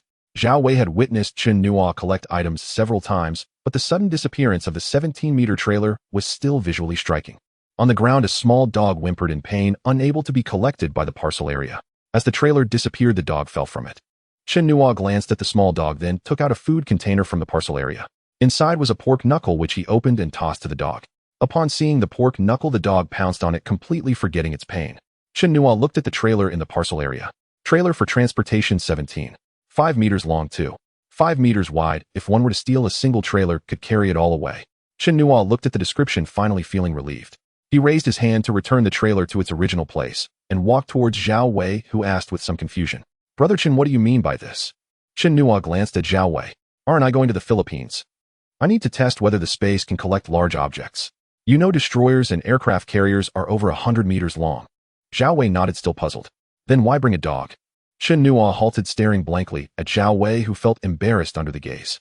Chen Nua then scanned the surroundings and whispered, You're really foolish. If I go to steal those ships, there will be people on board. I need to experiment first. It has already been confirmed that living creatures cannot be collected in the space. When the time comes, I'll directly collect the ships, and those people will only fall into the sea to drown. After Chen Nuo finished speaking, he continued forward. Zhao Wei suddenly understood, clapping his hands to show he got it. However, after walking a few steps he added, "Brother Chun, but that's a dog. If we don't test on a human, isn't that a bit unreliable?" Chen Nuo abruptly stopped. Although he felt Zhao Wei's comment was unnecessary, it seemed there was some truth to it. He turned to look at Zhao Wei. "Let's go, we need to test again." The two returned to the trailer, and the small dog was still chewing on the pork knuckle. Seeing them approach, it quickly bared its teeth, protecting the pork knuckle with its mouth. Chen Nuo cursed and told Zhao Wei to climb onto the trailer. Zhao Wei regretted speaking out, but under Chen Nuo's influence had no choice but to get onto the trailer. The trailer vanished and Zhao Wei fell to the ground, landing painfully. Zhao Wei struggled to sit up and came to Chen Nuo's side, who returned the trailer. "Brother Chen, indeed living creatures cannot be collected. Let's go." Chen Nuo stopped him, and Zhao Wei looked at him in confusion. Chen Nuo pointed again at the trailer. "Not yet, we need to consider special circumstances. This time when you get on the trailer, hold on to the body. I'll test." Zhao Wei cautiously grasped the trailer's body, constantly alert. When he saw Chen Nuo's hand pressing on the trailer, he focused intently. Bang. This time being vigilant, he did not fall to the ground. Chen Nuo approached Zhao Wei and asked, "What does it feel like?" Zhao Wei recalled, and then said, "I didn't feel much. I just felt a void in my hand before I fell." Chen Nuo nodded, then returned the trailer to its original place and pointed. "Get on again, but this time tie a rope around your waist." Zhao Wei thought for a moment, and then said, "Brother Chen, how about we use that dog for the test? After all, it's tied down." Chen Nuo agreed after considering it. In the end, Chen Nuo and Zhao Wei left the area. He had completed all the tests. The parcel area would not collect living creatures. Even if secured, it would only collect dead objects. In the afternoon, vehicles began to continuously enter alien storage. The Jiang Group had started full operations, and the municipal government had opened wide access. The transportation department had been notified that all vehicles from the Jiang Group and Chang Jianjun's team would not be inspected, and green channels were set up at the highway stations. Although the Jiang Group's headquarters is in Nanha City, their coverage extends across several surrounding provinces. It's true that pulling one hair can move the whole body. The commotion from the Jiang Group had set all the nearby provinces in motion. Endless supplies began to gather, and people from other provinces were puzzled about what was happening. They only saw truckloads of supplies continuously heading onto the highway. After some investigation, they finally understood the reason. The governments of various provinces began to contact Nanha City, hoping they could purchase the agricultural products and specialties from local farmers. The Nanha City government fully listened to opinions from all sides, then communicated with the Jiang Group and Chang Jianjun's team, directly agreeing to the demands of the provinces. Thus, an unprecedented situation arose. Provinces began connecting their supplies with the Jiang Group and Chang Jianjun, with truckloads of goods being transported to Nanha City. Chen Nuo was unaware of all this. He was busy receiving the continuously arriving supplies. Fortunately, alien storage had enough warehouses. Zhao Wei had already informed Old Lu to expedite the construction of makeshift warehouses to avoid a shortage. By evening, Jing Tao and Su Hao arrived, finding Chen Nuo laughing as he looked at the full warehouses of supplies. "Brother Chen." The two greeted him, and Chen Nuo turned to look at them, swallowing hard, his face showing unmistakable excitement. "You're here. How did things go?" Su Hao nodded, his face showing excitement and thrill. "The generators have been arranged, 30 each of gasoline and diesel. I've told them to try to get more, and they will send solar panels for the new energy ones." Jing Tao, seeing Su Hao finish, shared his situation. "I also used my dad's connections to find those pharmaceutical agents, and they've all agreed. They will deliver the medicines in the next few days, covering all aspects." Chen Nuo encouraged the two for a moment, then mentioned his trip to the Philippines the next night. Upon hearing this, both revealed a desire to accompany him. However, after Zhao Wei explained Chen Nuo's refusal, they had to suppress their cravings. "Zhao Wei is right, you three need to keep an eye on things here. I'm going to steal an aircraft carrier and military ships. Having too many people would make it easier to expose ourselves." The three understood, and seeing they grasped the situation, Chen Nuo stopped elaborating. Supplies continued to flow into the warehouse. Chen Nuo took the supply list handed to him by the person in charge, signed it, and locked the warehouse door. From afternoon until 10 at night, the total supplies received were approximately 4.3 billion. Chen Nuo had the three take him back to the villa area and told them to go rest. After the three left, Chen Nuo took out the van once more and drove towards the hotel. Chen Nuo lay on the hotel bed and soon fell asleep. Meanwhile, the entire Nanha City was bustling, as the night was their time of joy. In a high-end restaurant, Su Dalong and a group of people were toasting, their smiles unceasing. "Old Su, you're not quite yourself today. Is there some good news? Are you about to become a father-in-law?" Su Dalong downed his drink with excitement, looking at this. "Oldly, stop joking with me. Today I really am very happy. If you want to know, I don't mind telling you. Everyone else fell silent as they were leaders from various banks who gathered monthly to exchange information to avoid missing any major developments. Seeing the attention on him, Su Dalong excitedly declared, "I have exceeded my loan targets this year. Shouldn't I be happy about that?" Upon hearing this, the others became curious, knowing that at last month's gathering, Su Dalong had been fretting over how to meet his targets. "Old Su, quickly tell us who the big client was. You have no idea how pressured I am over here." Su Dalong, feeling proud, pushed his glass forward, and everyone understood. Old Li, sitting beside Old Su, hurriedly filled his glass. Su Dalong downed his drink before speaking. "You must have heard. Recently, the Jiang Group and Chang Jianjun signed contracts worth nearly $1 trillion. Upon hearing this, several lost interest, and another bank's head commented, "Old Su, we heard about this a while ago. I wanted to go and find that Chen Nua, but later I felt the risk was too great and didn't go." "Did you end up lending to Chen Nua?" Old Su nodded, and when the others heard this, they looked at him as if he were foolish. Old Su realized their thoughts and shook his head. "If you think I was deceived, that I'm a fool. You all see only the risks but not the opportunities." The one who spoke earlier, Fan Shuqiang, glanced at the others before looking at Su Dalong. "What? Do you know something we don't?" Su Dalong did not speak directly, but instead asked a question. "The reason you say there is a risk is because the other party only paid a 1.2 billion prepayment and signed a contract worth 10 billion. You are worried that in the end Chen Nua might not be able to settle the remaining payment. Am I right?" Everyone nodded, and Su Dalong chuckled. "You all being too clever often backfires. Yes, a 1.2 billion prepayment for 10 billion worth of goods does carry risks, but you must understand there is a premise: all goods must be stored in the warehouse within 10 days. Think about it, if the risks were truly that high, would the Jiang Group and those old foxes like Chang Jianjun rush in like moths to a flame?" They all understood clearly that even if they were deceived in the end, there would still be goods, and the prepayment would turn into a penalty for breach of contract. They almost hoped that Chen Nua would breach the contract so that the prepayment could be converted into a penalty. Old Li asked in confusion, "But if our bank loans the money to Chen Nua and he uses it to shop, what if something goes wrong? How do we fill this hole?" Su Dalong burst into laughter. "Haha, Old Li, let me not say anything for now. Pour me some wine, and I will tell you after I drink." Although Old Li was reluctant, he still filled Su Dalong's glass for the sake of his task, and Su Dalong drank it in one go. "Do you all share Old Li's thoughts?" Everyone nodded, and Su Dalong did not keep them guessing this time. "We must have collateral for the loan, right? We use those goods as collateral for the loan.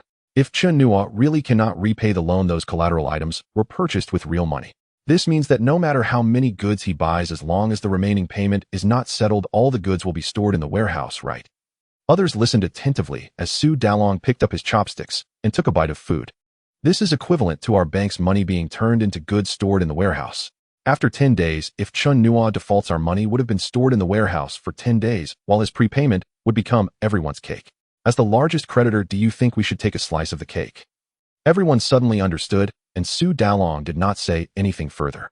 If Chen Nua pays the remaining amount on time, then there is nothing more to discuss. Just earn interest. Seeing that several people were deep in thought, Su Dalong spoke again. "I also heard that the city government has opened doors for us. Now that the city government supports Chen Nua, what risks could there possibly be?" While Chen Nua was sleeping, Su Dalong provided him with a huge boost, something Chen Nua never expected. A small butterfly could bring about such a tornado. The next day at exactly 6 in the morning, Chen Nua stepped out of the hotel. Li Shui watched from a distance as Chen Nua got into a taxi, her eyes revealing a hint of barely perceptible light. Chen Nua arrived at Alien Storage and found that Zhao Wei was already there. "Zhao Wei, you came quite early." Zhao Wei rushed to greet Chen Nua. "Brother Chen, you're here." After exchanging a few words, the two headed towards the cafeteria. They had a simple meal and then walked outside. By around 7 o'clock, a large truck arrived which belonged to the Jiang Group, loaded with a full truck of goods. As Chen Nua was about to greet them, his phone rang. He took out his phone and saw another unknown number. After thinking for a moment, he decided to answer it. After all, it could be good news. Seeing Chen Nua receive a call, Zhao Wei stepped forward. Chen Nua walked aside with his phone, talked for about a minute, and then hung up, heading towards the warehouse that was unloading goods. Zhao Wei saw Chen Nua approaching. "Brother Chen, if you have something to do, go ahead. I will keep an eye on things here." Chen Nua nodded. "Actually, there is something. Several bank executives are coming over shortly, and I suspect they want to lend me money." Zhao Wei was taken aback for a moment, then happily replied, "Brother Chen, I didn't expect these banks to be so eager to lend you money. I always heard my dad say that loans are hard to come by. It seems my dad's charm is not as great as yours." Chen Nua smiled, but did not respond. He was indeed quite surprised, or in fact, he did not lack money at the moment, as he still had 13 billion on his card. There was still over 300 million in cash in the package area. He wondered if his vision was too narrow, and whether he should. "The chicken is too beautiful." His phone rang again. He initially thought it was the bank people arriving and quickly looked at the phone. To his surprise, it was Su Li calling. "Hello, Sister Su, is there something urgent that you called me so early?" Su Li's voice came through. "Brother, I actually have something to tell you." Chen Nuo responded lightly. "Sister Su, go ahead." "What is it?" Su Li thought for a moment and then organized. "Brother, the city government contacted us because the group is working hard to transport goods from other provinces, attracting the attention of other provincial governments. After learning that we are engaged in normal trade, they expressed an intention to cooperate. We have already agreed, but with the involvement of several provinces, the volume of goods will reach an unimaginably large scale. Therefore, the reason I called you is to ask if you can handle it." Chen Nuo was taken aback. He thought about Su Li's words and then took a few deep breaths. "Sister Su, are you saying that now other provinces want to sell their goods to me?" Su Li nodded. "Yes, can you handle it?" Chen Nuo laughed heartily. "Sister Su, please assure them that no matter how much there is, I can handle it. However, I will only pay a portion of the prepayment up front, and the rest must wait until 10 days later. If they agree regardless of the amount, as long as they can deliver it to me within 10 days, I can handle it all." Su Li hesitated a bit. Ever since they did that embarrassing thing, she found herself frequently thinking about Chen Nuo and worrying for him. "Brother, you must think carefully. If something goes wrong in the end, you will face dire consequences." Chen Nuo was quite happy. 10 days. No, there are less than 8 days left now. By then, when the apocalypse descends, all rules will disappear, and he will possess a massive amount of goods. In the end times, he will be the one with the most power. "Sister Su, don't worry. When you have time later, come over. I will give you an additional prepayment so that we can go all out." After hanging up, Chen Nuo called Chang Jianjun again. From Chang Jianjun, he learned that the city government had also contacted them. After a brief conversation, he informed him about the need for an additional prepayment and asked him to bring others over. After waiting for about 20 minutes, several luxury cars drove into alien storage. Chen Nuo walked to the front of the cars where 5 or 6 middle-aged men and 7 or 8 young people, both male and female, got out. Chen Nuo had never met Li Hao, who had called him. He took the initiative to ask, "May I ask who is president?" After Li Hao got out of the car and heard Chen Nuo's words, he laughed heartily. "Brother Chen, just call me Brother Li. No need for formal titles." The young people, initially thinking that a young person coming to find President Li might upset him, were shocked by President. They were all somewhat worldly and understood from President Li's words that the young man in front of them, similar in age, was the protagonist of the day. Several middle-aged men stepped forward to shake hands with Chen Nuo, who learned that these people were representatives from the 4 major banks and 2 other banks. Several middle-aged men stepped forward to shake hands with Chen Nuo, who learned that these people. Thus the group went to the warehouse, where Zhao Wei had already arranged for people to wait for Chen Nuo and them. The warehouse doors opened, revealing a warehouse full of goods that left the young people in awe. Chen Nuo briefly introduced, "All the warehouses here have been sealed with goods worth approximately 15.5 billion. However, outside, goods are still continuously being transported into the warehouse for storage. Look over there." Everyone looked towards the large trucks that were continuously coming in and out. Several bank executives nodded, then instructed the young people to record the goods and take pictures. After a round, Su Li's call came in. Chen Nuo answered and asked her to wait for him at the previous warehouse. "Brothers, Director Su from the Jiang Group has arrived. She brought me news that several surrounding provinces want to sell their goods to me. Soon I will be negotiating additional prepayments for the contracts with the Jiang Group and Chang Jianjun." Everyone was taken aback, their hearts racing. They did not expect that Chen Nuo would drive the development of several provinces. This was no small feat, and they instantly made a decision, all looking towards Old Li. "Brother Chen, we have also gotten a rough idea of your situation. How about this? All 6 of our banks lend you 20 billion each based on the standards of the Nanha City Bank." Chen Nuo was naturally overjoyed, and everyone quickly agreed, swiftly issuing 6 cards from various banks. The young people were filled with excitement. The men looked at Chen Nuo, wishing they could be him, while the women, with their alluring peach blossom eyes, gazed at Chen Nuo as if they wanted to devour him. Several bank presidents left with their associates, informing Chen Nuo that the funds would be deposited into his bank card in about an hour. After sending them off, Chen Nuo returned to the previous warehouse and saw Su Li standing elegantly waiting for him. "Sister Su, are you tired from standing?" Su Li shook her head. "Why? Are you done with your business?" Chen Nuo approached her, nodding to the few people standing next to Su Li as a greeting. "I'm done, and look, those banks are eager to send me money. What else could I say? I can't refuse to give them face, can I?" Su Li was momentarily taken aback, then broke into a playful laugh. "You're quite full of yourself, aren't you?" Chen Nuo leaned closer to Su Li and whispered softly, just loud enough for the 2 of them to hear. "What? Sister, why don't you take a whiff? Your little brother smells amazing." Su Li blushed brightly. Fortunately, those behind her did not notice. She cleared her throat. "Let's not chat idly. How much additional advance payment are you planning to make this time?" Chen Nuo did not respond directly, but countered, "Sister Su, how much supplies do you think those provinces can provide within 8 days? Su Li frowned slightly, thinking for a moment before shaking her head. "It's hard to estimate. Even if it's not in the trillions, it has to be around 7 or 800 billion. Chen Nu nodded. Indeed, the supply from several provinces was hard to gauge. In that case, let's say 1 trillion then. Sister Su, I'll prepay you 60 billion first, and then I'll prepay 40 billion to Chang Jianjun and the others. How does that sound? Su Li was taken aback, and the others looked at Chen Nuo in shock. An advance payment of 20 million or 1 billion was already astonishing. Has it inflated to this extent in just 2 days? Are we already measuring in hundreds of billions? Sister Su surprised. Didn't I just say that the banks are eager to give me money? They've already loaned me 120 billion. Su Li exclaimed in astonishment. What? 120 billion? What are these banks planning to do? Little brother, you must act within your means. I don't want you to end up in irreversible trouble.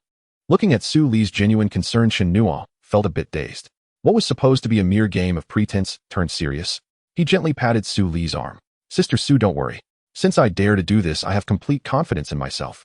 At that moment, a notification sound from his phone rang. Chen Nuo took out his phone, smiling as he showed Su Li the messages that confirmed the funds had been deposited.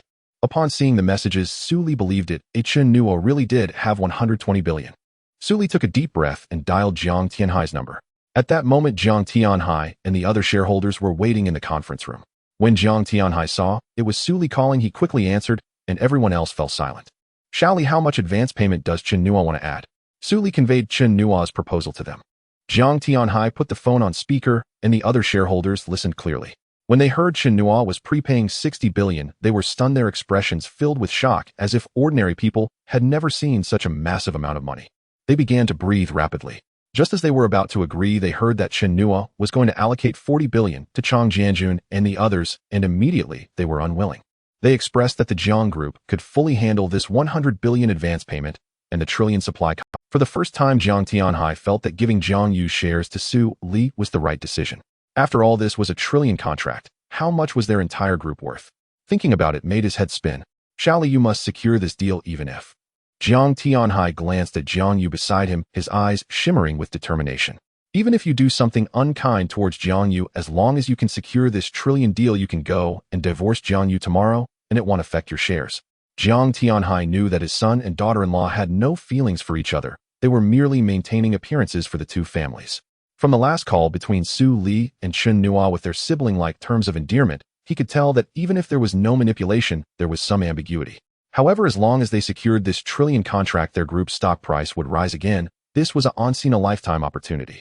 Su Li was initially startled upon hearing Jiang Tianhai's words, but then she became excited. Dad, are you serious? As long as I secure this trillion contract, you'll agree to my divorce from Jiang Yu. Chen Nuo was stunned upon hearing Su Li's words. Why did the conversation about cooperation suddenly turn to divorce? Why would you want a divorce? Jiang Tianhai looked at Jiang Yu, whose face was flushed, covering the bottom of his phone. Jiang Yu, don't be foolish. Think about it. If we secure this trillion contract, how much will your 10 shares be worth? At least over 100 billion. Can't you see clearly? You two have no feelings at all. With over 100 billion, what kind of woman can't you find? Jiang Tianhai's words shone like the dawn, instantly dispelling the darkness within Jiang Yu. Indeed, previously losing 16 of the shares was equivalent to losing 100 billion, but in less than 2 days, he was about to gain 100 billion. Jiang Yu immediately understood his father's good intentions. He nodded vigorously, a rare smile appearing on his face. Seeing Jiang Yu no longer being foolish, Jiang Tianhai spoke to Su Li on the other end of the phone. Xiao Yu has agreed. As long as you can secure this trillion contract for the group tomorrow, in a moment when you return, you can immediately go to the Civil Affairs Bureau to handle the divorce. Su Li's face lit up with joy. It's a deal. Su Li hung up the phone, and under the gaze of many took Chen Nuo into the warehouse. The others stared in shock, having guessed something from the earlier conversation. Once inside the warehouse, Chen Nuo was pulled into an embrace by Su Li, exchanging some shy words, their passion heating the air. After a long while, their lips parted, and Su Li, breathless, left Chen Nuo's embrace, her eyes sparkling. Little brother, you heard that right. As long as I can secure this trillion contract, I can divorce Jiang Yu immediately, and from then on I'll be free. Looking into Su Li's bright eyes, Chen Nuo knew he couldn't hesitate now. Regardless of whether Su Li's love was genuine or feigned, he could only agree to ensure she would work harder to obtain more supplies for him. Thus, Chen Nuo's face showed deep excitement. Really? In that case, Sister Su, I will directly prepay you 100 billion as an advance. Hurry up and regain your freedom. I don't want us to remain entangled like this indefinitely. The two tidied their clothes and walked out of the warehouse. Su Li showed no signs of pretentiousness, remaining calm in the face of others' gazes. They quickly signed the contract, and Chen Nuo transferred the funds from several bank cards to the bank card designated by As soon as the transfer was completed, Chang Jianjun and the others approached. When they heard that Chen Nua had signed a trillion contract with the Jiang Group, they stared at him in astonishment. At the same time, they grew anxious, worried that Chen Nua might not have enough funds to cooperate with them. Chen Nua urged them to remain calm, sending off Su Li and the others before turning back to smile at Chang Jianjun and the others. I still have 30 billion available to pay you as an advance. How about you supply me with 300 billion worth of goods for this 30 billion advance? Upon hearing Chen Nua's offer, the ones who should have been happy suddenly felt uneasy.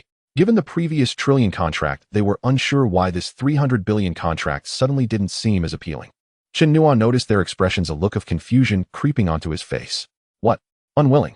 Chang Jianjun suddenly came to his senses and slapped himself hard, his mind waking up considerably due to, Brother Chen, I must have made a fool of myself. Look at my greed. I used to struggle to get orders worth hundreds of millions, and now I have a 300 billion contract before me, yet I dare to compare it with Director Zu's trillion contract. Sai, I must admit, I am just a common man after all. The others also regained their senses, having had similar thoughts, and they all burst into laughter.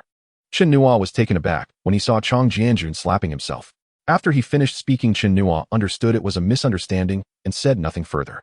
This was the tale of how a greedy heart can swallow an elephant. After a few people finalized the details, they quickly signed the contract. Chen Nua transferred 2 billion from the last card and 1 billion from the bank account in Nanhua City, leaving only 30 million as petty cash for emergencies. Once everyone had left Chen Nua's side, as he sat on the steps feeling as if everything around him was shrouded in mist, making it all seem unreal. He initially only wanted to procure supplies worth billions, but unexpectedly supplies worth over 1 trillion were continuously converging towards him, leaving him momentarily at a loss. Zhao Wei stood in front of Chen Nua, observing his dazed expression, and asked, Brother Chen, is something wrong? Chen Nua snapped back to reality, shaking his head with a bitter smile, having to admit he was merely human. He looked up at Zhao Wei, his eyes revealing unprecedented determination. It's nothing, just a bit of sentimentality. Zhao Wei, several provinces around us are sending supplies our way exceeding 1 trillion. Are you prepared to receive them? Chen Nua stood up, and Zhao Wei was astonished. He hadn't expected that just a short while apart Brother Chen had orchestrated such a grand affair. The thought of 1 trillion in supplies was exhilarating. Chen Nua checked the time. The morning had passed in a blur. He and Zhao Wei headed towards the cafeteria, first sending the prepared yellow braised chicken to the warehouse. After they finished eating, they returned to the warehouse, where someone was watching over the food. Chen Nua instructed everyone to leave, and once they were a distance away, he packed up all the yellow braised chicken. Glancing at the time, Chen Nua saw it was already past 1 in the afternoon. He didn't plan to linger here and decided to head to the airport to wait for his flight. Thus, Chen Nua briefed Zhao Wei a bit, asking him to keep a close watch on these supplies over the next couple of days. He assured Zhao Wei he would return tomorrow at the earliest or the day after at the latest. He also called Su Hao and Jing Tao. After hanging up, Chen Nua declined Zhao Wei's offer to drive him, taking a taxi to the airport instead. The airport in Nanhua City was vast and appeared very advanced.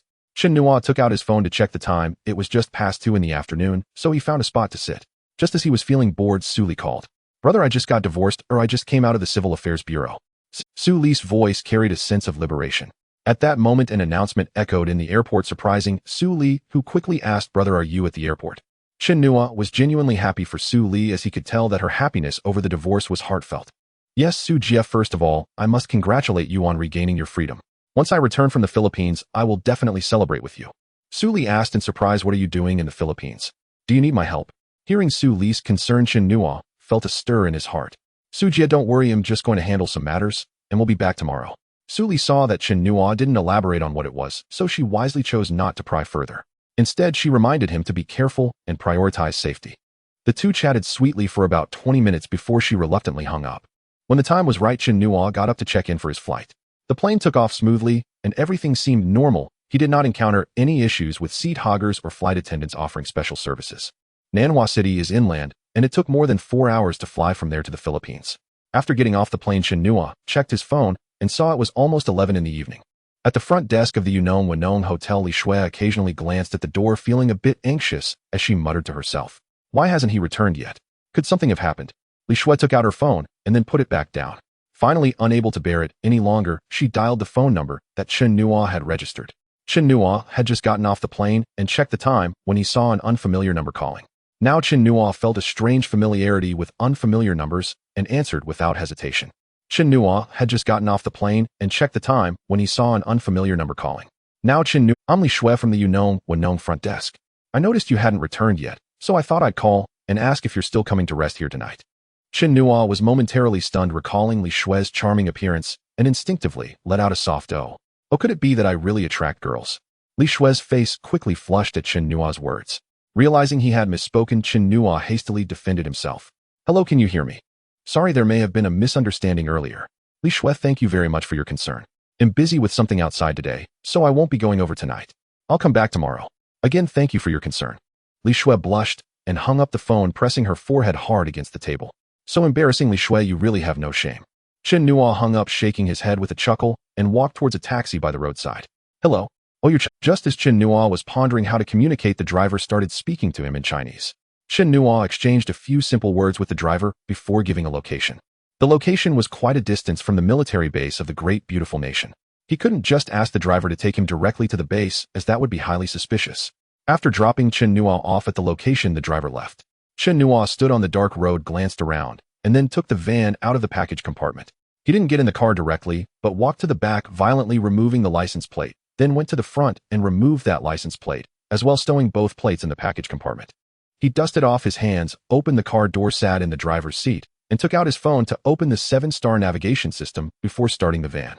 Chen Nua drove to the seaside, gazing at the military base in the distance where dozens of massive warships cast their shadows.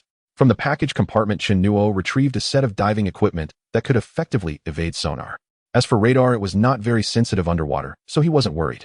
He slowly donned the diving suit, and with a non-metallic oxygen tank on his back, made his way into the water. Chen Nua descended steadily, quickly reaching a depth of 100 meters of depth that only the most skilled divers could reach.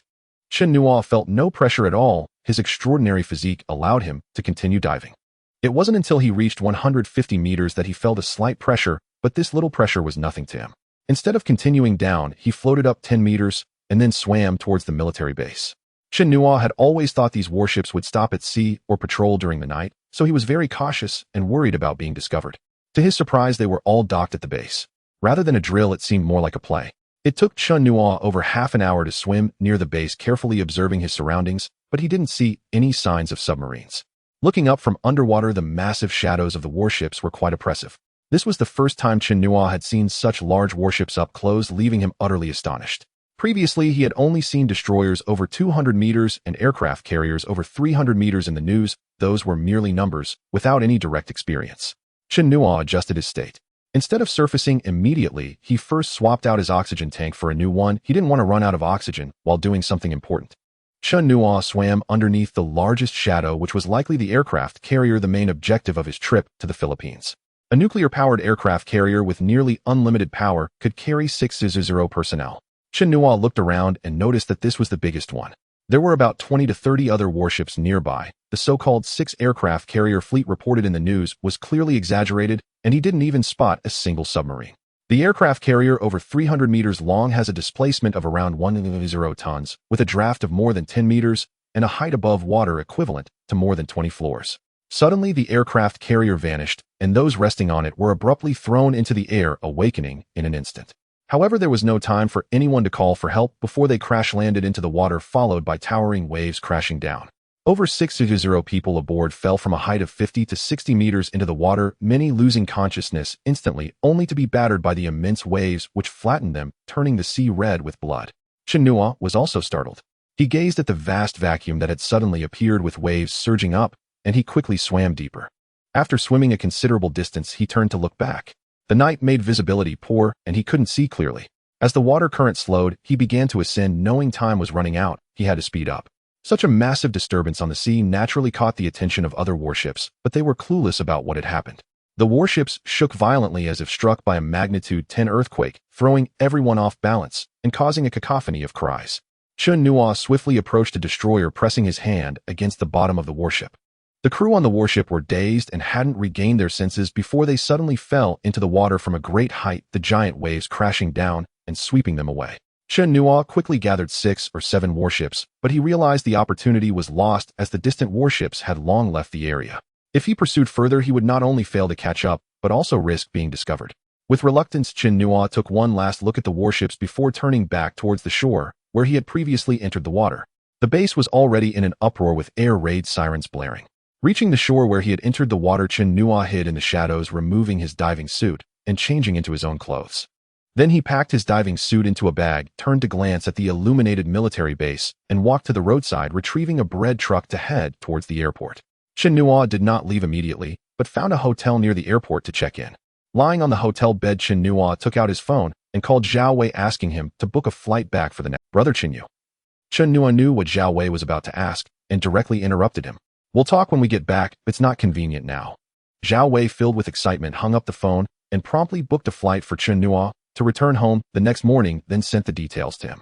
At that moment, Chen Nua was lying on the bed looking at the warships in his bag, a broad smile spreading across. The nuclear-powered aircraft carrier, measuring 320 meters in length, 78 meters in width, and 53 meters in height, equipped with 2 nuclear reactors, offers near limitless power. This behemoth also carries numerous weapons. My friend, how can you not be excited about this? 3 destroyers, each 180 meters long, 20 meters wide, with a draft of 6 meters, are quite impressive vessels. 2 supply ships ensure there is no shortage of fuel. How much exactly? In any case, it's a lot. 2 amphibious assault ships equipped with tanks and aircraft. Any real man must take a stand. The military of the Philippines immediately received news of the disappearance of the aircraft carrier and 7 warships, and they rushed to contact the United States. After urgent communication, they decided to temporarily keep the information under wraps. But with such a huge commotion, how long could they keep it secret? At 7 the next morning, Chen Nua completed his check-in procedures and sat on the plane, still in disbelief that neither the Philippines nor the United States had made any moves. Everything was eerily quiet. There wasn't even any news. He instinctively glanced at the bag. If it weren't for the aircraft carrier and warships still being there, he would have thought everything from last night had never happened. What Chen Nua didn't know was that the military base had been completely sealed off, and the personnel inside were being interrogated one by one. Such a large fleet couldn't just disappear without a trace. There had to be an insider. This had nothing to do with Chen Nua anymore. After a flight of over 4 hours, the plane landed at the Nanhaishi airport. He stepped out of the airport and waved down a taxi. On the road, Chen Nua saw large trucks loaded with supplies heading towards alien storage, and he felt an indescribable sense of comfort. Although there were many trucks on the road, traffic was not congested, it was just a bit slower.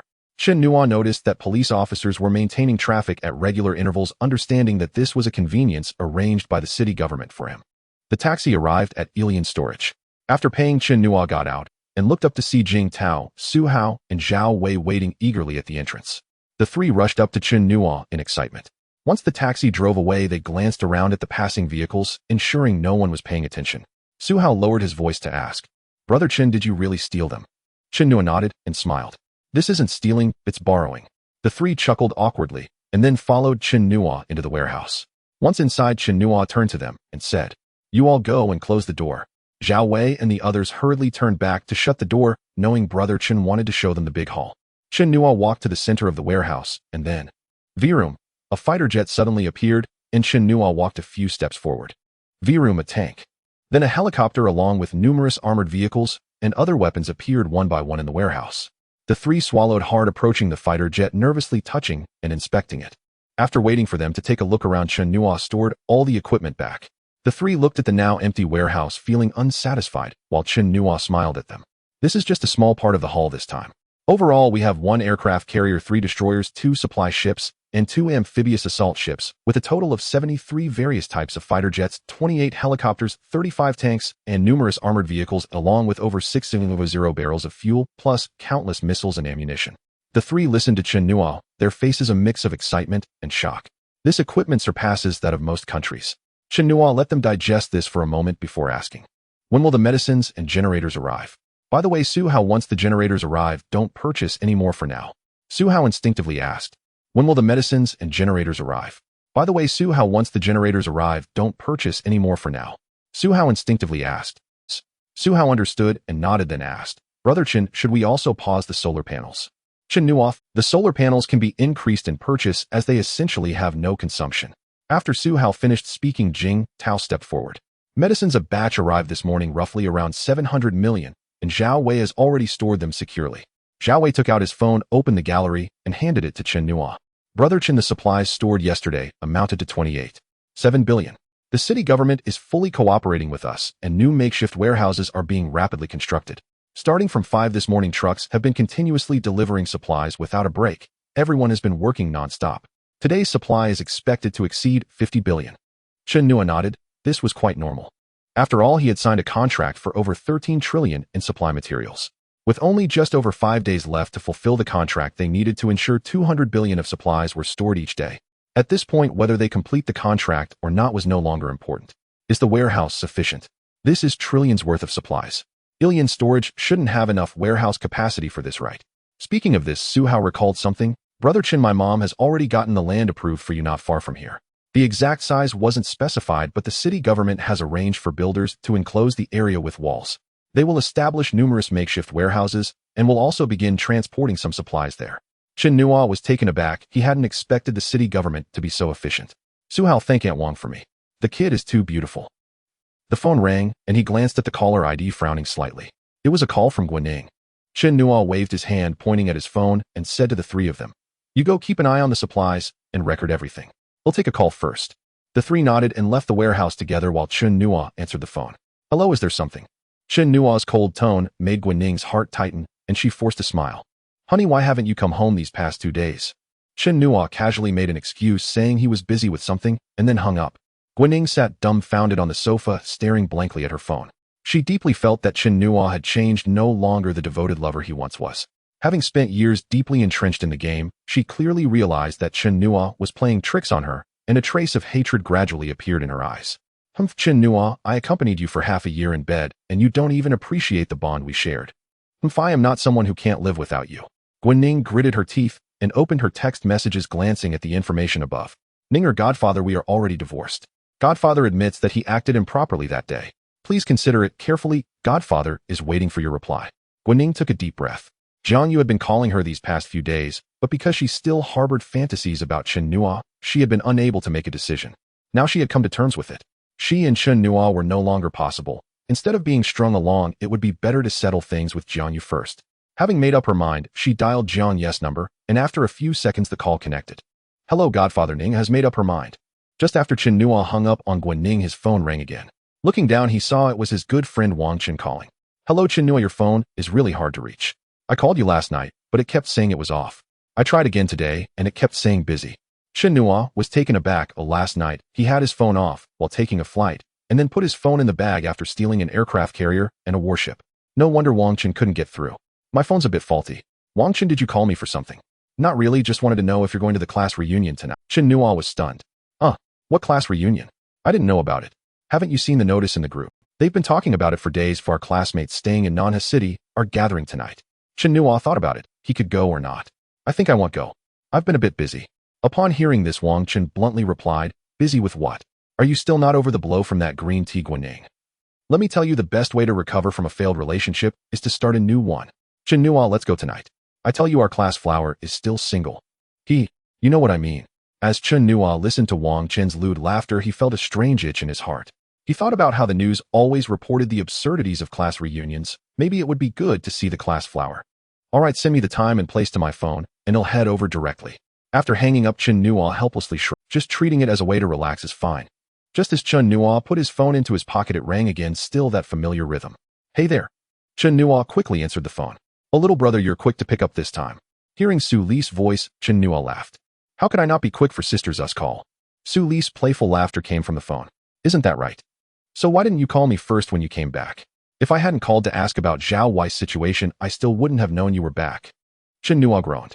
"Sister Su, this time it was my fault, but I really just got back and didn't have the time to call you." "All right, I'll let you off this time, but if there's a next time, let's have dinner together tonight, little brother, I missed you."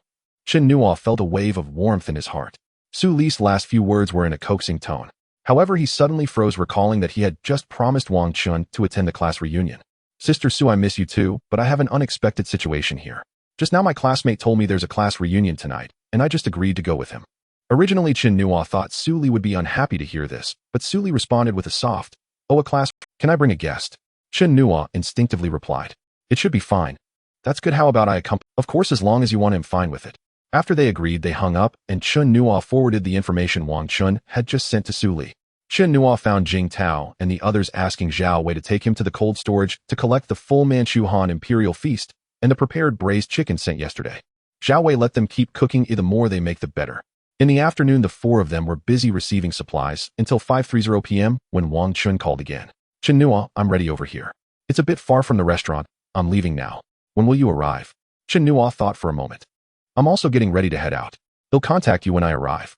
After hanging up, Chen Nua instructed the three and then took a taxi. He didn't go directly to the restaurant, but first arrived at Nai Nong Wanong. The receptionist was not Li Shui. She was on the late shift. Chen Nua arrived at the room, first took a shower, then lay on the bed. Checking the time, it was 6:30 p.m. He began to get dressed. The gathering was at 7 p.m. He checked the restaurant's address, which was not far from his hotel. After getting dressed, he called Su Li. Due to being too busy, Su Li would arrive later and asked Chen Nua to go. Chen Nua stepped out of the hotel. He originally planned to take a taxi, but noticed many shared bikes on the road, so he scanned the code and rode a shared bike. On the road, an Audi was waiting at the traffic light, when suddenly a heavily made-up woman in the passenger seat pointed outside. Sisters, look, a handsome guy. The back seat of Beauties looked out the window. It must be said that since Chen Nua's body had become lean coupled with the nurturing of wealth these past few days, his overall aura had undergone a tremendous change. The man driving glanced at Chen Nua and saw that he was indeed good-looking, but he disdainfully said, "So what if he isn't he still riding a broken bicycle? Let me tell you, in today's society, a man must have money, or otherwise he can't even support himself. What good is looking good?" The woman in the passenger seat, Ma Meng, glanced at the driver Zhang Sun. They were dating, and she sensed her boyfriend was a bit unhappy, so she nodded and said, "Sun Sun is right, a man must have abilities to earn others' respect." The Beauties in the back seat didn't care about this. They were all looking at Chen Nua. When Zhang Sun saw the green light, he wanted to drive away from the pretty boy outside, but due to the heavy traffic at this time, Chen Nua, riding the bicycle, always managed to keep pace with them. Zhang Sun glanced in the rearview mirror at the Beauties in the back seat, continuously discussing Chen Nua, feeling increasingly uncomfortable. Finally arriving at the destination, Zhang Sun drove into the underground parking lot, and Chen Nua parked the shared bike at the roadside and dialed Wang Chen's number. "Hello, I arrived. Where are you now?" "Okay, see you soon." Chen Nua stood at the restaurant entrance waiting for a while, and saw Wang Chen walking out of the restaurant, looking around, but not recognizing him. It wasn't until Wang Chen took out his phone to call that Chen Nua laughed and said, "Haha, Wang Chen, how come you don't recognize me?" Wang Chen was taken aback. He turned to look at Chen Nua beside him. He had seen this person look familiar, but he hadn't thought of Chen Nua. You are Chen Nua?" Chen Nua nodded. Originally, he thought Wang Chen would happily give him a hug, especially since he learned from the original owner's memories that their relationship was indeed very close. However, Wang Chen showed no signs of happiness. He first looked Chen Nua up and down. "Chen Nua, you really are. Sai, that Guaning is simply too much. Look at how thin you've become. Oh, what kind of blow must you have endured to lose so much weight?" Wang Chen's words left Chen Nua momentarily stunned. Only after several seconds did he grasp their meaning. Yet he acknowledged Wang Chen as a true friend. Only genuine friends inquire sincerely about one's current circumstances. "Chen Nua, come on. We're getting you laid today." The two slung arms over each other's shoulders and headed toward the restaurant when a voice suddenly rang out from behind. "Wang Chen." Wang Chen halted and turned. Zhang Sun approached with 4 young women in tow. Zhang Sun, Ma Meng, Li Qian, Chu Yuan, and Ma Shimeha. What a joy to see you all. The group exchanged warm greetings at the entrance while Chen Nua stood quietly aside, smiling serenely. In truth, Zhang Sun and the others had noticed him earlier, but failed to recognize him. "Wang Chen, who's this handsome fellow?" Wang Chen laughed heartily. "Can't you tell? I didn't recognize him either, at first. It's Chen Nua." Zhang Sun's memory gradually coalesced. The face before him truly matched the old image. Ma Meng and the others were even more astounded. Chen Nua had once been merely passable in appearance, slightly pudgy. Now he radiated sunlit confidence. Noticing Ma Meng's expression, Zhang Sun felt a flicker of displeasure and cleared his throat dryly. "Chen Nua, it really is you. How dramatically you've changed. Just now we saw you riding a shared bicycle on the street. Had we known it was you, we'd have given you a ride." Chen Nua glanced at Zhang Sun and sensed subtle hostility, yet felt utterly bewildered. He exchanged only brief pleasantries with the group before entering the restaurant together. Inside a spacious private dining room stood 2 large tables already occupied by numerous guests. Chen Nua followed Wang Chen and the others inside. As introductions unfolded, attention inevitably fell upon Chen Nua, the unfamiliar face among them. Zhang Sun broke the silence. "Don't be surprised. This is Chen Nu. Look how much he's changed. Just now I spotted him riding a shared bicycle on the street. I couldn't recognize him at all." Chen Nua's brow furrowed briefly, then smoothed. Upon hearing had arrived by shared bicycle, the classmates' initial warmth cooled noticeably. They settled into conversation, boasting about careers and salaries. Chen Nua sat beside Wang Chen, listening calmly as they recounted tall tales. "Hey, where's class president Li Sheng? We're waiting for him." Zhang Sun scanned the room, realized Li Sheng was absent, and called out loudly. He Zhang Sun didn't. Our class president's risen spectacularly. He's now a manager at a major corporation, earning over $500,000 annually. And lately, he's been courting our former campus beauty Wu Shasha. Right now he's picking her up. At Wu Shasa's name, Chen Nua lifted his gaze toward the speaker. From his predecessor's memories, he recalled having confessed his feelings to Wu Shasha and been gently refused.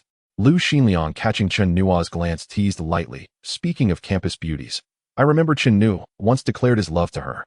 Zhang Sun looked toward Chen Nuo, seated quietly in the corner, a faint disdain flickering in his eyes. "Lu Xinliang, you almost made me forget. I heard Wu Shas is still unattached. Perhaps Chen Nuo still stands a chance." Laughter erupted across the room. Wang Chun bristled at the mockery and rose to defend Chen Nuo, only to be gently restrained. Puzzled, he met Chen Nuo's steady gaze and nodded silently. A soft click, the door swung open. Class President Li Sheng stood aside with gentlemanly grace as a stunning woman entered. Wu Shasha was undeniably exquisite. Rosy lips, pearly teeth, flawlessly applied makeup. Her presence evoked the ethereal charm of a woodland sprite. Li Sheng closed the door. After exchanging pleasantries with the crowd, he took his seat and asked, "We heard laughter outside. What joyful news are we missing?" Lu Xinliang eagerly recounted the earlier exchange to Li Sheng and Wu Shasha. Li Sheng's brow creased faintly as he studied Chen Nuo. Wu Shasha too registered mild astonishment at his transformed demeanor. Meeting their gazes with calm composure, Chen Nuo held their eyes steadily. Li Sheng paused thoughtfully, then said, "Chen Nuo, you've changed beyond recognition. Had we crossed paths on the street, I doubt I'd have known you." Zhang Sun seized the moment, raising his voice deliberately, "Absolutely. Just now I was driving my beat-up Audi when I spotted Chen Nuo pedaling a shared bicycle. I didn't recognize him at all. Otherwise I'd certainly have given him a lift." Others chimed in teasingly, "Zhang Sun, that's going too far. Didn't you just spend over 300,000 on that beat-up Audi? If that's shabby, what does Chen Nuo's bicycle even count as?" Li Sheng gave a soft, knowing hum, his eyes glinting with amusement as he regarded Chen Nuo. Beside him, Wu Shasha glanced briefly at Zhang Sun, disapproving yet silent, as if watching a stage play unfold. Sensing Wu Shasha's gaze, Zhang Sun grew bolder. "Chen Nuo, what do you do for work? If you're dissatisfied, we classmates would be happy to help you find something better." Chen Nuo gazed calmly at Zhang Sun. This scene felt intimately familiar, the classic prelude to a protagonist's dramatic revelation. So he played his part perfectly. Currently, a freewheeling man of leisure. At this, subtle disdain flickered across several faces, the women's eyes dimmed with quiet disappointment. Especially the unmarried women. They shook their heads. No matter how handsome a man might be, beauty alone cannot fill the rice bowl. Wu Shasha, however, was genuinely startled. She hadn't expected such unshakable confidence in his tone. Indeed, confidence. His expression bore no trace of dejection, only luminous self-assurance. Li Sheng waved his hand grandly and declared cheerfully, "Chen Nuo, you're no longer a boy. You must work. Fortunately, our company is hiring security guards right now. Don't underestimate this role. It pays 3,800 per month." "Interested?" Lu Xinliang exclaimed, "Class President, what generous pay. A big company truly knows its worth. I earn barely over 4,000 myself." "Chen Nuo, thank your president." Zhang Sun added, "If security doesn't appeal, we're also hiring janitors, 3,500 monthly. Let me know tomorrow if you'd like the position." Chen Nuo surveyed Li Sheng and Zhang Sun, then swept his gaze across the room. "So, just these two options. Does no one else have openings to recommend? Weren't you all just offering help? Let's hear what else is available. I, as an unemployed wanderer, would appreciate choices." Stunned silence followed. The men's contempt deepened, the women's disillusionment intensified. They couldn't fathom such audacious self-assurance. Did he truly fail to grasp their mockery? Wang Chun tried repeatedly to intercede, but each time Chen Nuo gently held him back, leaving him no choice but to wait. Li Sheng observed Chen Nuo's unruffled, expectant expression, then turned to Wu Shasha and the others. Success in this world demands social acumen. Friends offer job leads out of old camaraderie, but with that attitude, even if I handed you my own position, you'd hold it for but a day." Nods of agreement rippled through the room. Chen Nuo smiled faintly, studying Li Sheng's theatrical sigh of regret. "I hear, Class President, you're now in management, with an annual salary exceeding 500,000. Li Sheng's pride shone unmistakably. Catching Wu Shasha's admiring glance, he modestly inclined his head. Chen Nuo pressed further. "Class President, may I ask the name of your esteemed company?" Zhang Sun shook his head, a mocking smirk playing on his lips. "Chen Nuo, so the janitorial post wasn't tempting enough. You'd rather guard doors at the president's firm. Class President, when Chen Nuo joins your team, please ensure no fellow guards bully him." Li Sheng chuckled. "Very well, Chen Nuo. If you truly wish to join us as security, let me tell you our company." As Li Sheng spoke the name, Chen Nuo pulled out his phone and tapped swiftly. Everyone stared, baffled. What on earth was he doing? Lu Xinliang suddenly understood and grinned. "Chen Nuo, you never cease to amaze. Prudent indeed. Better verify the company's legitimacy first. Wouldn't want to get scammed." Understanding dawned. Laughter swelled again, until Chen Nuo, serene amid the mirth, sent a text message, then dialed Su Li's number. "Hello, Sister Su. No rush, you can come whenever convenient. By the way, I've just sent you a message. Contact that company immediately. I intend to acquire it. Price is irrelevant. Silence crashed down as every laugh died midair. Chen Nua turned to Li Sheng, whose astonishment was palpable, and continued. Sister Su, I require the acquisition completed within 10 minutes. I know it's ambitious, but use capital as needed. I demand results, regardless of cost. Formalities can follow later. Also convene an emergency video conference with all executives. Inform them their company has been acquired. That is all. Thank you for your efforts. Chen Nua hung up the phone, sitting there calmly, and looked up at the others. Chen Nua, given your mental state, I advise you to see a doctor, preferably get a brain CT scanner. I suspect you have a serious illness. The others were shocked by Chen Nua's outrageous words, and they dared not mock him anymore. They were genuinely afraid that if Chen Nua truly went mad, he might harm them, and the court would label it as insanity, leaving them without any compensation. At that moment, the food had started to arrive, and everyone began eating while chatting. Chen Nua was glad for the peace. He picked up his chopsticks and casually grabbed a few bites, chatting idly with Wang Chen beside him. About 6 or 7 minutes later, while everyone was exchanging drinks, suddenly Li Sheng's phone rang. His brow furrowed. He put down his chopsticks, took out his phone, and his heart raced, causing his hand to tremble as he nervously looked up at Chen Nua. Everyone turned to look at Li Sheng. Those closer, such as Wu Shasha and Zhang Sun, saw that Li Sheng's phone was receiving a video call. They recalled Chen Nua's earlier words, and a sense of absurdity brewed among them. Li Sheng swallowed hard and then opened the video. Colleagues, I have an urgent announcement for you just now. Jiang Group has acquired our company. From now on, everyone must work hard. The subsequent words were completely lost on Li Sheng. All he felt was shock and disbelief. His mind. The others paused with their chopsticks, looking at Chen Nua in astonishment. They saw him taking a bite of food, and he smiled back at them. A few seconds later, Zhang Sun was the first to voice his doubts. Li Sheng, this must be a coincidence. The video just said that Jiang Group acquired your company. Jiang Group is a star enterprise in Nana City. How could Chen Nua possibly influence their decision? Besides, your company is valued at 20 million. How much could Chen Nua even have? This is definitely a coincidence. Zhang Sun spoke convincingly, and everyone agreed with him. They were unwilling to see someone they had just mocked become an object of admiration. Just as Zhang Sun finished speaking, Chen Nua's phone rang. Chick is too beautiful. He took out his phone in front of everyone. It was Su Li calling, and he switched to speaker mode. Hello, Sister Su. Brother, I've handled what you asked earlier. That small company was acquired in the name of Jiang Group for 15 million, and I've already requested their leadership to urgently hold a video meeting. Okay, I've got it. How long until you arrive? All right, I'll wait for you here. Chen Nua hung up and then looked at Zhang Sun, whose face was filled with embarrassment. Chen Nua narrowed his eyes. This guy had been picking on him all day, so he teased. Zhang Sun, what did you just say? How much could I have even if I had money? Well said. Chen Nua turned and patted Wang Chen next to him. Come on, tell me your bank account number. Wang Chen was taken aback and instinctively asked for what. Chen Nua smirked. Just give it to me, no need for all this nonsense. Wang Chen glanced at Chen Nua twice and then took out his wallet, handing him a bank card. The others vaguely guessed what Chen Nua was about to do, but they still couldn't believe their assumptions. They watched as Chen Nua opened his mobile banking app and input Wang Chen's card number. Chen Nua returned the bank card to Wang Chen and said, Wang Chen, I have money now, but someone pretends to be tough in front of me, saying how much could I possibly have even if I had money? I can't tolerate this, so here I'll transfer you 50 million. Spend it freely and let some people see my strength. Chen Nua said as he entered the password. Ding! A notification of the deduction came from Chen Nua's side.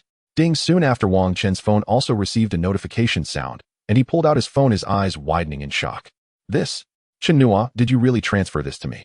100,000 million, is it really 50 million?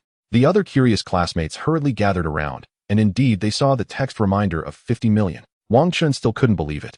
He opened his mobile banking app, and as the others watched him log in, they saw the balance, a number starting with 5, followed by a row of zeros, with only the last few digits different. Wow, it's really 50 million. Zhang Sun sat there in a daze, his eyes filled with astonishment. Wu Shasha looked at Chen Nua with shining eyes, elegantly walking up to him with a glass of wine. Old classmate, long time no see, shall we have a drink? Chen Nua looked up at Wu Shasha, her eyes seemed to speak lively and beautiful. Chen Nua glanced at Li Sheng, who meeting Chen Nua's gaze forced a stiff smile. Oh, I heard that the class monitor is pursuing you. If I drink with you, the class monitor might not be happy, right? Li Sheng waved his hands hurriedly, cold sweat beading on his forehead.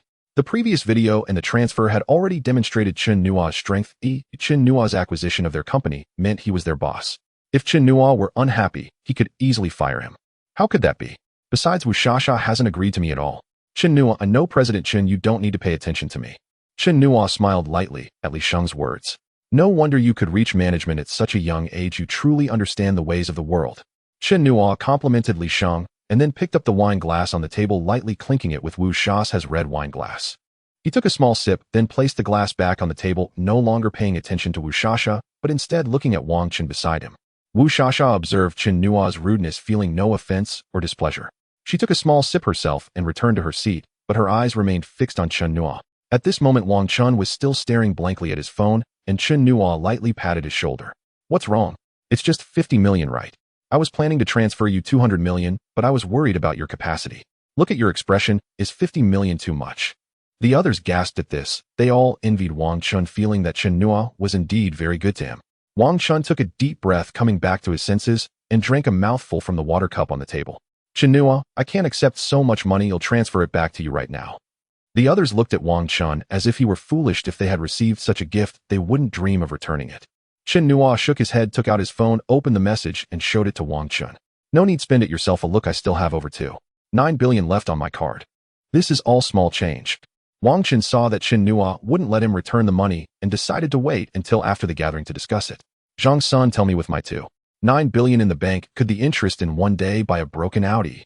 Zhang Sun revealed an unpleasant smile on his face as Lu Xinliang, who had been mocking Chen Nua earlier, approached him with a glass in hand. Chen Nua, I underestimated you earlier. Here I toast to you and apologize. Chen Nua didn't even glance at him. Aside from Zhang Sun, he was the one who had jumped high earlier. Lu Xinliang forced a smile and returned to his seat. The atmosphere on site turned a bit cold as everyone regretted mocking Chen Nua earlier. The male classmates looked discontentedly at Zhang Sun and Lu Xinliang. If it weren't for them, Chen Nua, who was now thriving, would have been able to help them. Now, with Lu Xinliang's earlier misfortune as a reminder, no one dared to toast Chen Nua. Some clever individuals had already started to toast Wang Chen, and several single female classmates exchanged phone numbers with him. Wang Chen welcomed everyone, and the atmosphere started to recover a bit. Chen Nua enjoyed his drink, and when he looked up, he noticed Wu Shasha staring at him. Their gazes met, and Wu Shasha raised her red wine glass towards Chen Nua before taking a sip. She set the glass down and licked the residual wine from the corner of her mouth, her cheeks flushed like a ripe peach, incredibly alluring.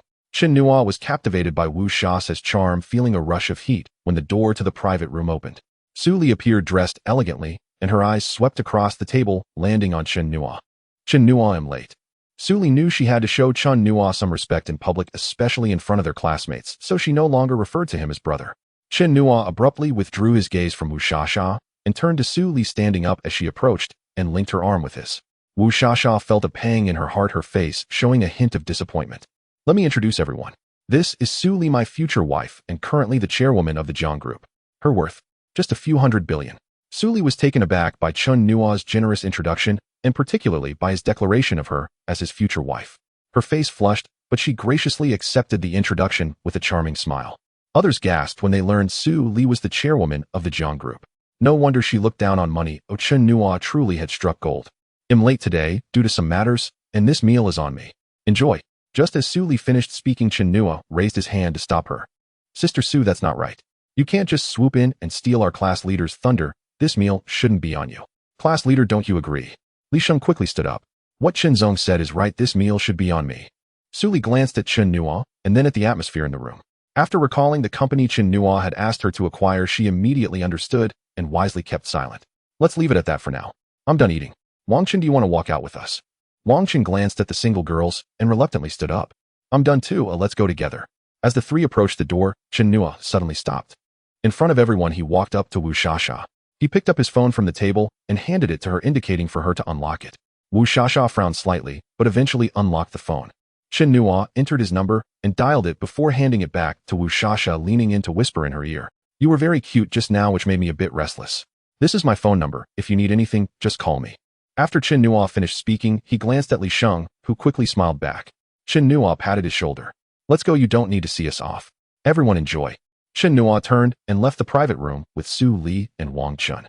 The others stood there in confusion, while only Wu Shasha wore a slight smile. As they exited the private room, Su Li playfully pinched Chen Nua. You're something else. Flirting right in front of you. They laughed as they walked outside, while Wang Chen smacked his lips, feeling he shouldn't have joined them. Shameless. Just as Chen Nua and Su Li were enjoying their romance, a cold snort interrupted them. They looked up to see Jiang Yu and Guan Ning standing at the door. Jiang Ye's expression was extremely unpleasant. After all, who would be happy to see their ex-wife, whom they divorced just yesterday, flirting with someone else? Guining noticed Su Li and Chen Nua's actions, her brow furrowing before relaxing. Just as she expected, she was relieved. She had cut her losses and tightened her grip on Jiang Yu's arm. Su Li saw Jiang Yu and Guining and sneered. Jiang Yu, stop being sarcastic. We've already divorced. It's my freedom to be with whoever I choose. You have no say in it. Jiang Yu pushed Guining's hand away, ignoring Su Li, and stared directly at Chen Nua. Pretty boy, I advise you to have some self-awareness. Just because we divorced doesn't mean any random person can take my... Chen Nua looked calmly at Jiang Yu, though a surge of anger was rising within him. He glanced at Guining, who quickly lowered her head, not daring to meet his gaze. Chen Nua said nothing, but suddenly pulled Su Li close and kissed her fiercely. Su Li initially struggled, but after a few seconds, she responded passionately. You too. Jiang Yu's face turned red with anger. He stepped forward, raising his hand to strike Chen Nua, but Chen Nua caught Jiang Yu's arm. As their lips parted, a long strand of saliva connected them. Chen Nua enjoyed licking his lips, pushing Jiang Yu back. Jiang Yu's overweight body collided with Guining, and they both fell to the ground. Let's go, Sister Su. Chen Nua remained silent, using his actions to convey to Jiang Yu and Guining that Su Li was his woman. Chen Nua, Su Li, and Wang Chun exited the restaurant. Guining helped Jiang Yu up, who was filled with rage, and he pulled out his phone to call his brother. That bastard, no matter who he is, I want him to have a miserable end. Clearly, Jiang Yu had not recognized Chen Nua. Guining was pleased he didn't, as she merely glanced at the departing Chen Nua, and Su Li, her hatred intensifying. The number you dialed is not in service. Beep beep. Furious, Jiang Yu attempted to call his brother to deal with Chen Nua, but ironically his brother was nothing more than a chunk of meat in Chen Nua's package. Jiang Yu dialed several numbers, all resulting in not in service, infuriating him to the point of throwing his phone. Chen Nua and the others arrived by the roadside. Wang Chen, do you want to hang out at the hotel I booked? Su Li paused, her face flushing. Wang Chen naturally wouldn't. Maybe not. By the way, about that money. Chen Nua raised his hand to stop him. Since I gave it to you, just spend it without worry, didn't I say that? I'm not short on money right now. But, there's no but. If you really feel bad about it, why not quit your job and come work with me? I've been a bit busy lately, and you can help me out. Seeing Wang Chen still wanting to return the money and recalling the original owner's memories and Wang Chen's previous kindness, Chen Nua thought Wang Chen was indeed a friend worth having. Wang Chen, hearing this, looked a bit dazed. Chen Nua, thank you. Chen Nua patted his shoulder. Once you quit tomorrow, just call me. As Chen Nua watched Wang Chen take a taxi away, Su Li linked her arm with his. I drove here, let's go to the hotel. They arrived at the underground parking lot, and Su Li tossed the keys to Chen Nua. Chen Nua drove out of the garage, and just as he came up, an old man sprinted and collided with the car. Chen Nua quickly slammed the brakes. The car was still over a meter away from the old man, yet he crashed into it and fell to the ground, shouting in pain. You hit me, I'm in so much pain. Chen Nua froze for a moment, realizing he had encountered a scam.